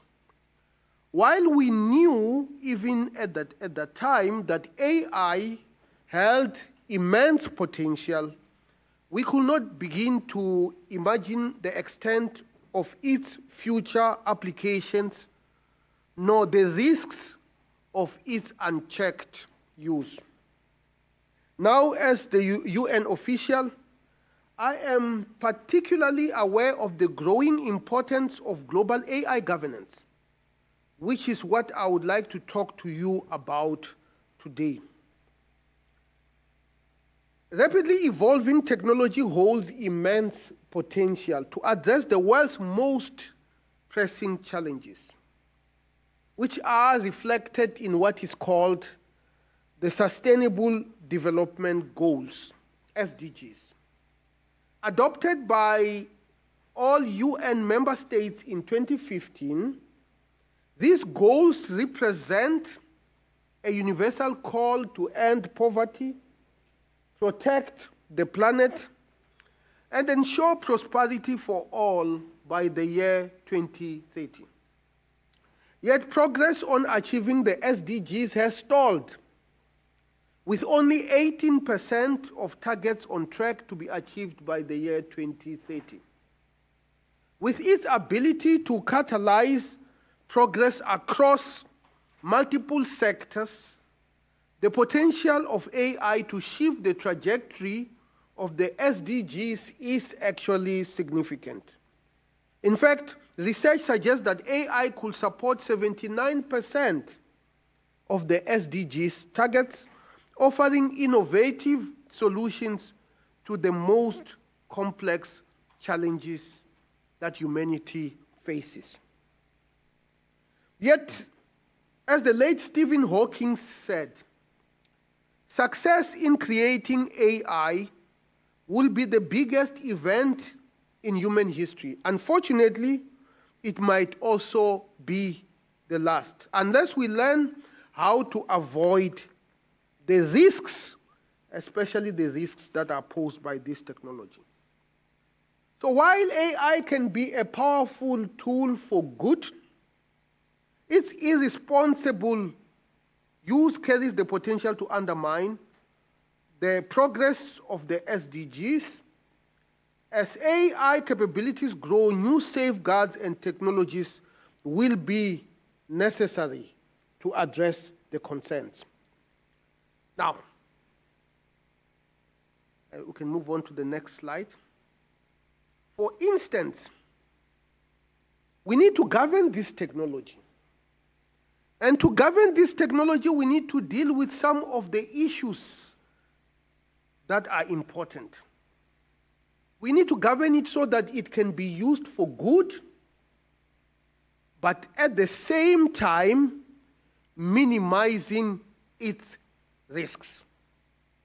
And there are a number of issues that we need to take into account. Issues of AI transparency in decision making is important. The challenges associated with bias, the limit exacerbating disparities in technology access, the mitigating the environmental costs, avoiding falling into the wrong hands. And I will also add the militarization of this technology. When I talk about this, I need to also take into account that these things that we want to see actually are not straightforward. Yeah, yes, AI must be transparent, but it must also be secure. And security comes at the expense of transparency. So these are very, very important. And there are a number of gaps that are available. I think the gaps in the representation of the data sets that are used in AI must be addressed. I think we need to also coordinate globally, nationally, and industries. And we need to avoid what we call arbitrage, regulatory arbitrage, where AI companies can move to places where governance is not as strict. You know, very important. And then, of course, who is responsible for whatever it does is also an important issue that we need to look into. Now, what are some of the key elements of this AI governance? I think the issue of inclusive and diverse perspectives in the data set is important. Secondly, I think the issue of adaptability, that the guidelines that we need to adopt must be adaptive. And being adaptive basically means that we must adapt them as much as possible. And the other issue is issue of evidence-based foundation. And there must also be global coordination. It is clear that what algorithm to use in deploying AI should be done by industry, not by government. It also should be clear that the data set, the issue of transfer of data between countries, cross-border data flow, which is so essential in AI, must be done by an international organization. It is also clear that the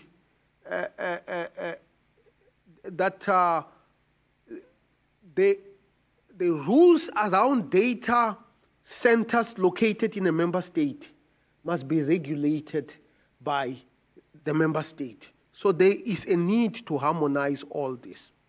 Now, if we could just move on. So the United Nations University is taking the issue of international standards very, very seriously. And I'm going to talk about quite key documents that we have adopted. I think the Global Digital Compact to address the issues of access to AI, whether it is to the technology itself, whether it is to the devices that are needed for us to be able to exploit this technology, are quite important. And then, of course, we have just launched what the so-called International Panel on AI, which is going to generate a report that is going to take into account what are some of the risks emerging and how do we address them. And the United Nations now has an Office of Digital and Emerging Technologies, because it's not just AI. It's when AI is used with other existing and emerging technologies. And then, of course, there is the issue of the AI Resource Hub. I can just move to the next page. And here, at the United Nations University, which is based here in Japan, we have what is called the UNU Global AI Network. And we have more than 100 members in this network to deal with all the policies and the research issues around AI. And secondly, we have just developed a course with Microsoft and LinkedIn, Responsible AI in the Global Context, which is free, and it is available on LinkedIn platform in both Japanese and in English. And thirdly, we have just launched an AI institute in Bologna in Italy. If we could just move on. And then, of course, for us to be able to enact all these issues, we need to understand what exactly are we regulating when we say we are regulating AI. I think we are regulating 4 things. The first thing we are regulating is data. How to collect it, how to analyze it, how to store it, and how to use it. The second thing is to regulate the algorithms that are used. What algorithms do we choose and why? The third thing that we need to regulate is the computing, how we are computing, we are using computational infrastructure to be able to train these models and use these models. And of course, this goes into the issues of semiconductors and raw materials and how we extract them, the utilization of water in the semiconductor manufacturing and in the cooling of data centers, as well as the regulation of the energy that is used. And thirdly, how we apply this technology, because how you apply this technology depends on the industry you are in. 100%, 95% accuracy in a medical diagnostic tool is good, but it is not good in a medical application. And in order for us to be able to ultimately implement this, we need to understand the values. Transparency is one of the values. Security is another value. Secondly, we need to cultivate the behavior of people who are using, developing, and deploying AI. And thirdly, we need to establish incentive mechanisms so that good things can be incentivized and bad things can be disincentivized. And fourthly, we need to develop policies and regulations for this technology. And fifthly, we need to develop standards. Standards are very, very important for us to develop in this regard. And then we need to develop laws. And there are many good examples. If you go to the European Union, they have the AI law, the AI Act. It's a good example of what can be done. Another example is around data is the GDPR, also in the European Union. And across the board, you have some of these laws which are member states based and so on and so forth. And then the other thing that we need to also establish are the institutions that are going to regulate this technology. And these institutions cannot be one. I think they include governments and standardization bodies, international, national, as well as industry standards bodies. I think these institutions also include the institutions of learning, such as education, so that we are able to know the best practices around this technology. I think these institutions would naturally entail bodies such as the IEEE that understands the intricacies of the technologies themselves. And then, of course, also the industries themselves must also play a part. And of course, all this must be harmonized, because if they are not harmonized, you leave regulatory gaps that can actually be exploited. Our Secretary General, and I will quote him here because I can see I have 3 minutes left. He said, the trajectory of artificial intelligence will depend on our readiness to listen, to adapt, and to cooperate. I think these are very, very important. This is a very important message. And what we are doing today is part of listening. But we also need to encourage organizations that we represent to adapt. One form of adaptation is to increase the literacy around this technology. And then, of course, cooperation is actually quite important. And finally, next slide. Thank you very much. And I look forward to collaborating with you. Please stay connected. And if we have a course, a free online course with Microsoft and LinkedIn in both English and Japanese, and I look forward to your participation. You get a certificate at the end. Thank you very much. Thank you, Professor Marala, for the vital perspective on AI governance. Let's give him another round of applause. We will now take a short break. Our next session begins at 3:40. A panel on learnings in the age of AI, redesigning work and education. Please take this time to network, refresh, and we will see you back here shortly.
Welcome back, everyone.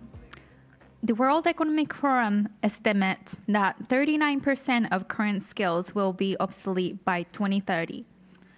As AI automates cognitive tasks once thought uniquely human, the social contract between employers, workers, and educators must be rewritten. Our next panel tackles that question head-on. Learning in the age of AI, redesigning work and education. It is my pleasure to introduce our moderator, Hori Dempsey, Tokyo correspondent for the Financial Times, covering corporate Japan across industrials, automotive, energy, and consumer goods. Joining him are three leaders at the forefront of education, work, and AI. Satoshi Hirose, Yumiko Murakami, and Maiko Kojima. Please welcome on the stage Hori Dempsey, Satoshi Hirose, Yumiko Murakami, and Maiko Kojima. While our panelists are settled, allow me to introduce them more fully. Our moderator, Hori Dempsey, covers corporate Japan for the Financial Times and previously reported on commodities and breaking news before moving to Tokyo. Satoshi Hirose is the Dean of Globis University Graduate School of Management and Managing Director of Globis Corporation. With a career spanning derivative trading, managing consulting at A.T. Kearney, executive leadership at AIG, and co-COO at Bell System 24. He brings deep expertise in corporate transformation and global strategy. Yumiko Murakami is a general partner at Empower Partners, Japan's first ESG-focused venture capital fund. She formerly led the OECD Tokyo Center and brings extensive experience in policy, education, and economic development. Maiko Kojima is the CEO and founder of Crafter Inc., an AI SaaS company acquired by Manex Group in 2022. She leads product innovation on enterprise AI tools serving hundreds of Japanese companies, exactly the infrastructure layer where education, work, and AI collide. Hori, over to you. Thank you, everybody, for joining us. It's a beautiful day outside, so I appreciate you all taking the time to be with us for the discussion today. And it's an extremely timely discussion about how AI is going to reshape education both in the classroom and in the workforce. This is personally a question we're asking ourselves every day at the Financial Times. And I am a new father with a 6-month-old baby. And so I'm thinking about all these questions and how it's going to reshape education and what it's going to be like for my baby girl. So I am fascinated to hear everyone's opinions today. So without further ado, let's jump straight into it. So for the opening question, let's just set the scene a little bit, set the stage. And when you look at what is happening at the moment in classrooms and boardrooms and in policy-making circles, what is the single biggest shift that is occurring right now, and what is the biggest change that we've seen over the last sort of 18 months or so? And added to that, what is the biggest shift that is not happening that you think should be? So, Yumiko, let's start with you. Yes, thank you. And first of all, congratulations on your baby. I did not know that. Thank you. Exciting time. So again, thank you so much for having me here today. I am running a venture capital fund, investing in startups, and many of them, maybe all of them, are saying they're AI companies these days. But also, I have been very heavily involved in the government discussions around AI as a member of the Prime Minister's Advisory Board for the Kishida administration as well as Ishiba administration. Just based on what I have been sort of hearing and sort of seeing, again, with regard to the government policies on AI, you probably know that there was a pretty big announcement by the government last year. I think it was last May or so, in terms of where government is heading in terms of AI policies. And you can say that Japan's approach with regard to AI is pretty light touch and sort of innovation first approach, in contrast, say, for example, with the European approach, EU approach, which is pretty heavy regulation focused approach.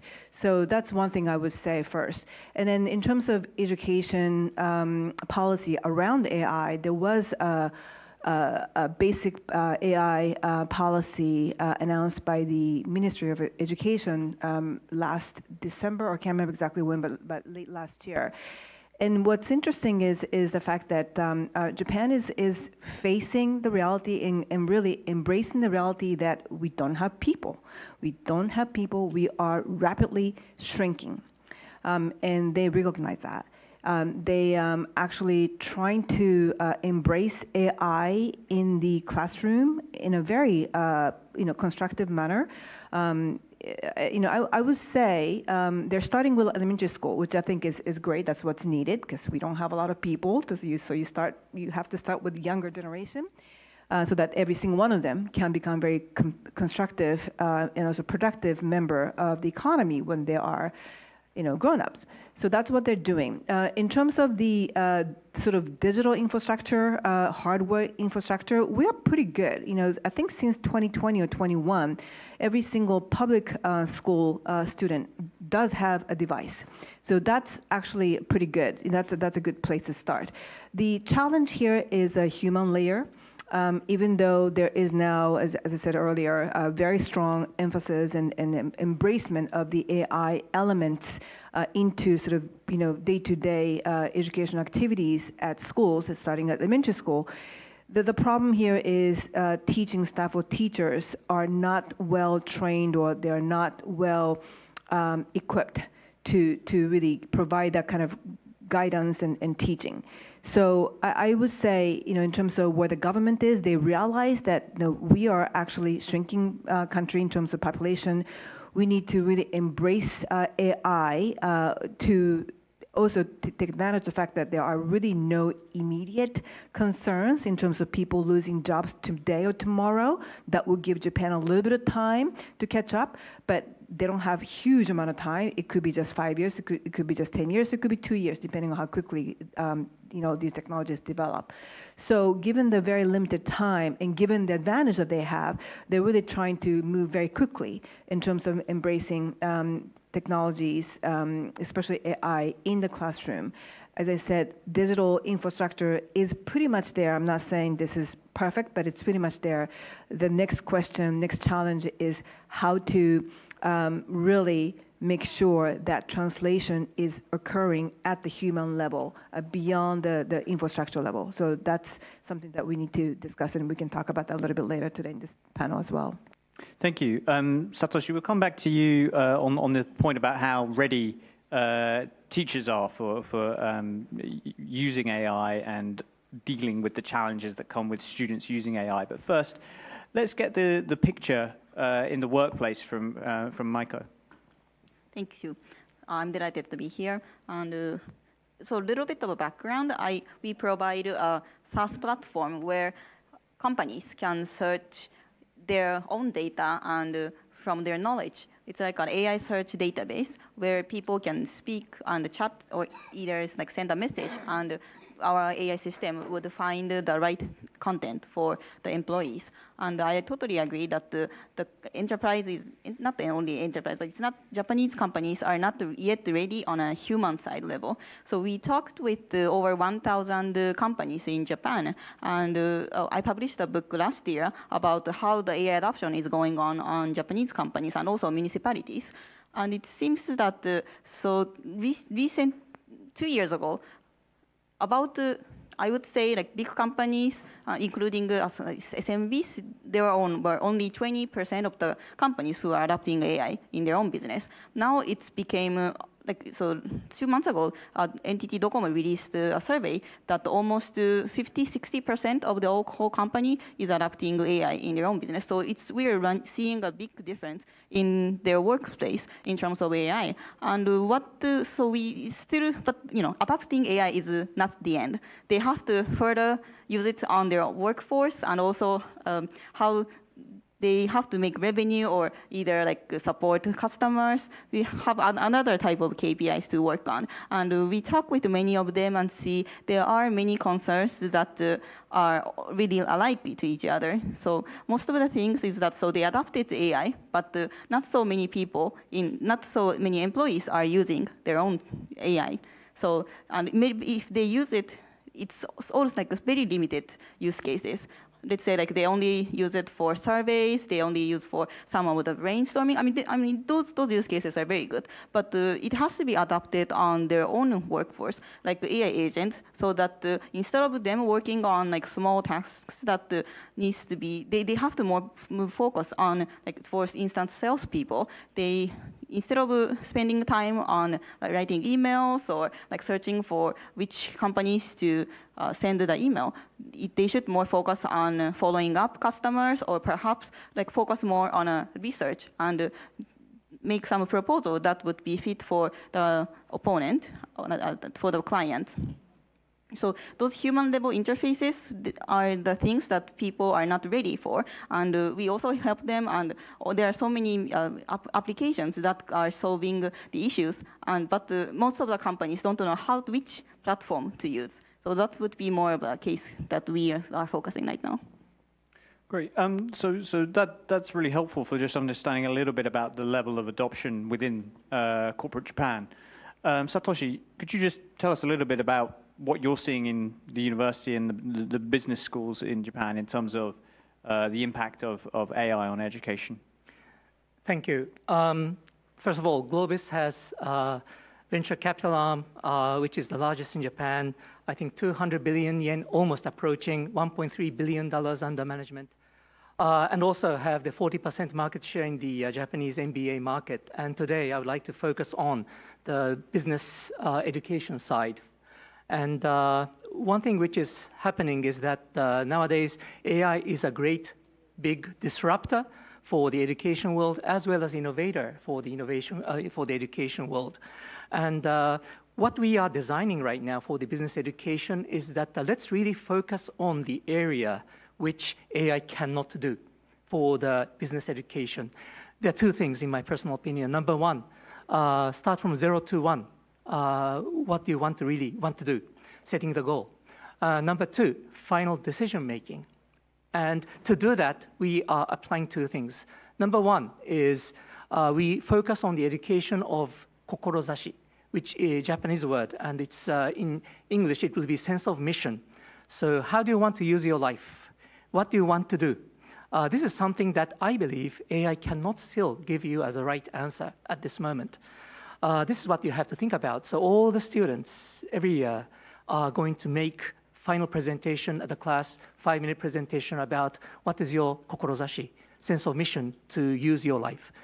Number two, in terms of the final decision making, all the classes are case studies, and each of the class faculties does not ask for which is the right answer at all.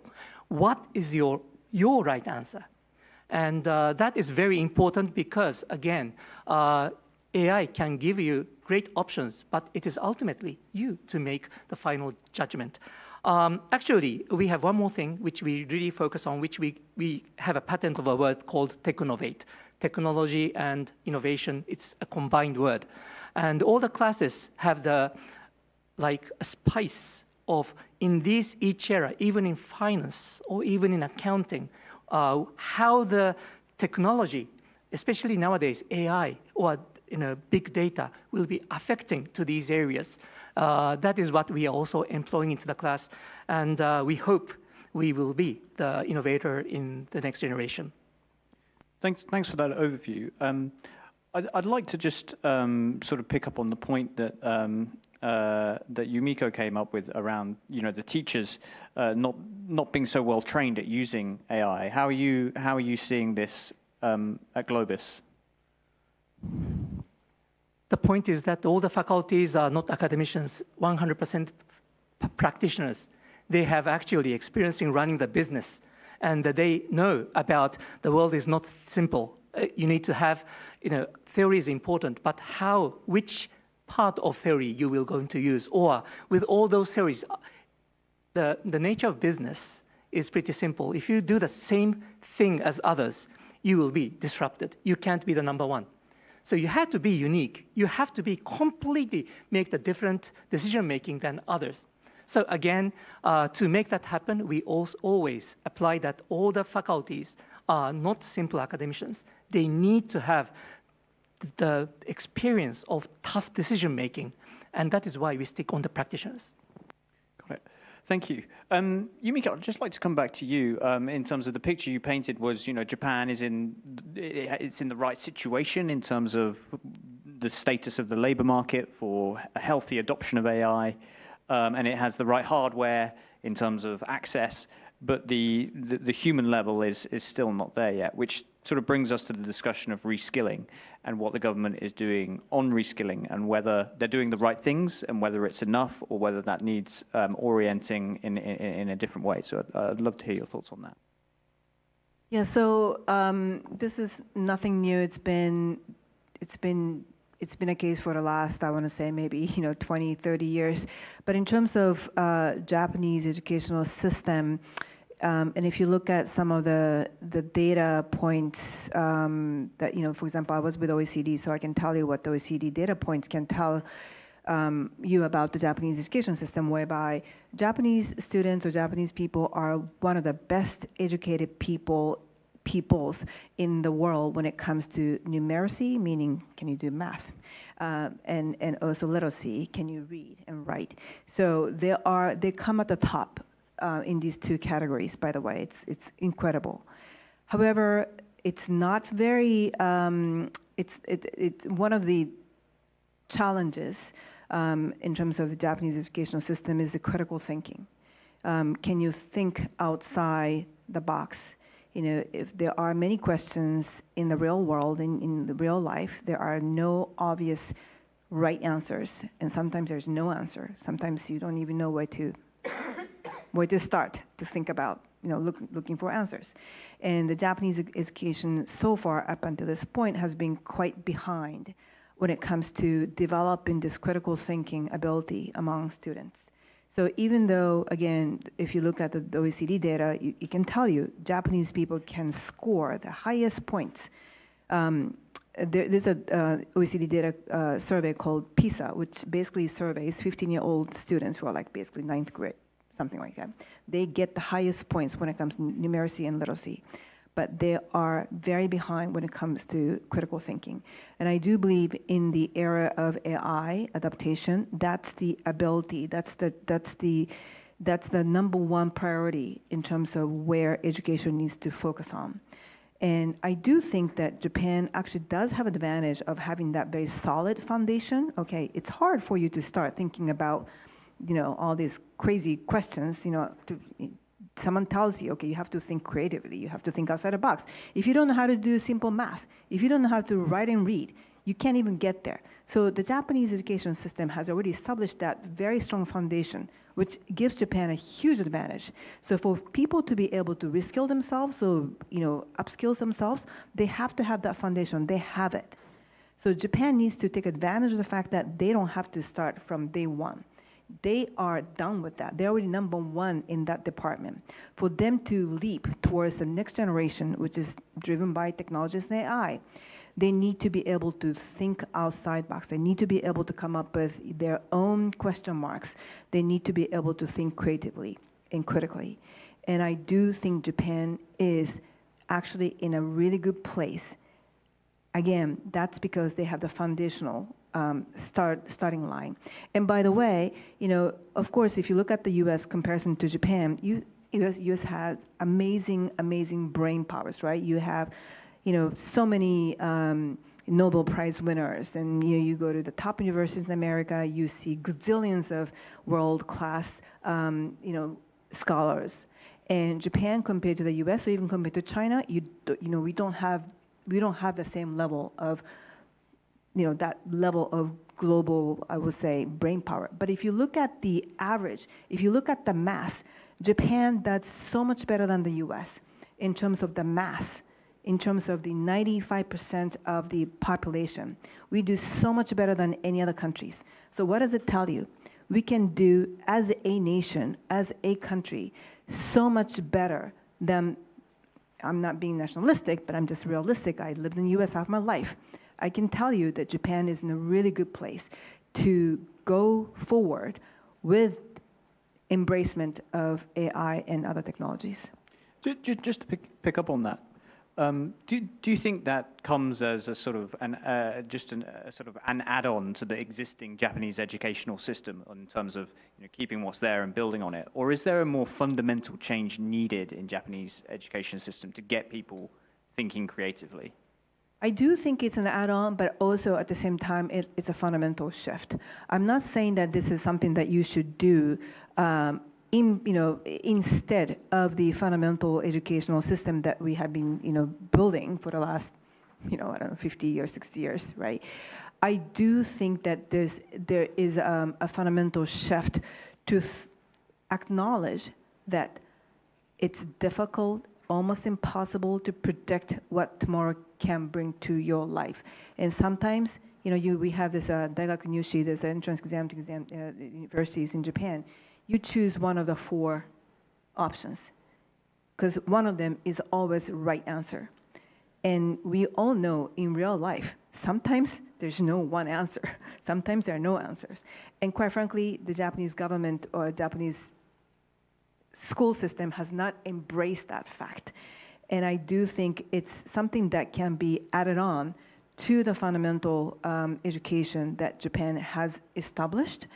It's just that it does require a fundamental shift in the way people look at the world and see the world and realize that, yes, it's sometimes possible. There are no answers. Sometimes it's possible that you have to create your own answers that are not one of the 4 options. Maiko, you sort of mentioned there's this big gap in terms of the tools and the AI systems are there for people to adopt in the workplace, but the employees simply aren't ready. What do you think it's going to take to get them ready? Is it just a case of, we need a bit of time, we need a bit of training, or is there something bigger that's needed? And what's your view there? Well, that's a good point. We do a survey after adopting AI. What would be the #1 request from employees? And they say it's all training and reskilling. And I would like to, I really relate to what you mentioned about the critical thinking. Right now, companies not only using AI, but for the education side, they teach how to judge information. So in order to judge is this information good or relevant, or even it could be fake. So they all go through critical thinking education, that teaching assistant, so you have to look into the sources and rules that are regulated by the companies. And take Finland. I believe Finland has been #1 ranking for European media literacy. They give out, so teachers give a checklist, 18, 20 checklists to see and show a video of some celebrity or other people who is famous, and let the students to discuss, is this real or fake? And if it's fake, why is this made for? So you have to be critical to understand what's the not only human but also AI-generated content has become, and it's growing more and more. You have to understand the objective of the creators objective as well. And we are also considering about so this is not only for students, but how are employees? Are employees still, do they have logical and critical thinking? Are they ready for understanding the information that has given by AI and putting it on their own sense to get the essential thing that they want? So that's all we've been training, and it's never ending. Thank you. Satoshi, just to build on that point, what are you seeing in terms of the impact of AI on students' ability to think critically? Are you seeing a shift towards that sort of enhancing their ability to think critically by having a tool to bounce ideas off, or in fact, are you seeing a situation where we're shifting towards students being highly dependent on AI to come up with a responsive tool? Thank you very much for a great question. And first of all, allow me to, I can't agree more than what Yumiko mentioned, that Japanese education's capability, that Japanese education is really good in terms of quality, to be honest. But as a person who took elementary education in London and returned back in Japan, one different thing is that in UK, I was always asked, Satoshi, always be unique. You need to be different with others. When I returned back in Japan in always, why are you so different with others? You need to be the same. This is the only thing I believe that we can do better in terms of the Japanese education, and I believe it's getting better now, clearly better now. Now, returning back to your question, I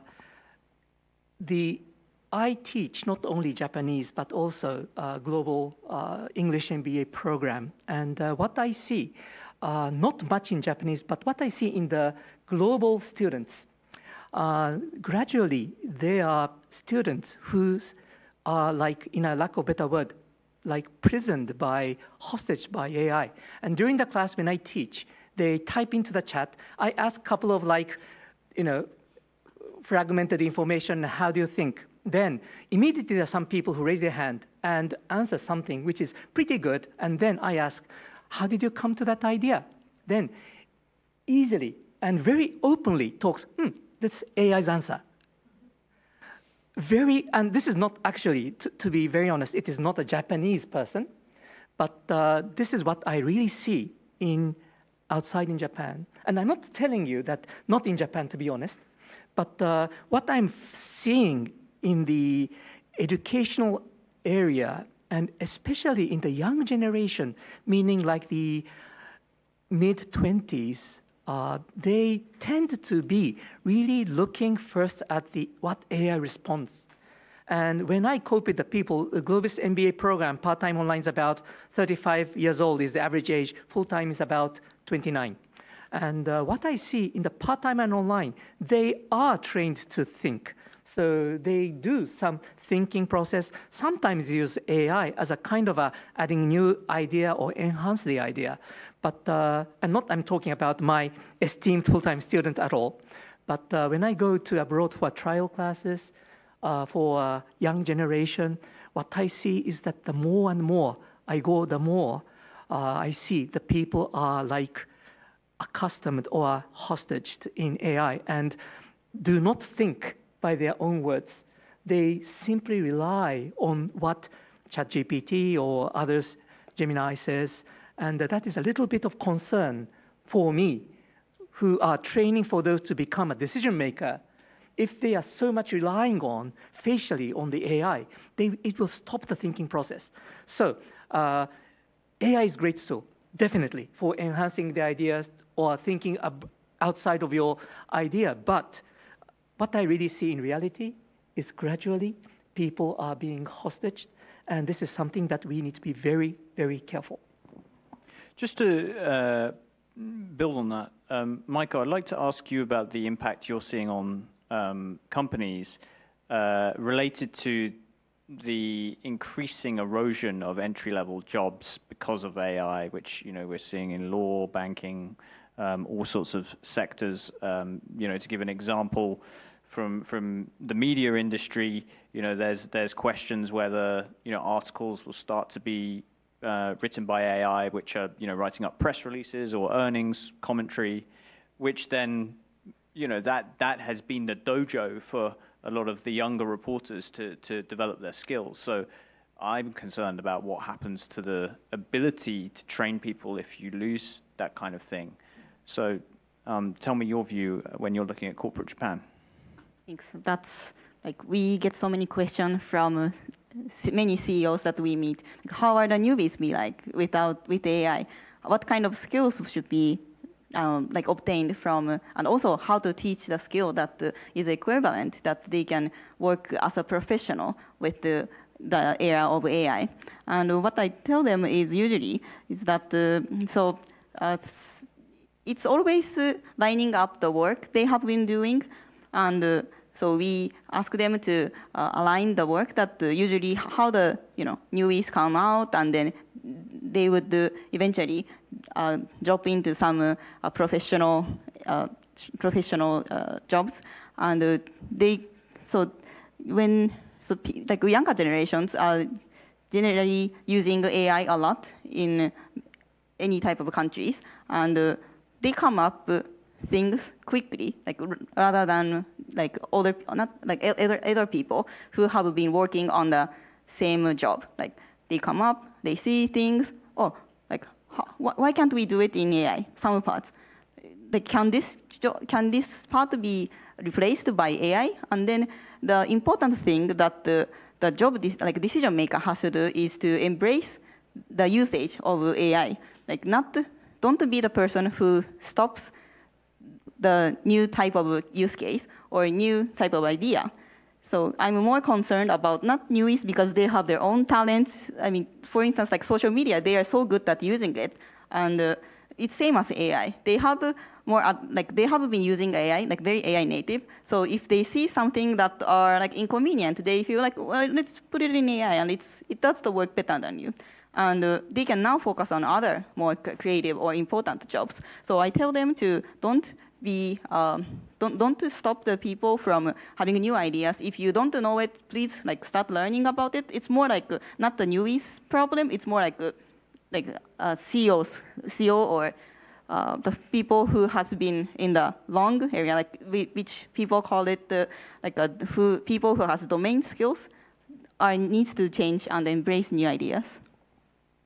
Yumiko, I'd like to just ask you about your perspective as an investor in this space in terms of when you're looking at sort of workforce transition or educational technology companies, which ones are actually sort of attracting capital at the minute, and what's the real problem they're trying to solve, and is capital flowing to the right kinds of companies to solve the problems that need solving?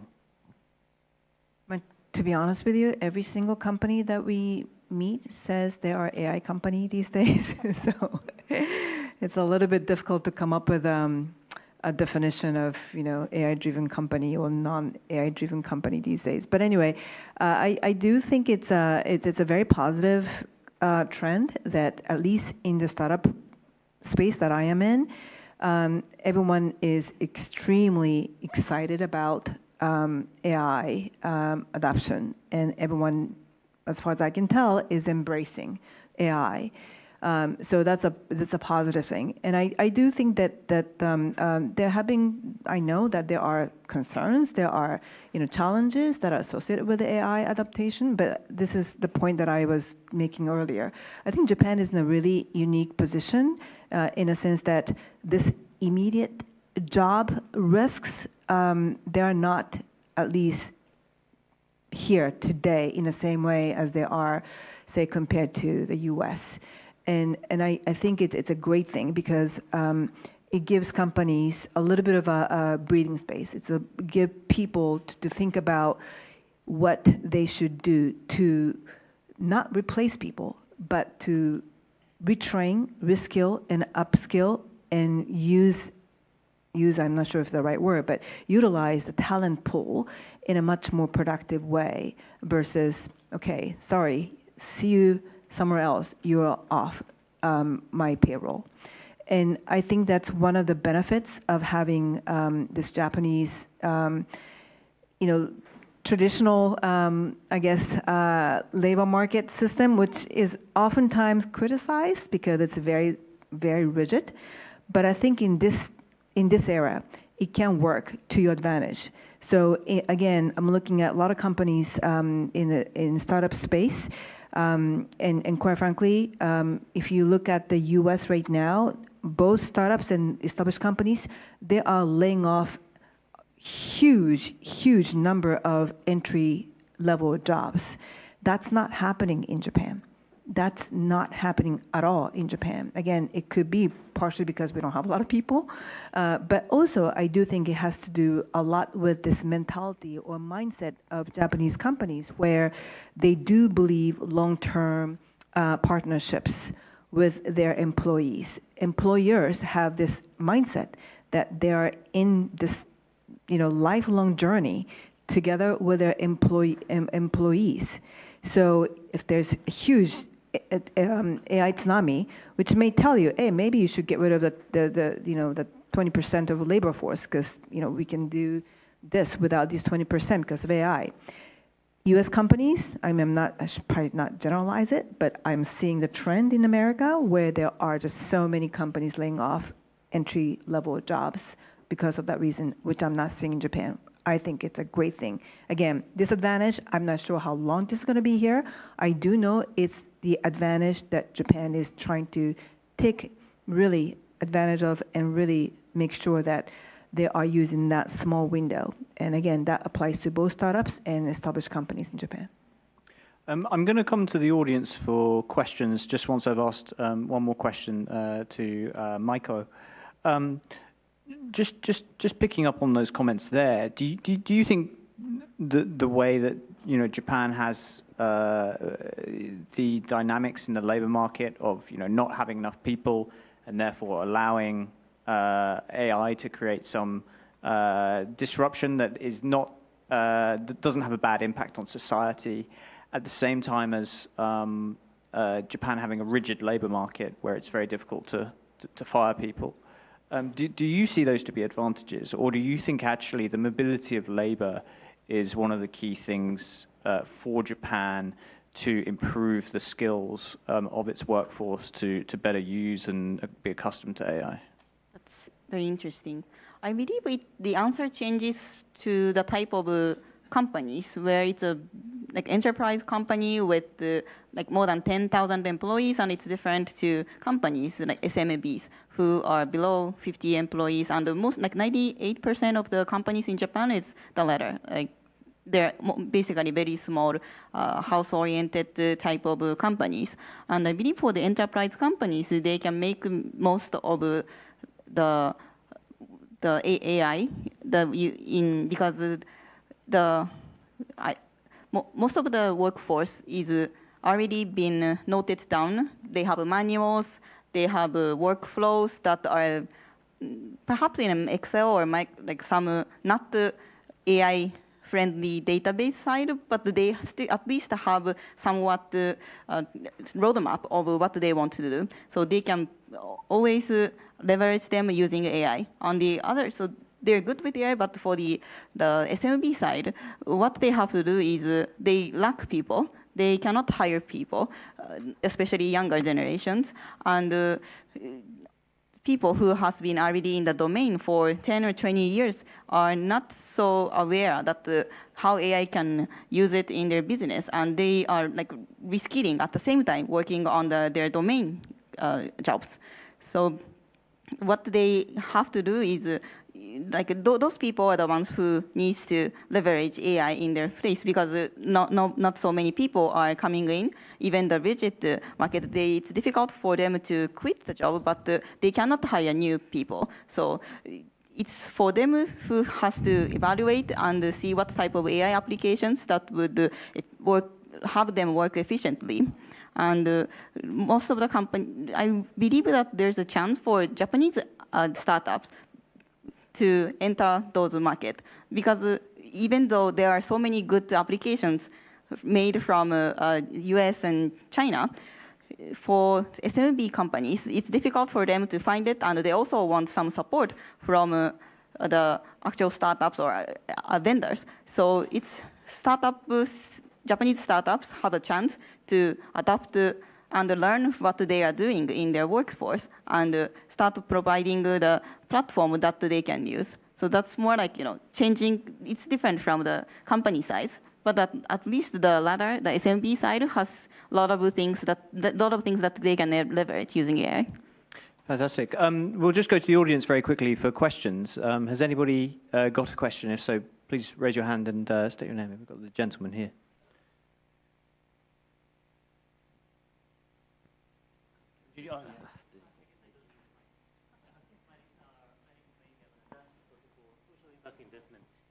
From Kibo Foundation.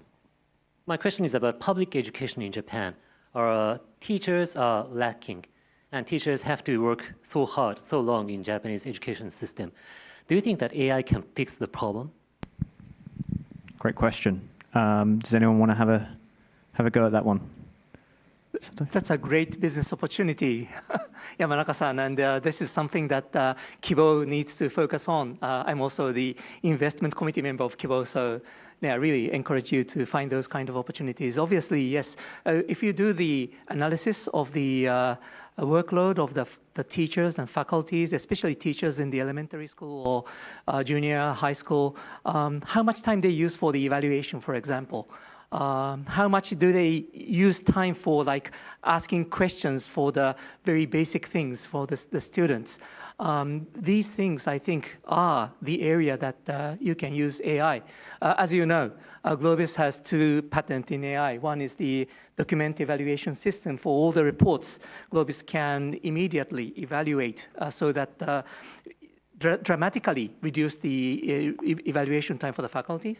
Another one is the chat system, which all the contents can be resolved. Most of them can be resolved by chat. So, yeah, this is a great area that you can reduce the area of the time for the teachers in the education world. That's my comment. Brilliant. Well, unfortunately, we've run out of time, but this was a brilliant discussion. So please give a big round of applause to all of our panelists. Thank you for the insightful discussion. Before our panelists step down, please remain on the stage for a quick group photo.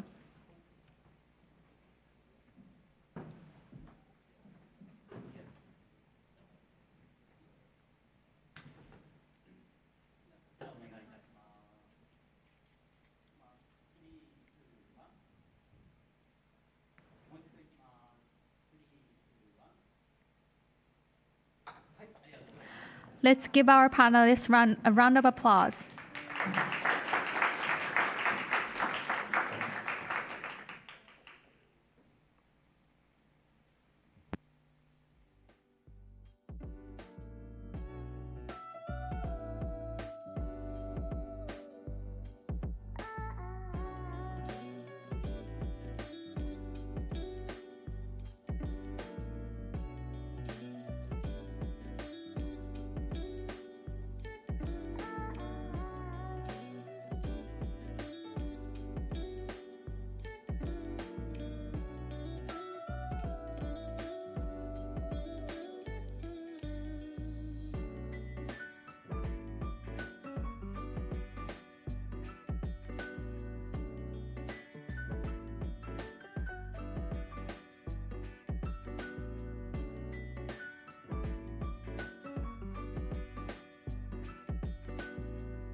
Japan sits on one of the world's largest pools of the institutional capital, yet most of it remains on the sidelines of global resilience. As geopolitical instability reshape where and how money flows, our next session asks, how can Japanese capital move from passive allocation to active catalyst? It is my honor to introduce our moderator, Tim Kelly, senior correspondent at Reuters in Tokyo, covering defense, national security, geopolitics, semiconductors, and Japan's technology industry. Joining him are three leaders bringing very different vantage points onto global capital. Ken Shibusawa, Jesper Kohl, and Anastasia Dieva. Please welcome to the stage Tim Kelly, Ken Shibusawa, Jesper Kohl, and Anastasia Dieva. While they get settled, allow me to introduce them more fully.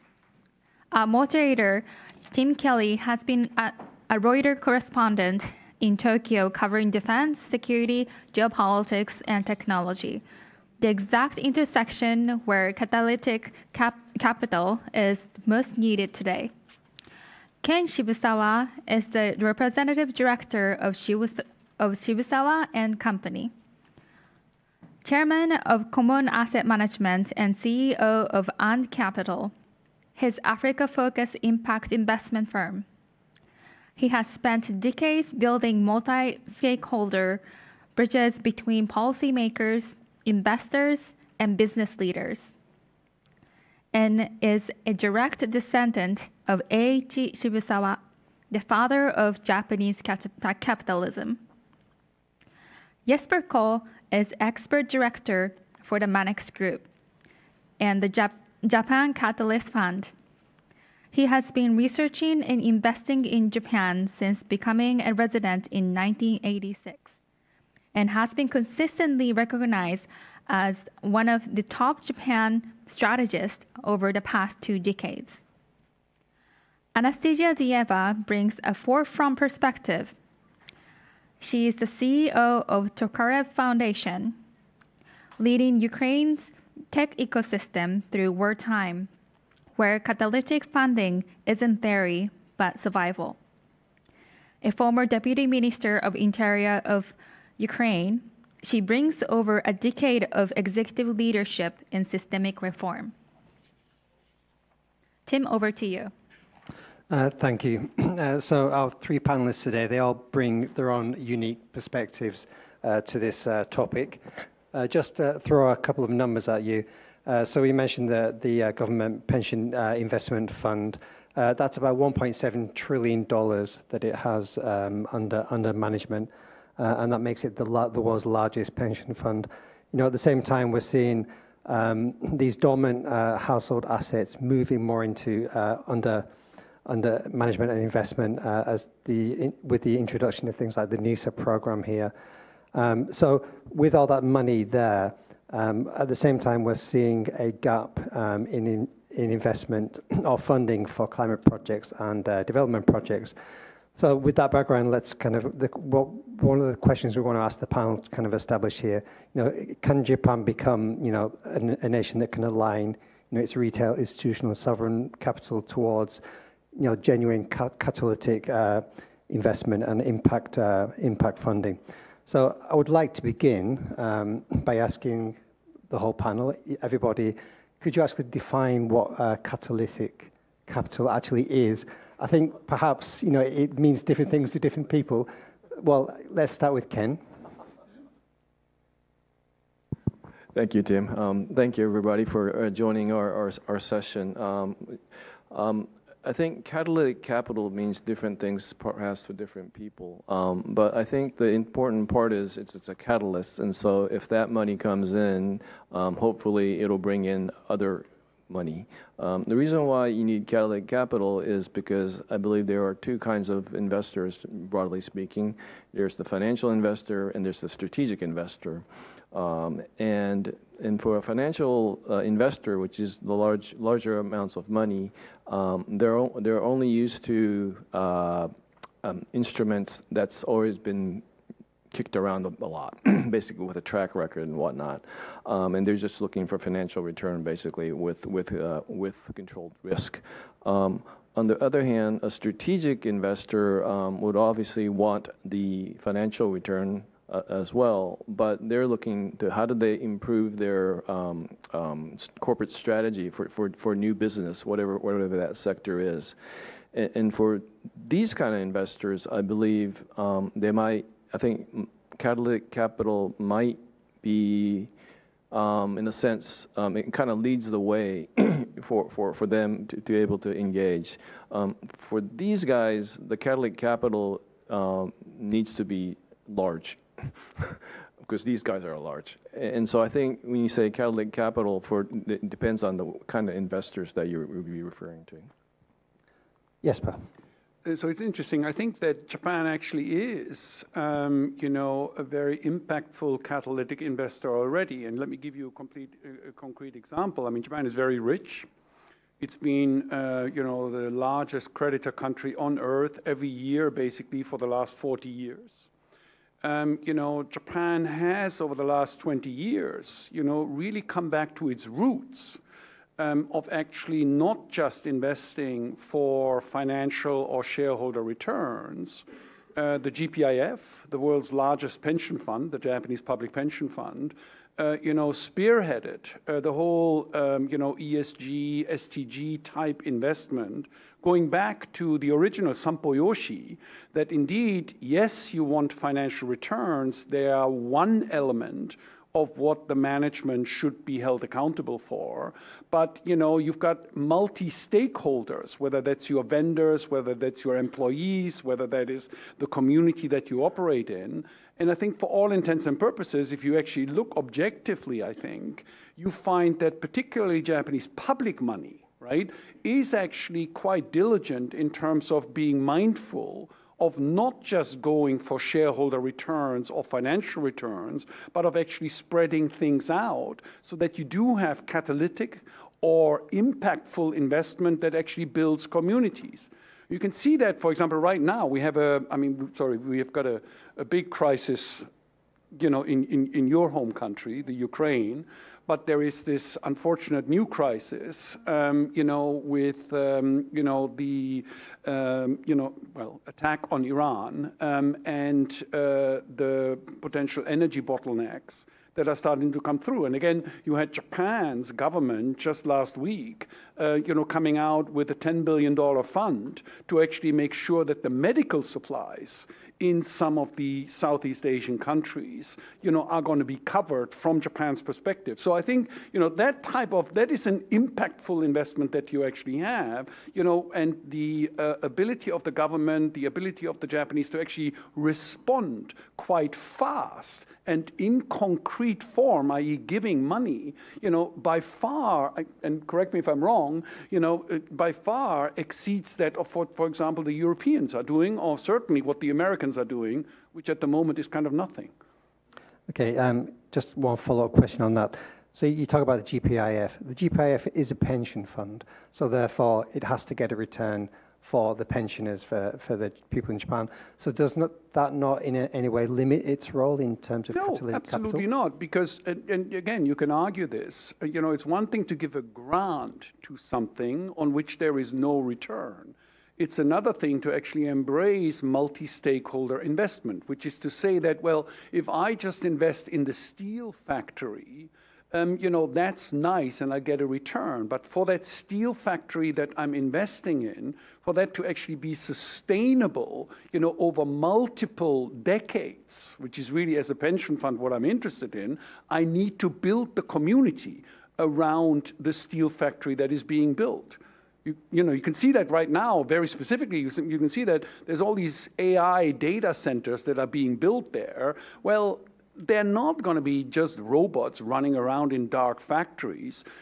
Can you actually build the entire community around this? Can you ensure that the energy sucked up by these data centers, is not going to come and reduce the quality of life and standard of living in the villages around this? Being mindful of that in your demands as the capitalist, as the provider of capital, to those projects, I think Japan is actually doing a very good job. So it's more of a holistic, connected. Sure. Jasper's my old friend, and I'm an optimist, but he's a super optimist. But let me kind of push back a little bit on it, because under the Keizai Doyukai, which is Japan Association of Corporate Executives, it's the establishment, right? We've launched a impact fund into Africa. And who's the catalytic capital that came in to become the lead investor? We visited all the financial institutions, about 100 corporates. It wasn't a single financial institution. It wasn't a single pension fund. It was a corporate. It was Japan Tobacco. They were the lead investor. So they were the catalyst. And so my take is that financial institutions have the potential to be very big, large catalysts, like Jasper correctly said about starting the ESG movement about 10 years ago. But their mentality is, because they have such large scales of money they had to invest, that putting a little bit of money, like $5-10 million for them, doesn't really impact their performance. And so they're a little bit more conservative in terms of catalytic capital.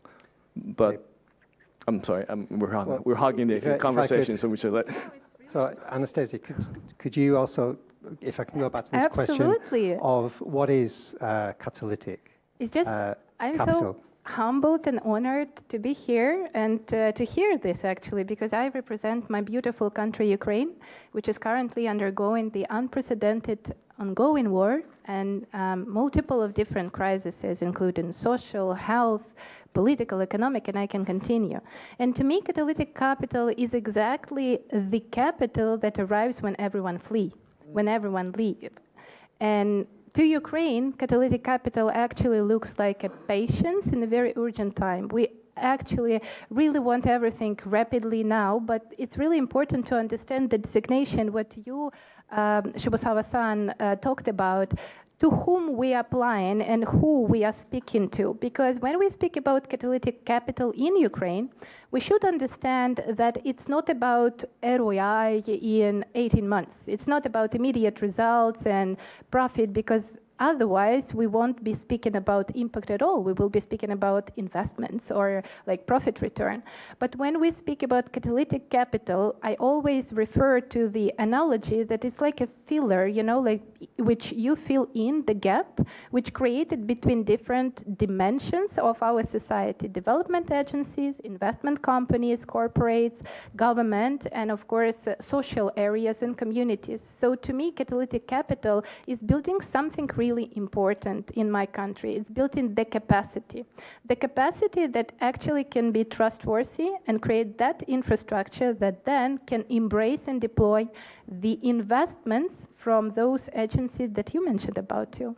So you're, Anastasia, you're at the front end of this. You're at the front line of this, these investments, and you work in education, you work in healthcare. Could you kind of just, for the audience, kind of tell us what it's actually like at the front end when you're actually deploying that capital and how you use it? Absolutely. Thank you so much. I think that it's worth saying that Ukraine is definitely not Ukrainian model. It's not a template. It's actually a proof of concept, how you effectively can deploy capital for creating something sustainable in a very unsustainable environment, in a very fragile environment. And three things which I really want to highlight, which will help to understand why we are doing this and how. I want to mention that these three design principles have proven under the fire, and I talk about it literally. The first one is, first of all, human capital. You invest in human capital, first of all, and it actually reverses the conventional reconstruction model and logic when you say first we build roads, then we build houses, and then we support humans. We reversed that pyramid.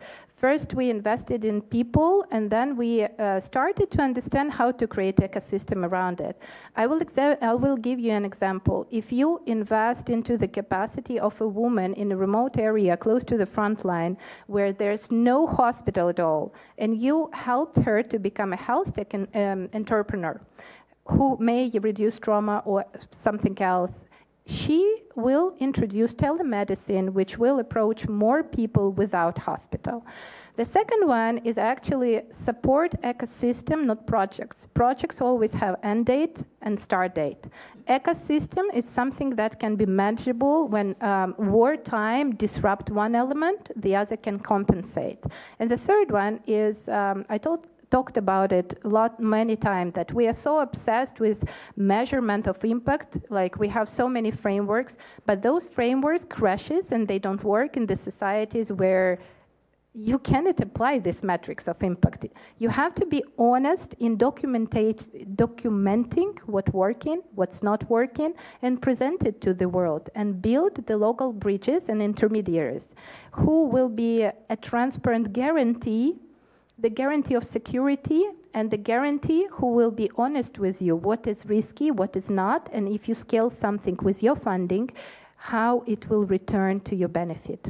So we're seeing the world fracture. We're seeing perhaps the end of the post-World War II order, and we don't know what's going to come in its place. But as countries like the US pull back, we're seeing the gutting of US aid. The role that Japan can play within that, and the role that that catalytic capital can play, perhaps the GPIF. Coming back to Ken and Jesper, can you kind of outline to us what you think Japan's perhaps unique role could be in this? As the world kind of changes and something emerges, how can Japan position itself? What can Japan adopt a new role? Begin with you, Ken. Look, I mean, I've been for the last 3 years, I think, Pax Nipponica. I mean, we are in this world where the two hyperpowers, the United States of America and the People's Republic of China, simply cannot be trusted anymore. For various reasons, and this is not a question of being anti-Chinese or pro-American or anti-American and pro-Chinese. This is not the issue. If you put yourself in the position of any of the middle powers or any of the countries, the two big guys you cannot trust anymore. And Japan is in this unique position because Japan is very rich. Japan is highly respected, in terms of the socio-economic system that Japan has built. I mean, it's an admired country. Unlike in California, every year there's about 420,000 people who declare bankruptcy because they can't afford healthcare costs. In Japan, nobody declares bankruptcy because of healthcare costs because you've got a functioning healthcare system. So Japan is admired. And the interesting thing is Japan is also no longer threatening. Because Japan is old. I mean, my wife always accuses me of, the only reason, Jesper, you like being in Japan is because everybody else gets older faster than I do.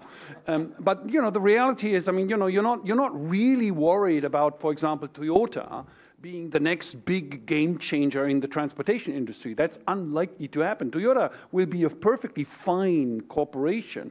And so Japan, from this perspective, right, because it is respected, because it is admired, because it is rich, and, because it is, sort of situated between the United States and the People's Republic of China, Japan as sort of the honest broker.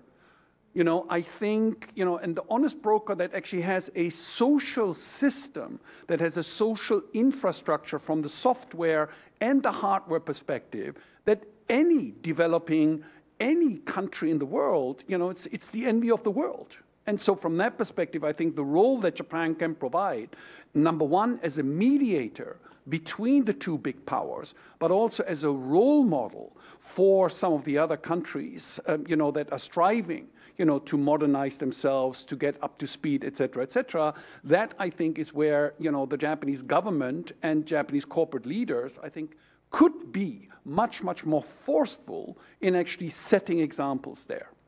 And Ken, so your great-great-grandfather, Eiichi Shibusawa, he had this idea that that the public and profits should public good and profits can go hand in hand. They can be kind of together.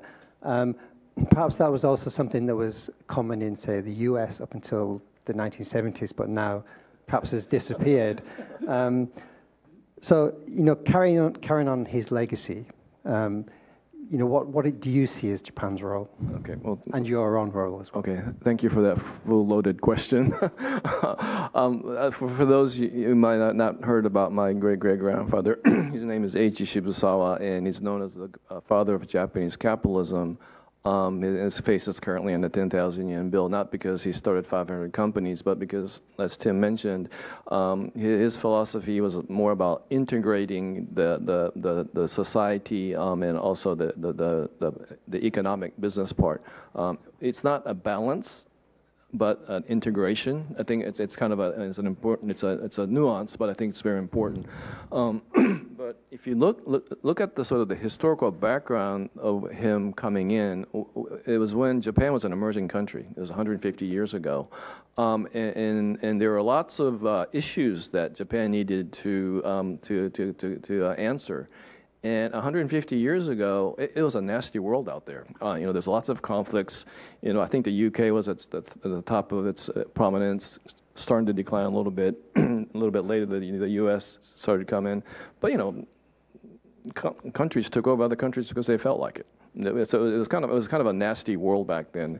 And so I think my great-great-grandfather felt that we need to raise Japan, otherwise it will be conquered. That was the genesis.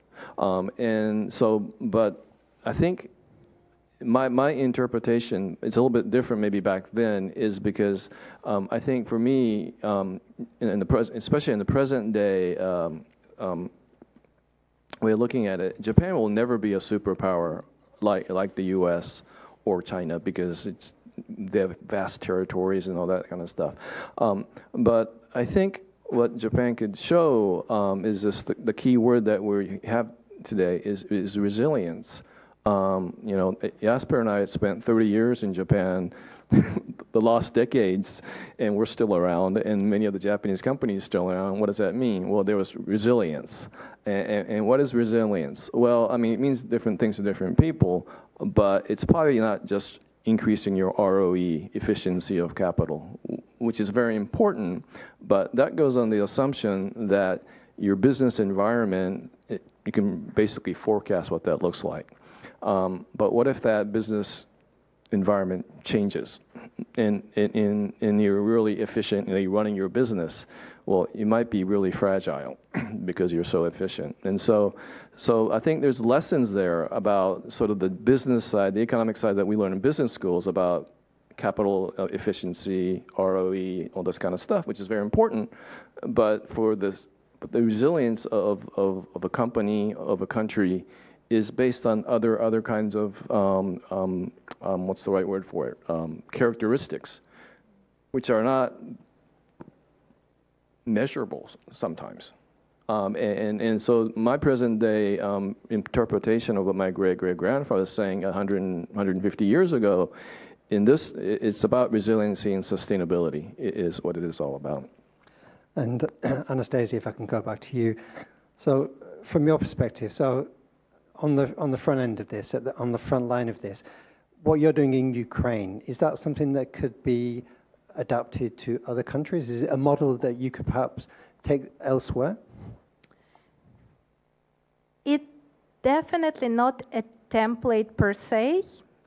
It can be replicated by the design philosophy, by how we approach things, which I shared already.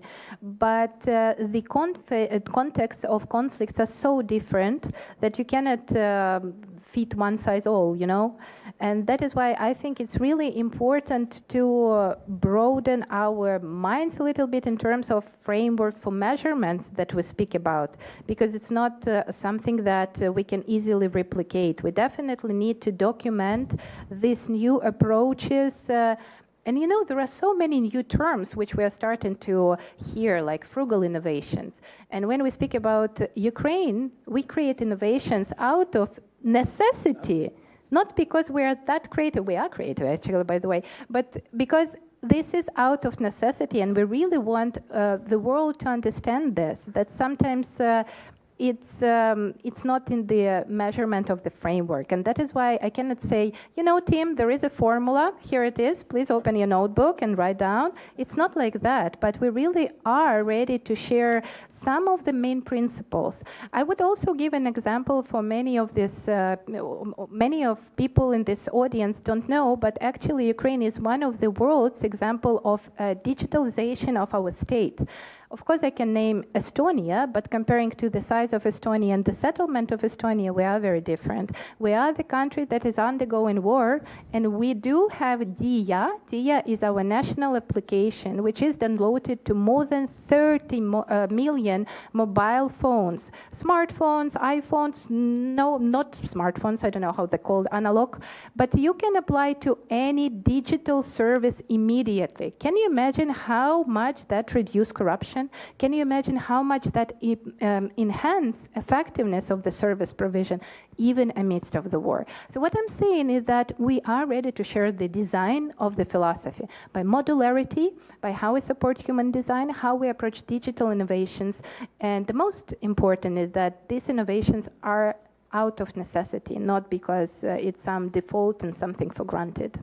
And Jesper, you wish to add something? I was just going to say is like, you know, this out of necessity, right? And this applies to Japan as well. I mean, as the choice for the political leaders between guns and butter becomes more intense, and you know, whether that's a good thing or a bad thing, I think we as a human being, we all know where we stand, but as a Machiavellian reality, it's just something that, you know, the LDP, that Takaichi is embracing, right? The shift towards more resources of the state being absorbed into, you know, armaments and military.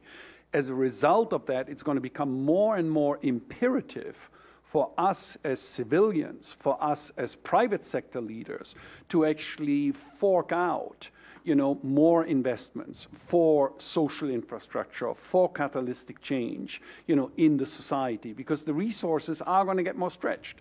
So that, for example, you know, the excellence of education, the excellence of healthcare, right, you know, is going to come under threat as, you know, more of the public resources get shifted there. And that's where it gets interesting, because, you know, we talk about Japan. You know, there could be and should be, in my opinion, greater tax incentives, right, for Japanese corporations to actually invest in social impact type of ventures, so that you've got struggles to get mobilized private sector resources for an African impact fund from the Keizai Yukai. You know, and if you were to be able to actually create some tax incentives, you know, for that type of thing to come through, I think that the ability of the private sector and the willingness of the private sector to actually come to the table and join those projects would very, very much increase. So far, the public infrastructure, social infrastructure, as well as the international aid, basically has been managed by the government in Japan. It was a government, a public sector, you know, liability, so to speak, and it was expected. And shifting that so that the private sector can mobilize more of its resources via tax incentives, I think is going to become more and more important, and I think personally is something that we all should be lobbying for. So I wonder if the private sector perhaps could be more fickle. So what I mean is, the attention of the world tends to shift around depending on what's going on in the world, and there's a lot of news recently. So we had Ukraine was very much in the news for a long time. Now we've shifted to the Middle East. It may shift somewhere else going forward. So Ken, you talked about Africa and about JT. So when the world shifts its attention, say, to the Middle East or to Africa or to Ukraine, is there a risk that, say, too much, that attention then means there's going to be too much catalytic capital going into specific areas and other areas suffer as a result of that? Is that something you can guard against? Is that perhaps an issue? It's always an issue, but I think there's not enough catalytic capital to make to make it a big issue at the moment. But having said that, though, actually the Japanese government actually has, in the last year, have started an experiment with their overseas development assistance, JICA, because they've given JICA the ability to deploy their funding for catalytic capital, meaning first loss. And this has been talked about for a long time, but last year was the first time they changed it into law that they can actually do this. And so at the TCAD, which is the Tokyo International Conference on African Development, last August, they invested in 3 African impact funds, for instance, with established track records and whatnot. So that's a very interesting sort of turn of sort of the using the governmental money for catalytic capital. At the same time, there's discussion currently about governance of that. So given the freedom, but at the same time, how do you have governance for that? And so there's discussions currently regarding that. But so there is room for optimism in terms of deploying from the government that kind of capital. Is there a role for, even if it's from the private sector, and even if it's corporate money, does the government play a role in that as well? Well, yes, but could you answer that? I think there's an enormous role, but I mean that is trickle. There's a couple of charismatic CEOs who basically have their own little foundations and they are doing this.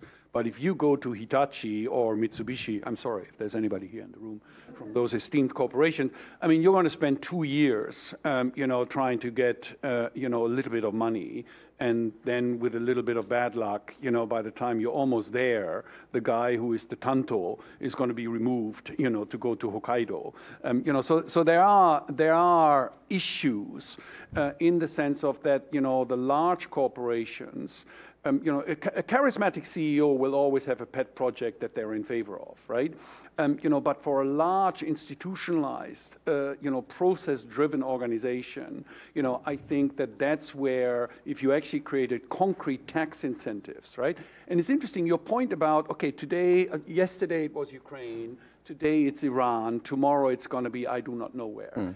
It's actually not an issue because the key issue is to actually focus on what is it that you're trying to achieve. So what aspects of social impact, do you think is relevant for sustainable development? And if you've got education at the forefront, if you've got infrastructure, water, if you've got, infrastructure, electricity, if you've got, sort of 4 or 5 key spokes and focus on that, then you can actually pivot from one country to the other relatively easily because the relevant corporations who provide the financial capital as well as the productive capital and the teaching, the mentoring, for the engineering that is required, you can actually mobilize them relatively quickly.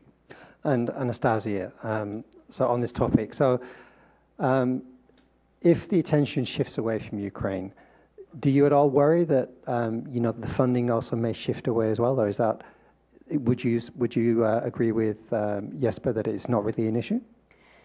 Tim, I want to say that I definitely agree with Jesper because first of all, attention is finite, and yes, it's very painful emotionally when no one's care, especially when you live there, when you lose your close ones, when you see and feel it. But when the topic we speak about here is not emotional, I'm sorry for my French, but I'm really so sick and tired of this empathetic part of impact, that impact should always be soft, it should be nice, it should be like social and environment should play together in the sandbox. I'm really tired of that. I really want us to be more forward-looking, pragmatic, and understanding that this is about share of values, and if we share same values, then we have to be uncomfortable with some of the truths. And one truth that I can share today is, of course, it takes time and lots of resources to prepare people and infrastructure, to prepare education. Education doesn't happen tomorrow. When we invest in mathematics, we first do a very deep research. And now we know that actually mathematics laws started from 5th grade. Did you know that? If you don't know like some mathematic laws, then you won't do that in 7th and 8th grade. And this is an example how we should approach the topic. First is like not making it emotionally detached, but really be focused on building some strong foundations which can be reliable, building some local intermediaries who knows how to speak with external world with the same thesaurus, with the same lexics, with the same explanation, and say and being honest, this is risk zone, but if we do this and that, we will also invest. Let's do that together because we will propel. And we won't go conventional steps. Ukraine is not going the conventional steps. Ukraine is even now #1 in certain areas. I don't want to raise these topics now, but I think, Tim, you know exactly what I'm talking about. What I'm saying that we jointly have an opportunity to be pragmatic and to look in the same direction of the future. I really want us to speak about the future. And secondly, yes, stories matter. Money always follows stories. So of course, whenever we are on the headlines, even if it's our boxer or our sumo, we're really proud of it, and we really feel the attention and support. But we also believe that it's really important how you shape the story, because if you shape it from the position of pity and victim, it doesn't work that way. We really need to show the real face and identity of Ukrainians who are very resilient, very creative. Actually, we have a very nice sense of humor, and whenever we suffer, we know how to laugh, and it's really painful through tears, but we laugh.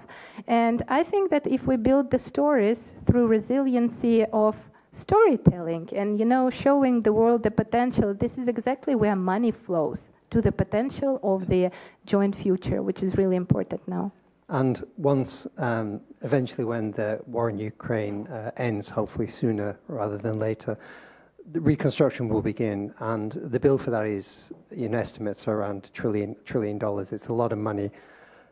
How important do you think catalytic capital is going to be? How important is money that's going to come from beyond governments, is going to come from the private sector, is going to come from individuals, is going to come from corporations? So start with your Anastasia, and then if I could come to Jesper and then Ken from the other side, from the Japanese side, as to how important you may see Japanese capital, Japanese money in that. I will be quick. I will say it's all about synergy. It's not only about catalytic funding. I just want to say that now catalytic funding is extremely important in transition phase, where we have these gaps in betweens, and we need to fill in what Ken Shibusawa said, like first lost fund. And it's about trust. You have to really trust the process, but it's not the solemn solution for it.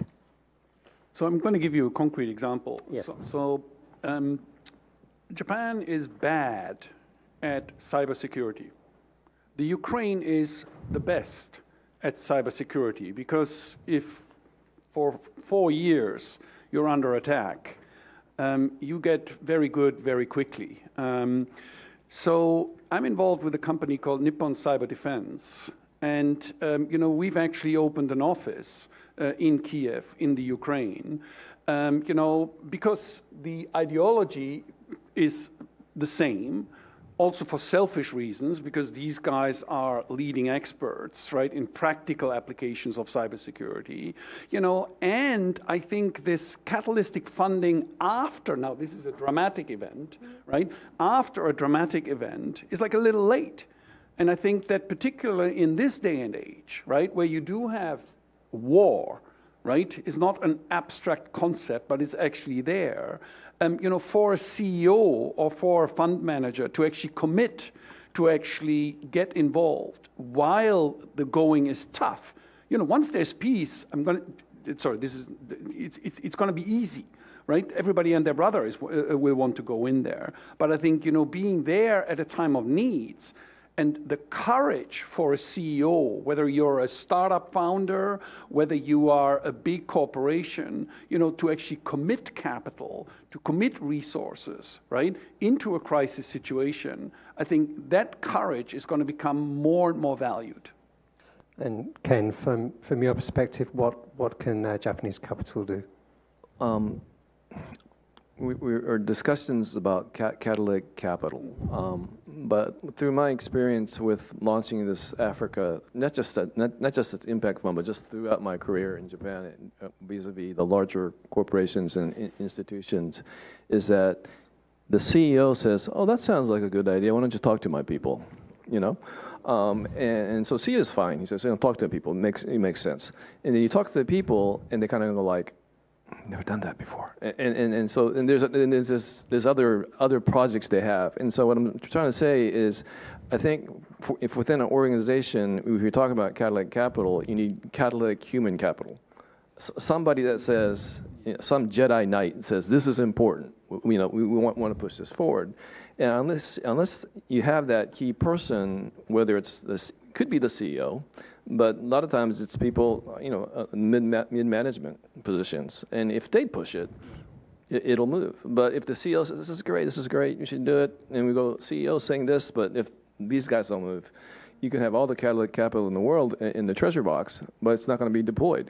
And so it's identifying and also engaging, trying to find that catalytic human capital, and which goes back to the importance of actually human capital and resilience and all the other stuff we've been talking about. It's not just the money, but it's the actual people, right? And just to wrap up, so what is the one thing? So Japan has made its changes to the GPIF fund. It's now doing impact capital. It's done catalytic capital. What is the one thing going forward, say over the next 3, 4, 5 years, that you would like Japan to do? What change would you like Japan to make that is going to make the biggest difference? Sorry, GPIF or just Japan in general? Japan generally. I'll be repeating myself, but just engage and give the Jedi Knights the freedom to do that they want to do. Okay. Jesper? Tax incentives. Very simple. Okay. And Anastasia, just to finish with you, is there anything you would like Japan to do? Is there anything, when you come here and talk to people, is there any message you would like to give to Japan, specific message? I always think it's very reciprocal. It's about building the dialogue, and this is what I really want to continue be doing, and I know that our amazing embassy team and all of the representatives on the ground are doing. But I think it's extremely important to learn how to communicate with the same language. Our language is very different. Even when you started about the catalytic capital, I mean, ask whoever and you will have different answers. So I really want us to learn more about each other, to speak the same language, and to respectfully explain who we are to each other and find the common ground. Okay, well, I'd like to thank the panelists for that very fascinating discussion. I could feel the passion from all of you, and it was great. Thank you very much. Thank you for the powerful conversation on capital and resilience. Before our panelists leave, let's capture a group photo together.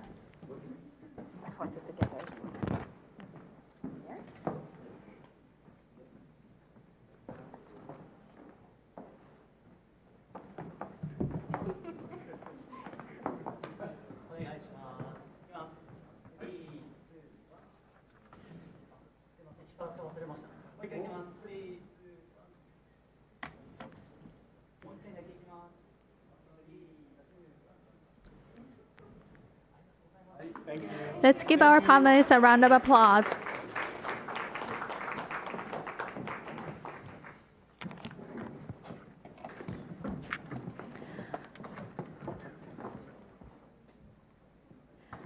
For one of the most anticipated sessions of our day, we turn to a fireside chat, Womenomics to Foundernomics, rewriting Japan's investment playbook. It is my pleasure to introduce our moderator, Liru Akira Davis, Japan correspondent for the New York Times, covering Japanese business, economy, and society since 2018. Joining her in conversation is Kathy Matsui, one of the most influential voices on Japan's economy of the past 25 years. Please welcome to the stage River Akira Davis and Kathy Matsui. While they are settled, allow me to introduce them more fully. Our moderator, River Akira Davis, has reported for the New York Times on everything from auto giants and trade disputes to the deep shift reshaping Japanese businesses and society. Kathy Matsui is a co-founder and general partner of Empower Partners, Japan's first ESG-focused global venture capital fund. She previously served as vice chair and chief Japan equity strategist at Goldman Sachs, where she coined the groundbreaking Womenomics thesis, the idea that closing Japan's gender gap could boost its GDP by nearly 15%. That thesis did not just change the conversation, it changed the policy. And now, with Empower Partners, she is putting capital behind the next generation of founders who are rewriting rules. River, over to you. Thank you so much. Hello, everyone. So I guess I'll just sort of kick things right off. Womenomics, as was mentioned in the introduction, I think that's what a lot of people in this room know as your legacy. You know, we've seen a lot of progress since this became national policy in Japan, in the sense of Japan women labor force participation exceeding places like the US. At the same time, we had this goal from the government of putting women in leadership positions, about 30% of leadership positions by 2020, and we fell pretty far behind that benchmark. So if you were to do another sort of research paper that became national policy for Sanae Takaichi, what would that look like today? Thank you. And thank you for sticking around to this very late session. To answer your question, River, I think that, well, first of all, we do have record female labor participation in Japan, which exceeds where I come from, the United States, as well as where my husband comes from, Europe.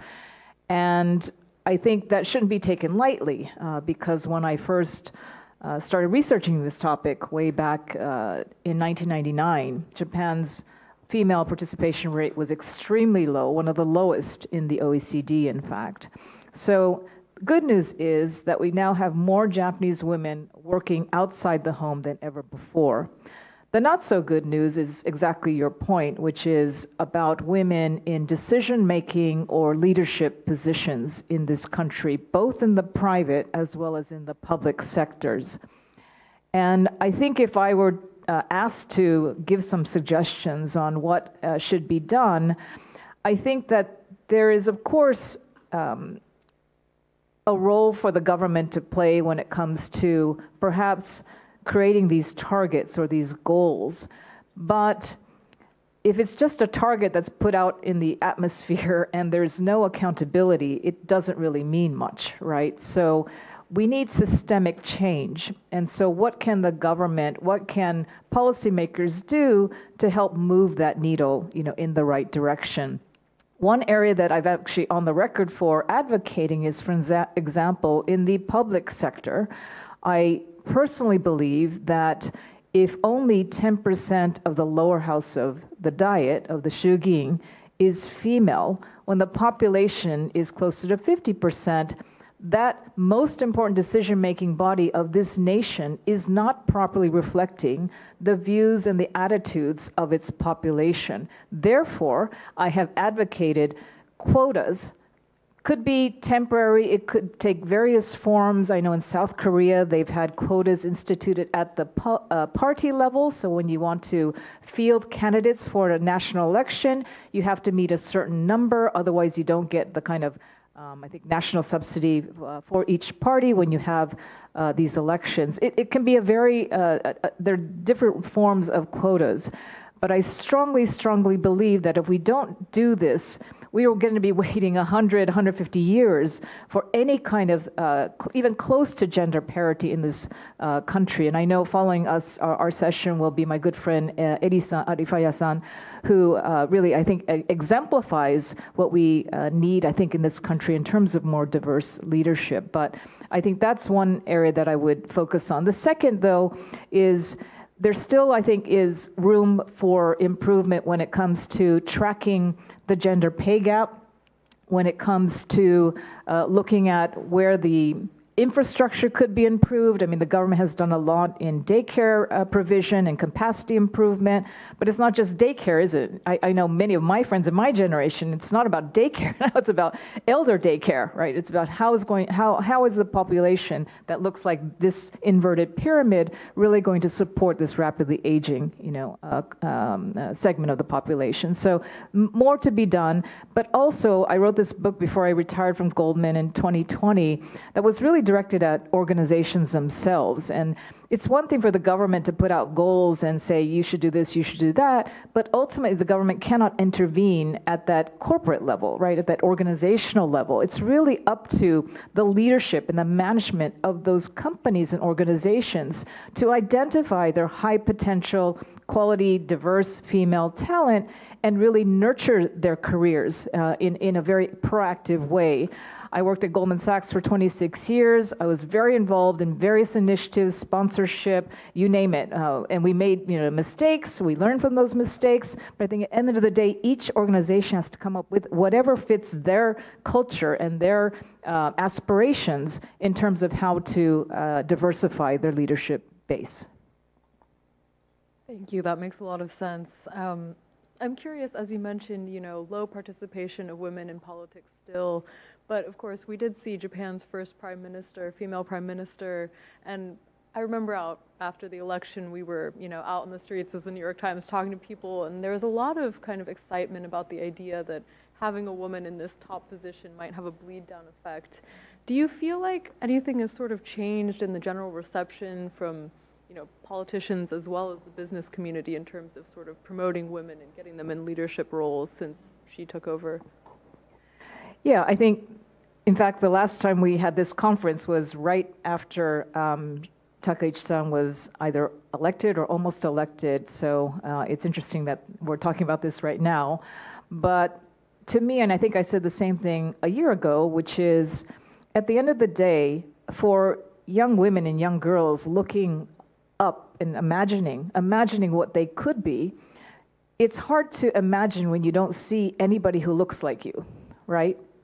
You can only be what you can see. I strongly believe that. And so while it may be symbolic, I think it's an important, significant symbolic shift in the fact that the top leadership of this nation has somebody who doesn't look like the same cookie cutter pattern as we've seen for many, many decades. Now, whether she succeeds or doesn't succeed, it's obviously, that's anybody's call. But I think to have somebody with that, and in particular in her case, because she doesn't come from political lineage, is also to me very, very interesting in that, okay, you don't have to have a grandfather or a relative that has, breathed Japanese politics your entire life. You can actually become a leader if you don't come from that kind of background is also important for every, person who aspires to politics, including men. So I think that is, it's a positive symbolic change. And we shall see, right, what this administration produces.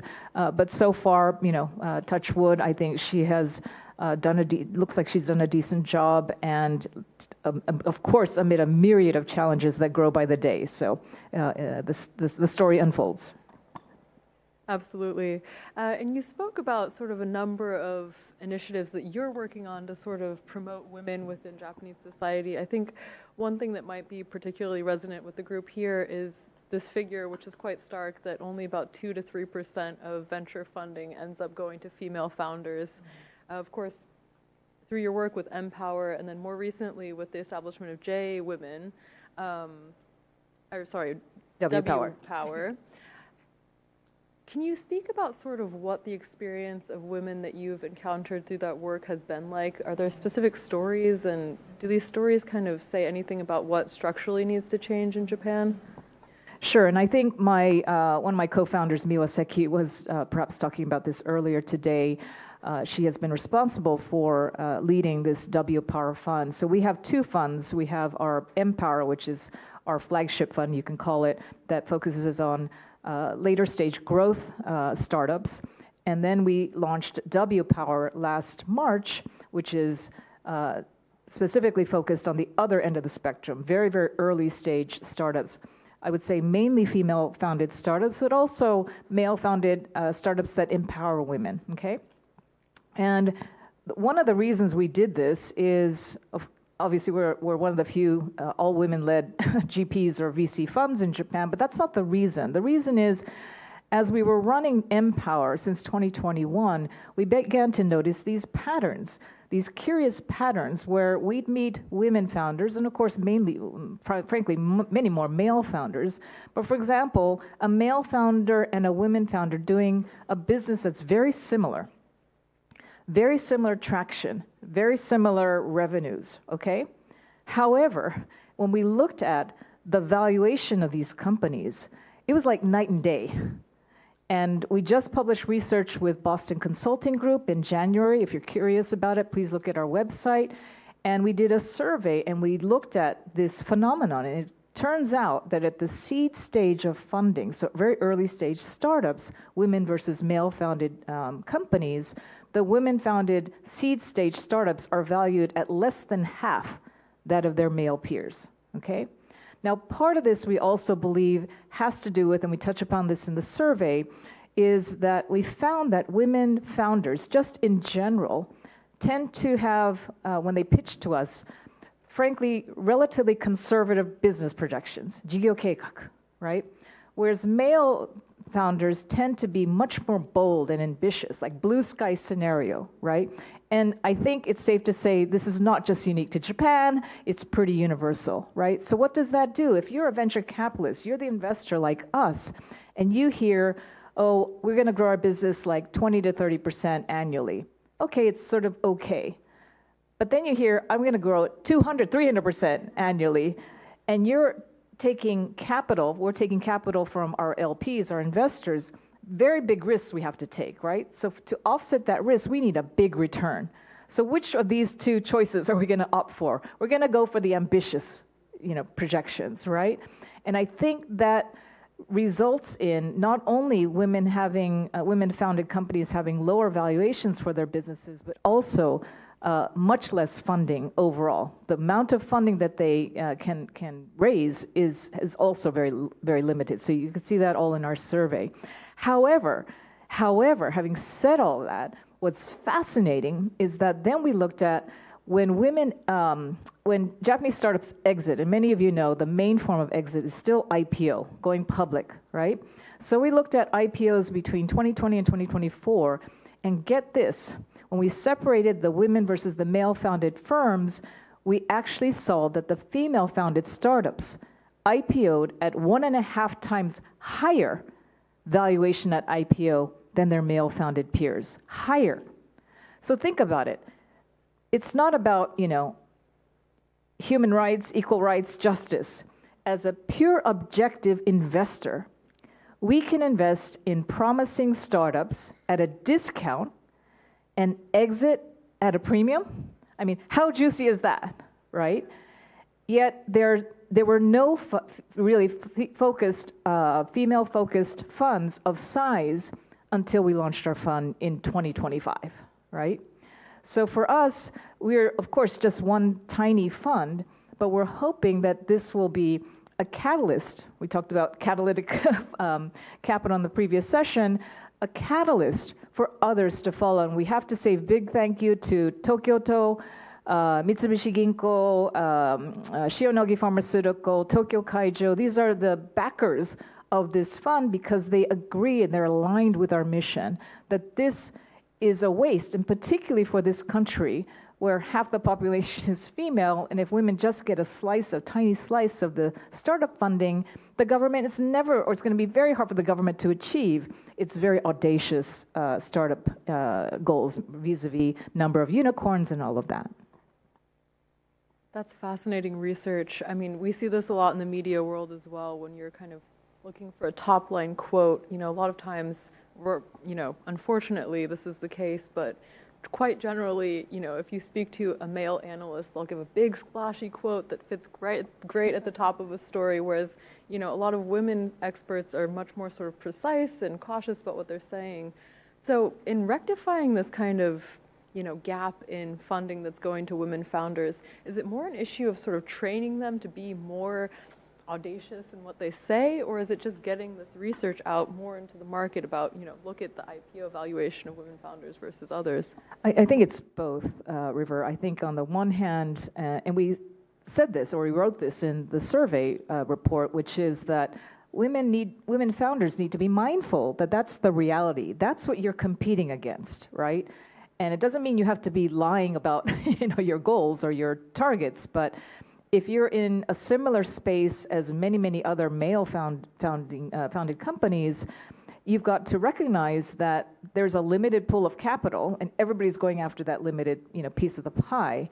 And so that's one part. But also the reason we publish this research in the beginning, or to begin with, is really to make the system, the ecosystem, aware of this situation, that there is a difference. It's probably, maybe to some degree justifiable by fundamentals, but it cannot entirely be explained by fundamentals alone. And that's what we wanted to shed a light to disclose to the world. Yeah. Thank you. I want to pivot a little bit to speak about ESG. Recently, I think there's been sort of a movement to quiet quit ESG. A figure that's cited a lot is the sort of quarter in 2022 where 6 billion fled from US ESG-based funds. Where does kind of Japan stand within that global atmosphere, and how do you convince investors these days that, investing in an ESG-focused fund is the best use of their capital? Yeah, and I think if you just read the headlines, if I took a poll of this room, what do people think has happened to overall ESG/sustainability assets globally? You probably think it's fallen by a significant amount, maybe 30% or half. However, the reality is, if you look at the total AUM, assets under management for sustainability-related funds in the world, it actually grew in 2025. It stands, I think, at $4.1 trillion US, growing 16% year on year. Now, most of that, to be honest, was not from inflows. It was from just market, action, prices going up. But the reality is the reality. It's not that it's shrunk. Point number two, you have to recognize, while the US grabs all the anti-ESG media headlines, most of the ESG sustainability assets in this world are actually in Europe, which accounts for about 85% of the world's total. So while the US may be shrinking, Europe and Asia are actually offsetting that. And third, I would say, as a ESG focused fund in Japan, and maybe just to take a little bit of a step back, what ESG is more about, and I was an analyst at Goldman Sachs covering public equities for not 30 years at Goldman, but almost 3 decades. And at the end of the day, as an analyst, it's like a doctor, right? You're trying to figure out how healthy or not is this organization, is this company. And you have financial data, and in public equity, it's, of course, freely available, publicly available data. But there's also information that determines the fate or the future of these enterprises that is so-called non-financial data, right?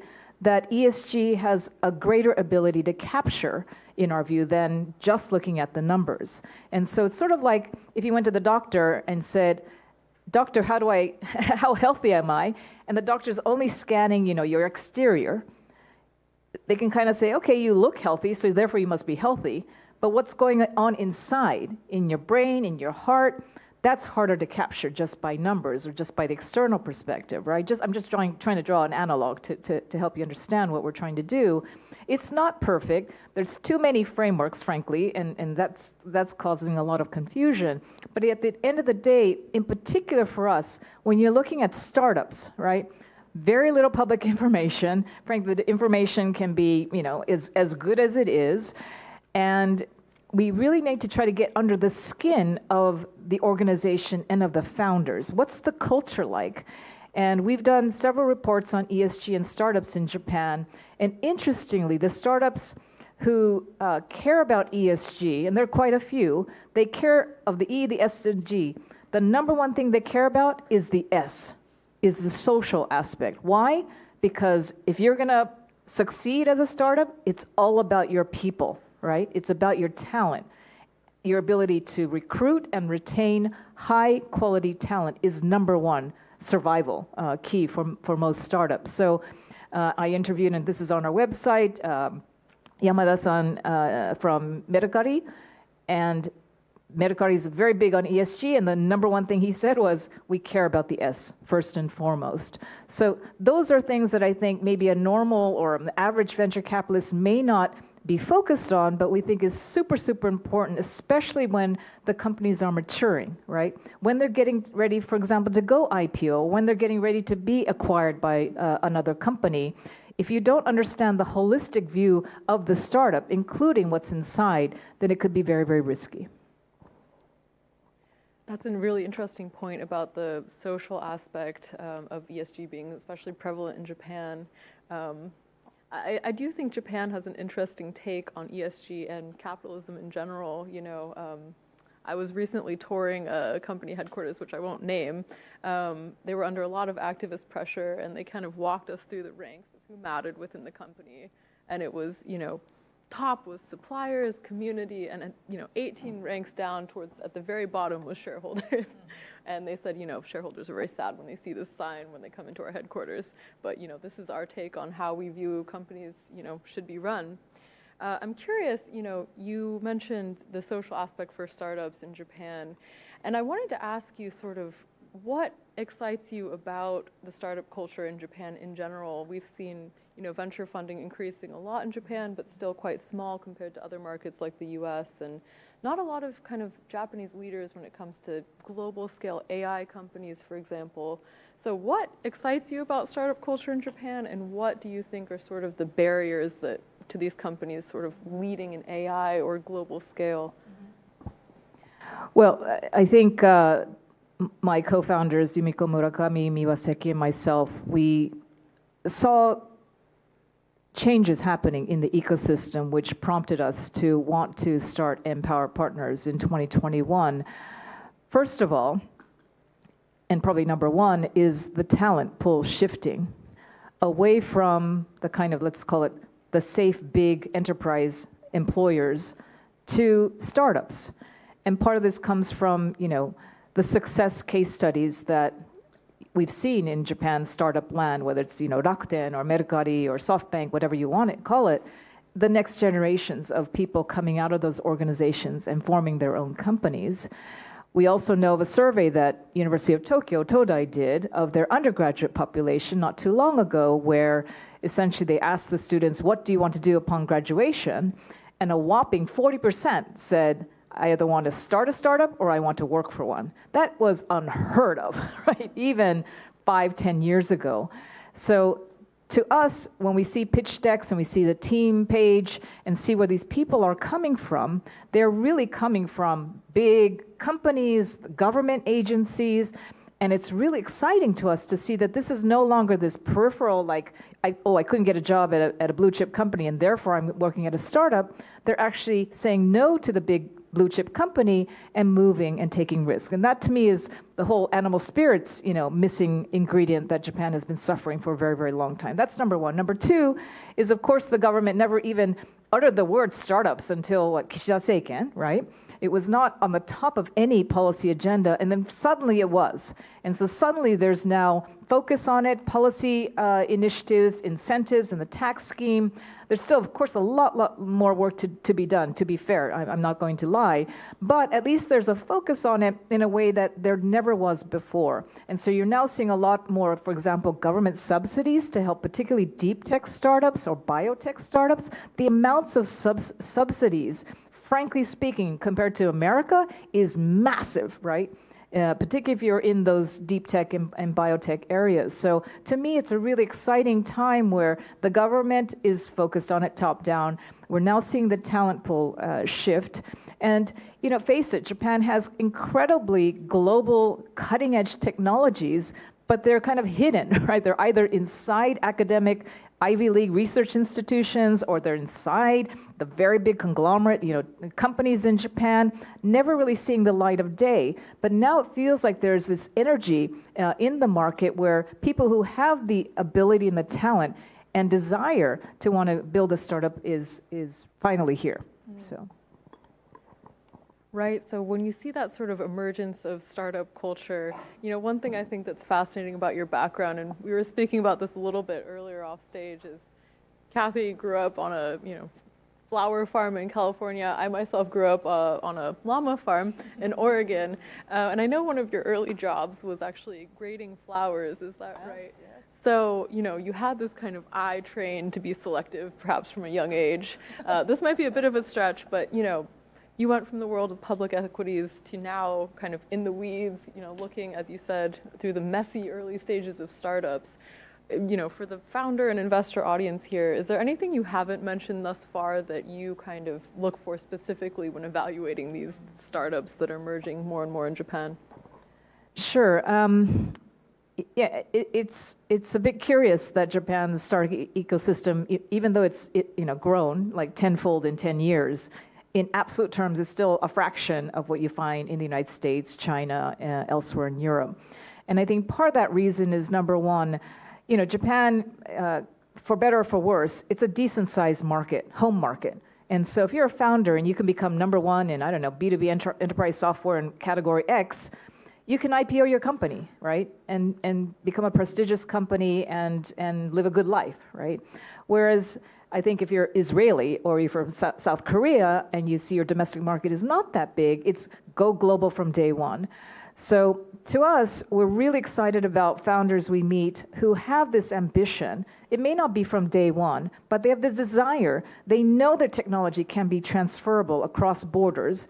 They want to take their technology outside of Japan and not just keep it in Japan. That to us is super, super exciting. We also see companies that are attracting talent to Japan, that non-Japanese talent to Japan. We're investors in Sakana AI. Many of you probably heard of the company. That's exactly what they've been doing, and they're able to attract this talent because people want to live here, right? Who doesn't want to live in Japan? It's just a fabulous place to live. So, kind of that perspective that is not just domestic Japan, but you have a more expansive outlook on the world, to us is really quite a critical component when we look at companies. It's not like all of our companies are global from day one, like I said, but we want that kind of mindset and that ambition, ideally. Right, the go global perspective. We're almost out of time here, but as you mentioned earlier, I think it's an important point to highlight that even if there's a shrinking of ESG rhetoric in the US and that's dominating headlines, that in a lot of ways, Asia and Europe is still chugging along. And I think in another, big kind of talking point has been the withdrawal of US aid overseas in recent years. And I know that you also do a lot of work outside of, your normal 9-to-5 job, perhaps it's longer than that, with the Asian University for Women. Do you want to speak a little bit, to end us here about Sure.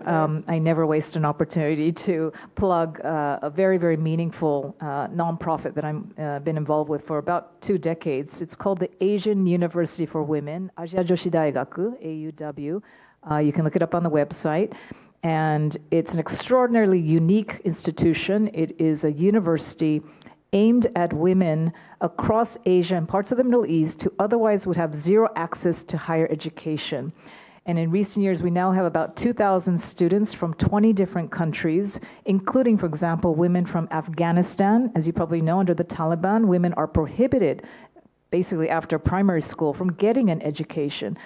AUW is currently the largest, has the largest cohort of Afghan women of any university in the world, which is quite shocking, right? We also have a very large cohort of Rohingya refugees. I don't know how many of you are familiar with this very sad story, but formerly from Myanmar, and they had to escape. Bangladesh provided that home, but there's now 1 million people in some place called Cox's Bazar, which is the world's largest refugee camp. So very, very trying circumstances. Yet, I was just talking to River earlier, we proudly have 3 of our alumni from AUW pursuing graduate studies here in Japan with JICA support. We are so excited about their futures. They are the hope for their families who are still living in those camps.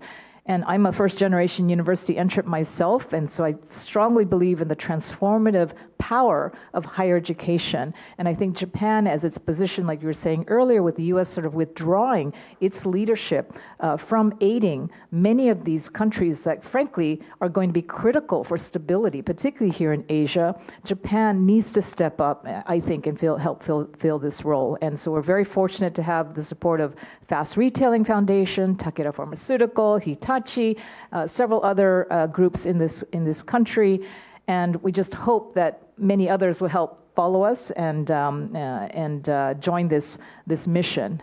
We have a very, very exciting and fun committee. If any of you have spare time, would like to get involved, please let us know. We'd love to have your support. Thank you for giving me that chance. Thank you, Kathy, and thank you, everyone. Thank you, Kathy and River, for the powerful conversation. Before you step down, please remain for a quick photo.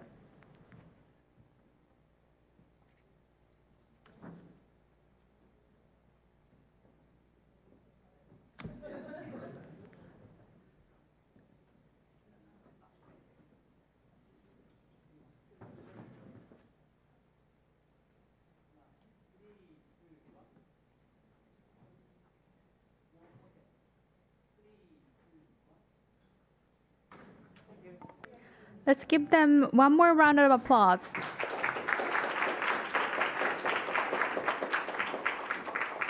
To close our main program, it is my great honor to introduce our final speaker of the day.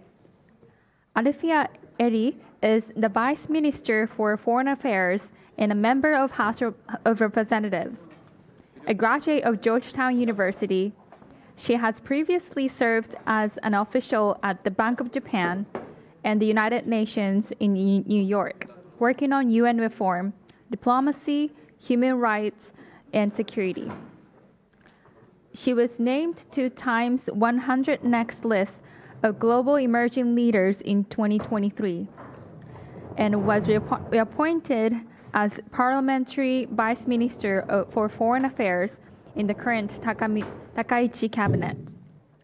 Today, she reflects on what Japan and the world choose next in an era of shifting democracies and deepening diversity. Please welcome Alifia Emi.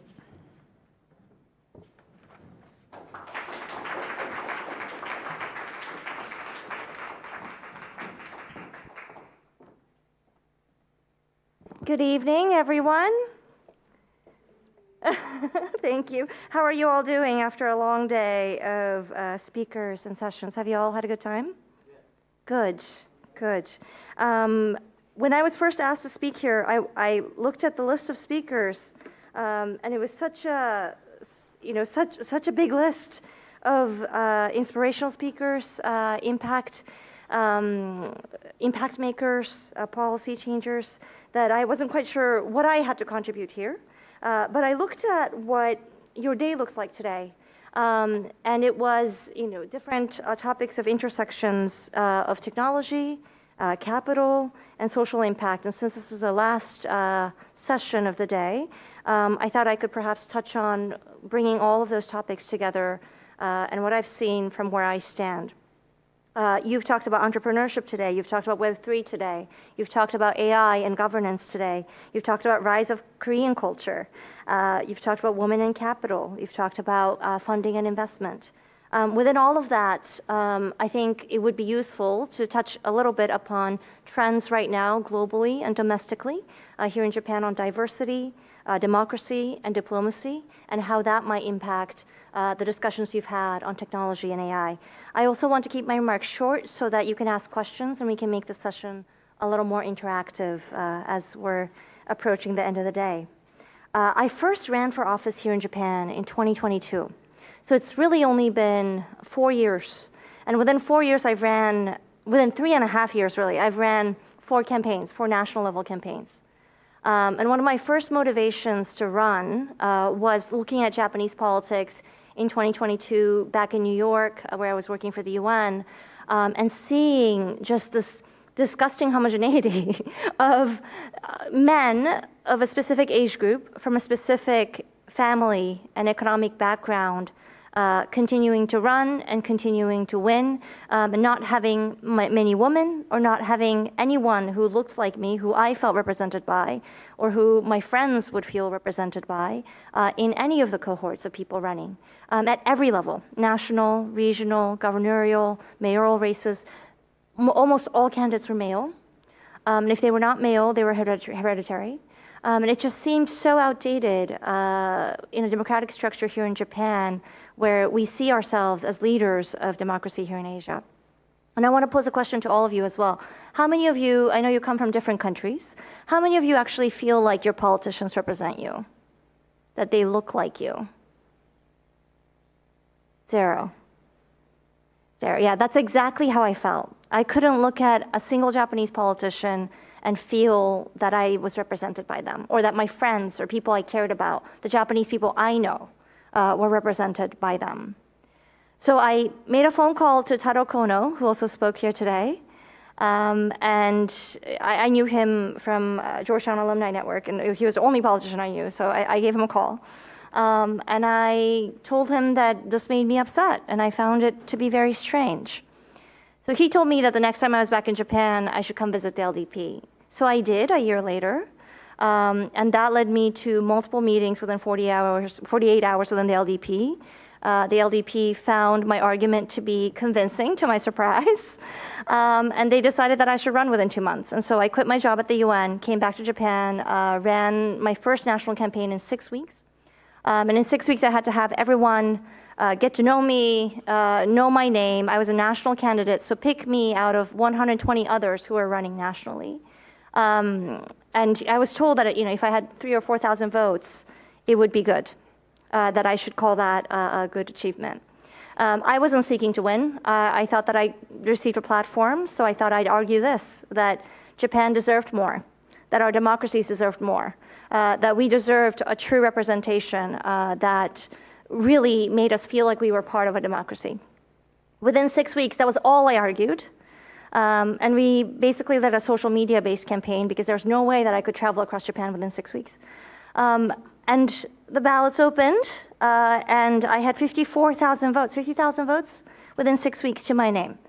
Now, my name is not traditionally Japanese. I have a Uyghur and Uzbek heritage. I was born and raised in Japan. And in Japan, when you vote for people, you have to write their names down. And so for 50,000 people to have memorized my name within 6 weeks, go to the polls and actually write that down nationally, and make a statement that we need more representation, that meant a lot to me.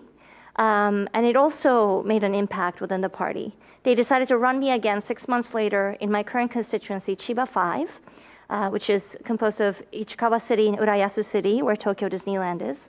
It's one of the most diverse regions in Japan. We have about 100 nationalities represented.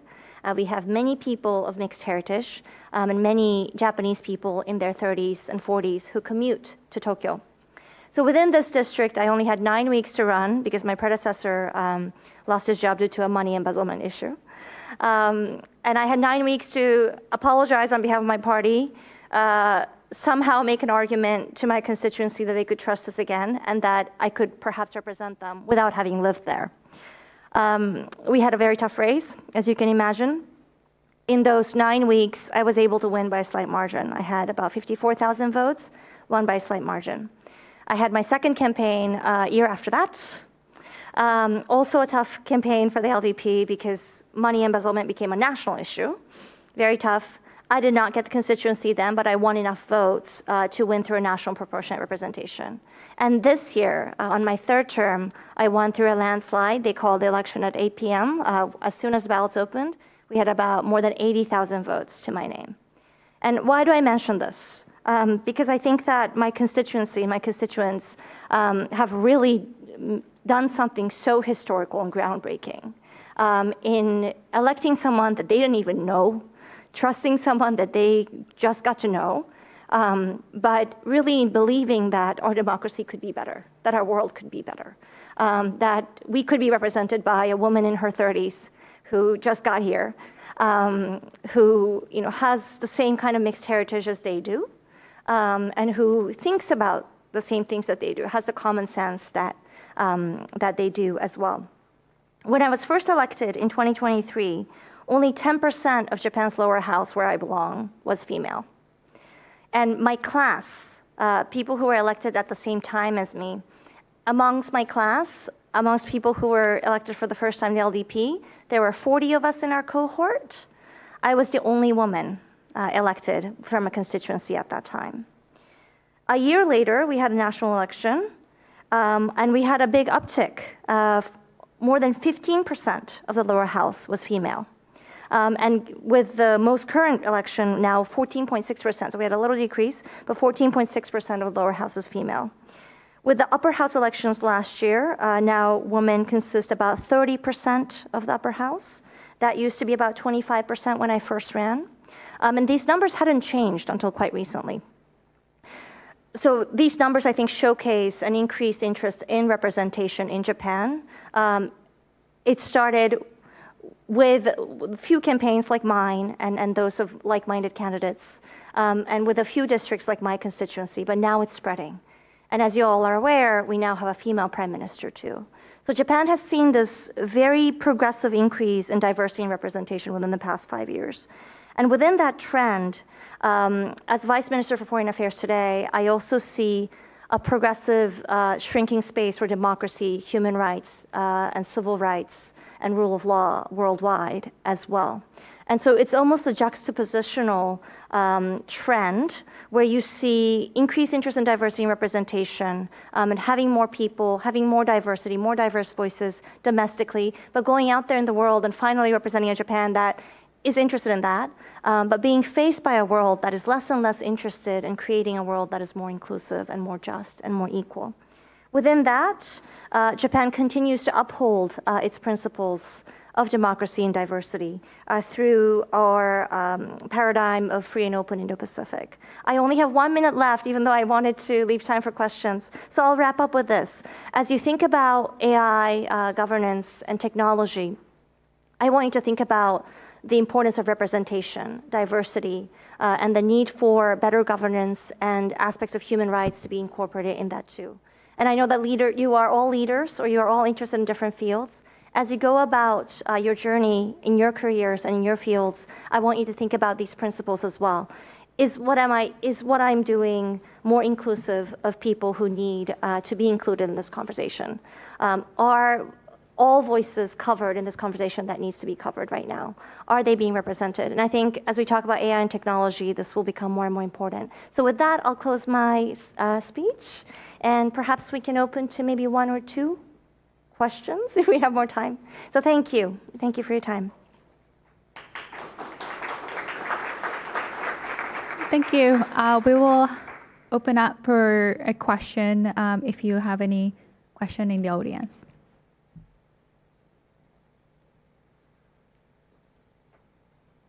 Thank you so much for your speech. As a young woman who just graduated, it is very inspiring to see you in politics and represent like all the women who look like me, who have the background like me. I have a question though. So you mentioned that there's very tiny representatives in Japanese politics world, but I do sometimes hear those arguments that say, oh, there's actually not so many Japanese women who actually want to run in politics. What do you think is the root problem of this specific situation, and what do you think is needed? Thank you. That's actually a great question because we can touch on all aspects of why we have such few women in Japanese politics today. One is that because this has been such a male-dominated field for so long, everything is sort of architected and constructed around a male candidate, even in campaigns, or a male politician, even during our political life. And even more so, male politicians who don't have to do housework at home, who don't have to raise children, who don't have obligations outside of their jobs. So our days, for example, normally, if you belong to the LDP, you're encouraged to stand in front of a station in your constituency every morning. That starts at 6 a.m. And then you get on a train, you come to Tokyo, and you have an LDP meeting at 8 a.m. And then from there, you have committee meetings from 9 a.m. And if you are a minister, or if you're in a ministerial position like mine, you go to your ministry from 9 a.m. You're answering questions at the parliament all day. And then you're also doing your diplomacy work, meeting people from around the world. And then in the afternoon, you have your parliament sessions. And then in late afternoons, you have like about 2 or 3 hours to speak to your constituencies or do your local politics. And then in the evenings, you have working dinners as well, or receptions if you're in diplomacy. So your day, your expected day is like from 6 a.m. to midnight. Now, as you can imagine, even if you were not a woman, right? If you were a man in his 20s or in his 30s and his 40s raising children, taking part in childcare or caring for your parents, for example, or your family members at home, or caring for the home in general, this is an impossible schedule to fulfill. So there's that aspect of expectations around working days of politicians. We also don't have days off. So you're like in Tokyo from Tuesdays to Fridays doing that. And then on weekends, you're expected to be in your constituency all weekend. And there's festivals all weekend that you're expected to go to. And traditionally, all of this has been done by politicians who belong to the LDP. Now, I try to make adjustments in my schedule to make sure that I have a little more time for life. But I'm able to do this because I'm a single woman and I don't have anything else that I need to care for at home aside from myself. And I barely do that, right? So I think there is that. Where in Japan, we talk about gender parity, we talk about women having come into the workforce, but we still live in a society where most of the domestic burdens are shouldered by women here.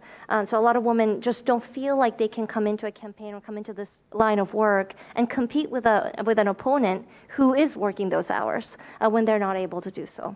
That's one. Another is, I think, just not having role models. I think when you see someone who looks like yourself, I hope that is true for you when you see me. Maybe it's an evidence.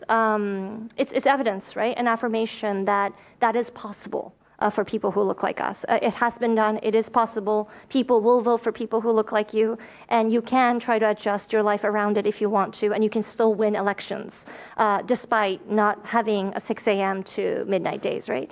But we have such few examples of that still. So I think there is that aspect too that Kathy Mitsui, who was here earlier, she always says, you can't be what you can't see. And I think there's that too within politics here. Another is just, I think there was a panel today that talked about funding and pipelines. To run campaigns, it's very expensive. You need a lot of funding. And funders and sponsors still tend to fund men. It's a lot harder for female, same with entrepreneurs, right? But female politicians to raise the amount of money that they need to run. I've been very fortunate to have mentors within the party who have given me enough party funding without fundraising to run, but that's a very rare case. I also run very cheap campaigns because my constituency is urban and it doesn't require me to travel across a very wide range of areas, right? But again, I'm a very unique case. It costs a lot to run. And so I think there's all these aspects that are barriers to not only women, but young people, people who don't come from political backgrounds from running. And I do hope that you consider to run. I don't know if you're from Japan or from another country, but wherever you're from, I hope that you do consider to run. And these are barriers, but I think we can break them with each person who tries to break that too. So thank you for your question. Thank you very much. Thank you. Thank you, Arufia-san, for the inspiring vision. Let's give her another round of applause. Thank you. What a day it has been. We began this morning with a mission to accelerate change through collaboration. We challenged ourselves to look beyond boundaries and build 2050 together. Today, we heard from leaders who are reshaping entrepreneurship and social contribution, rewriting Japan's economic future through Web3, navigating the global governance of AI, reimagining education and work for the age of machines, and bridging capital across borders for resilience. But this is not an ending. It is a beginning. These conversations, partnerships, and ideas sparked here today are meant to continue. Now, to bring our day to a close, please give a heartfelt welcome back to the stage, the founder and CEO of Socius, Seira Yun.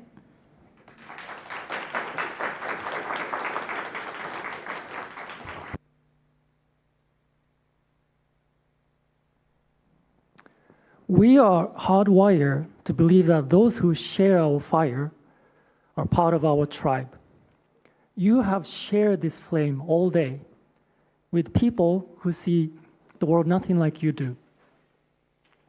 Some of you made real promises to real people in this building. You know what you said, and they remember too. But let's face it, you've all been to rooms like this before. You know how it usually ends. Cards get exchanged. We say, let's grab coffee.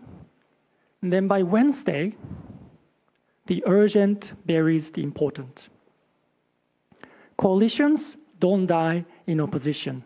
They die in distraction. Not this time. Because today, you made a commitment. You took the first step. And for a moment, it was safe to be honest.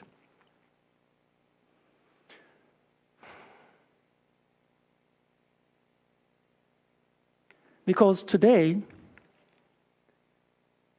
what happened in this room is older than business cards, older than coffee, older than titles, not investors to founders, not politicians to executives, human to human.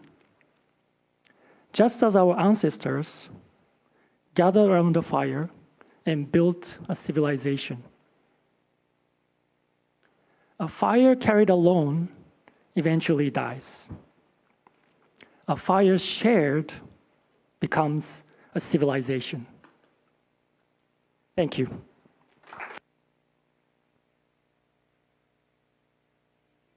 Thank you, Sarah, for those powerful closing remarks. Ladies and gentlemen, that brings us the end of the Tech for Impact Summit 2026. On behalf of our entire team, thank you for being here today. We sincerely appreciate your participation, your brilliant questions, and the valuable connections you have made. This evening, we invite our VIP guests to join us for a networking dinner at Deloitte Thomas Innovation Park, beginning at 6:30. Details have been shared with invited guests. Thank you once again for being a part of a day dedicated to building our shared future through technology and collaboration. We look forward to building 2050 together with all of you. Thank you and good evening.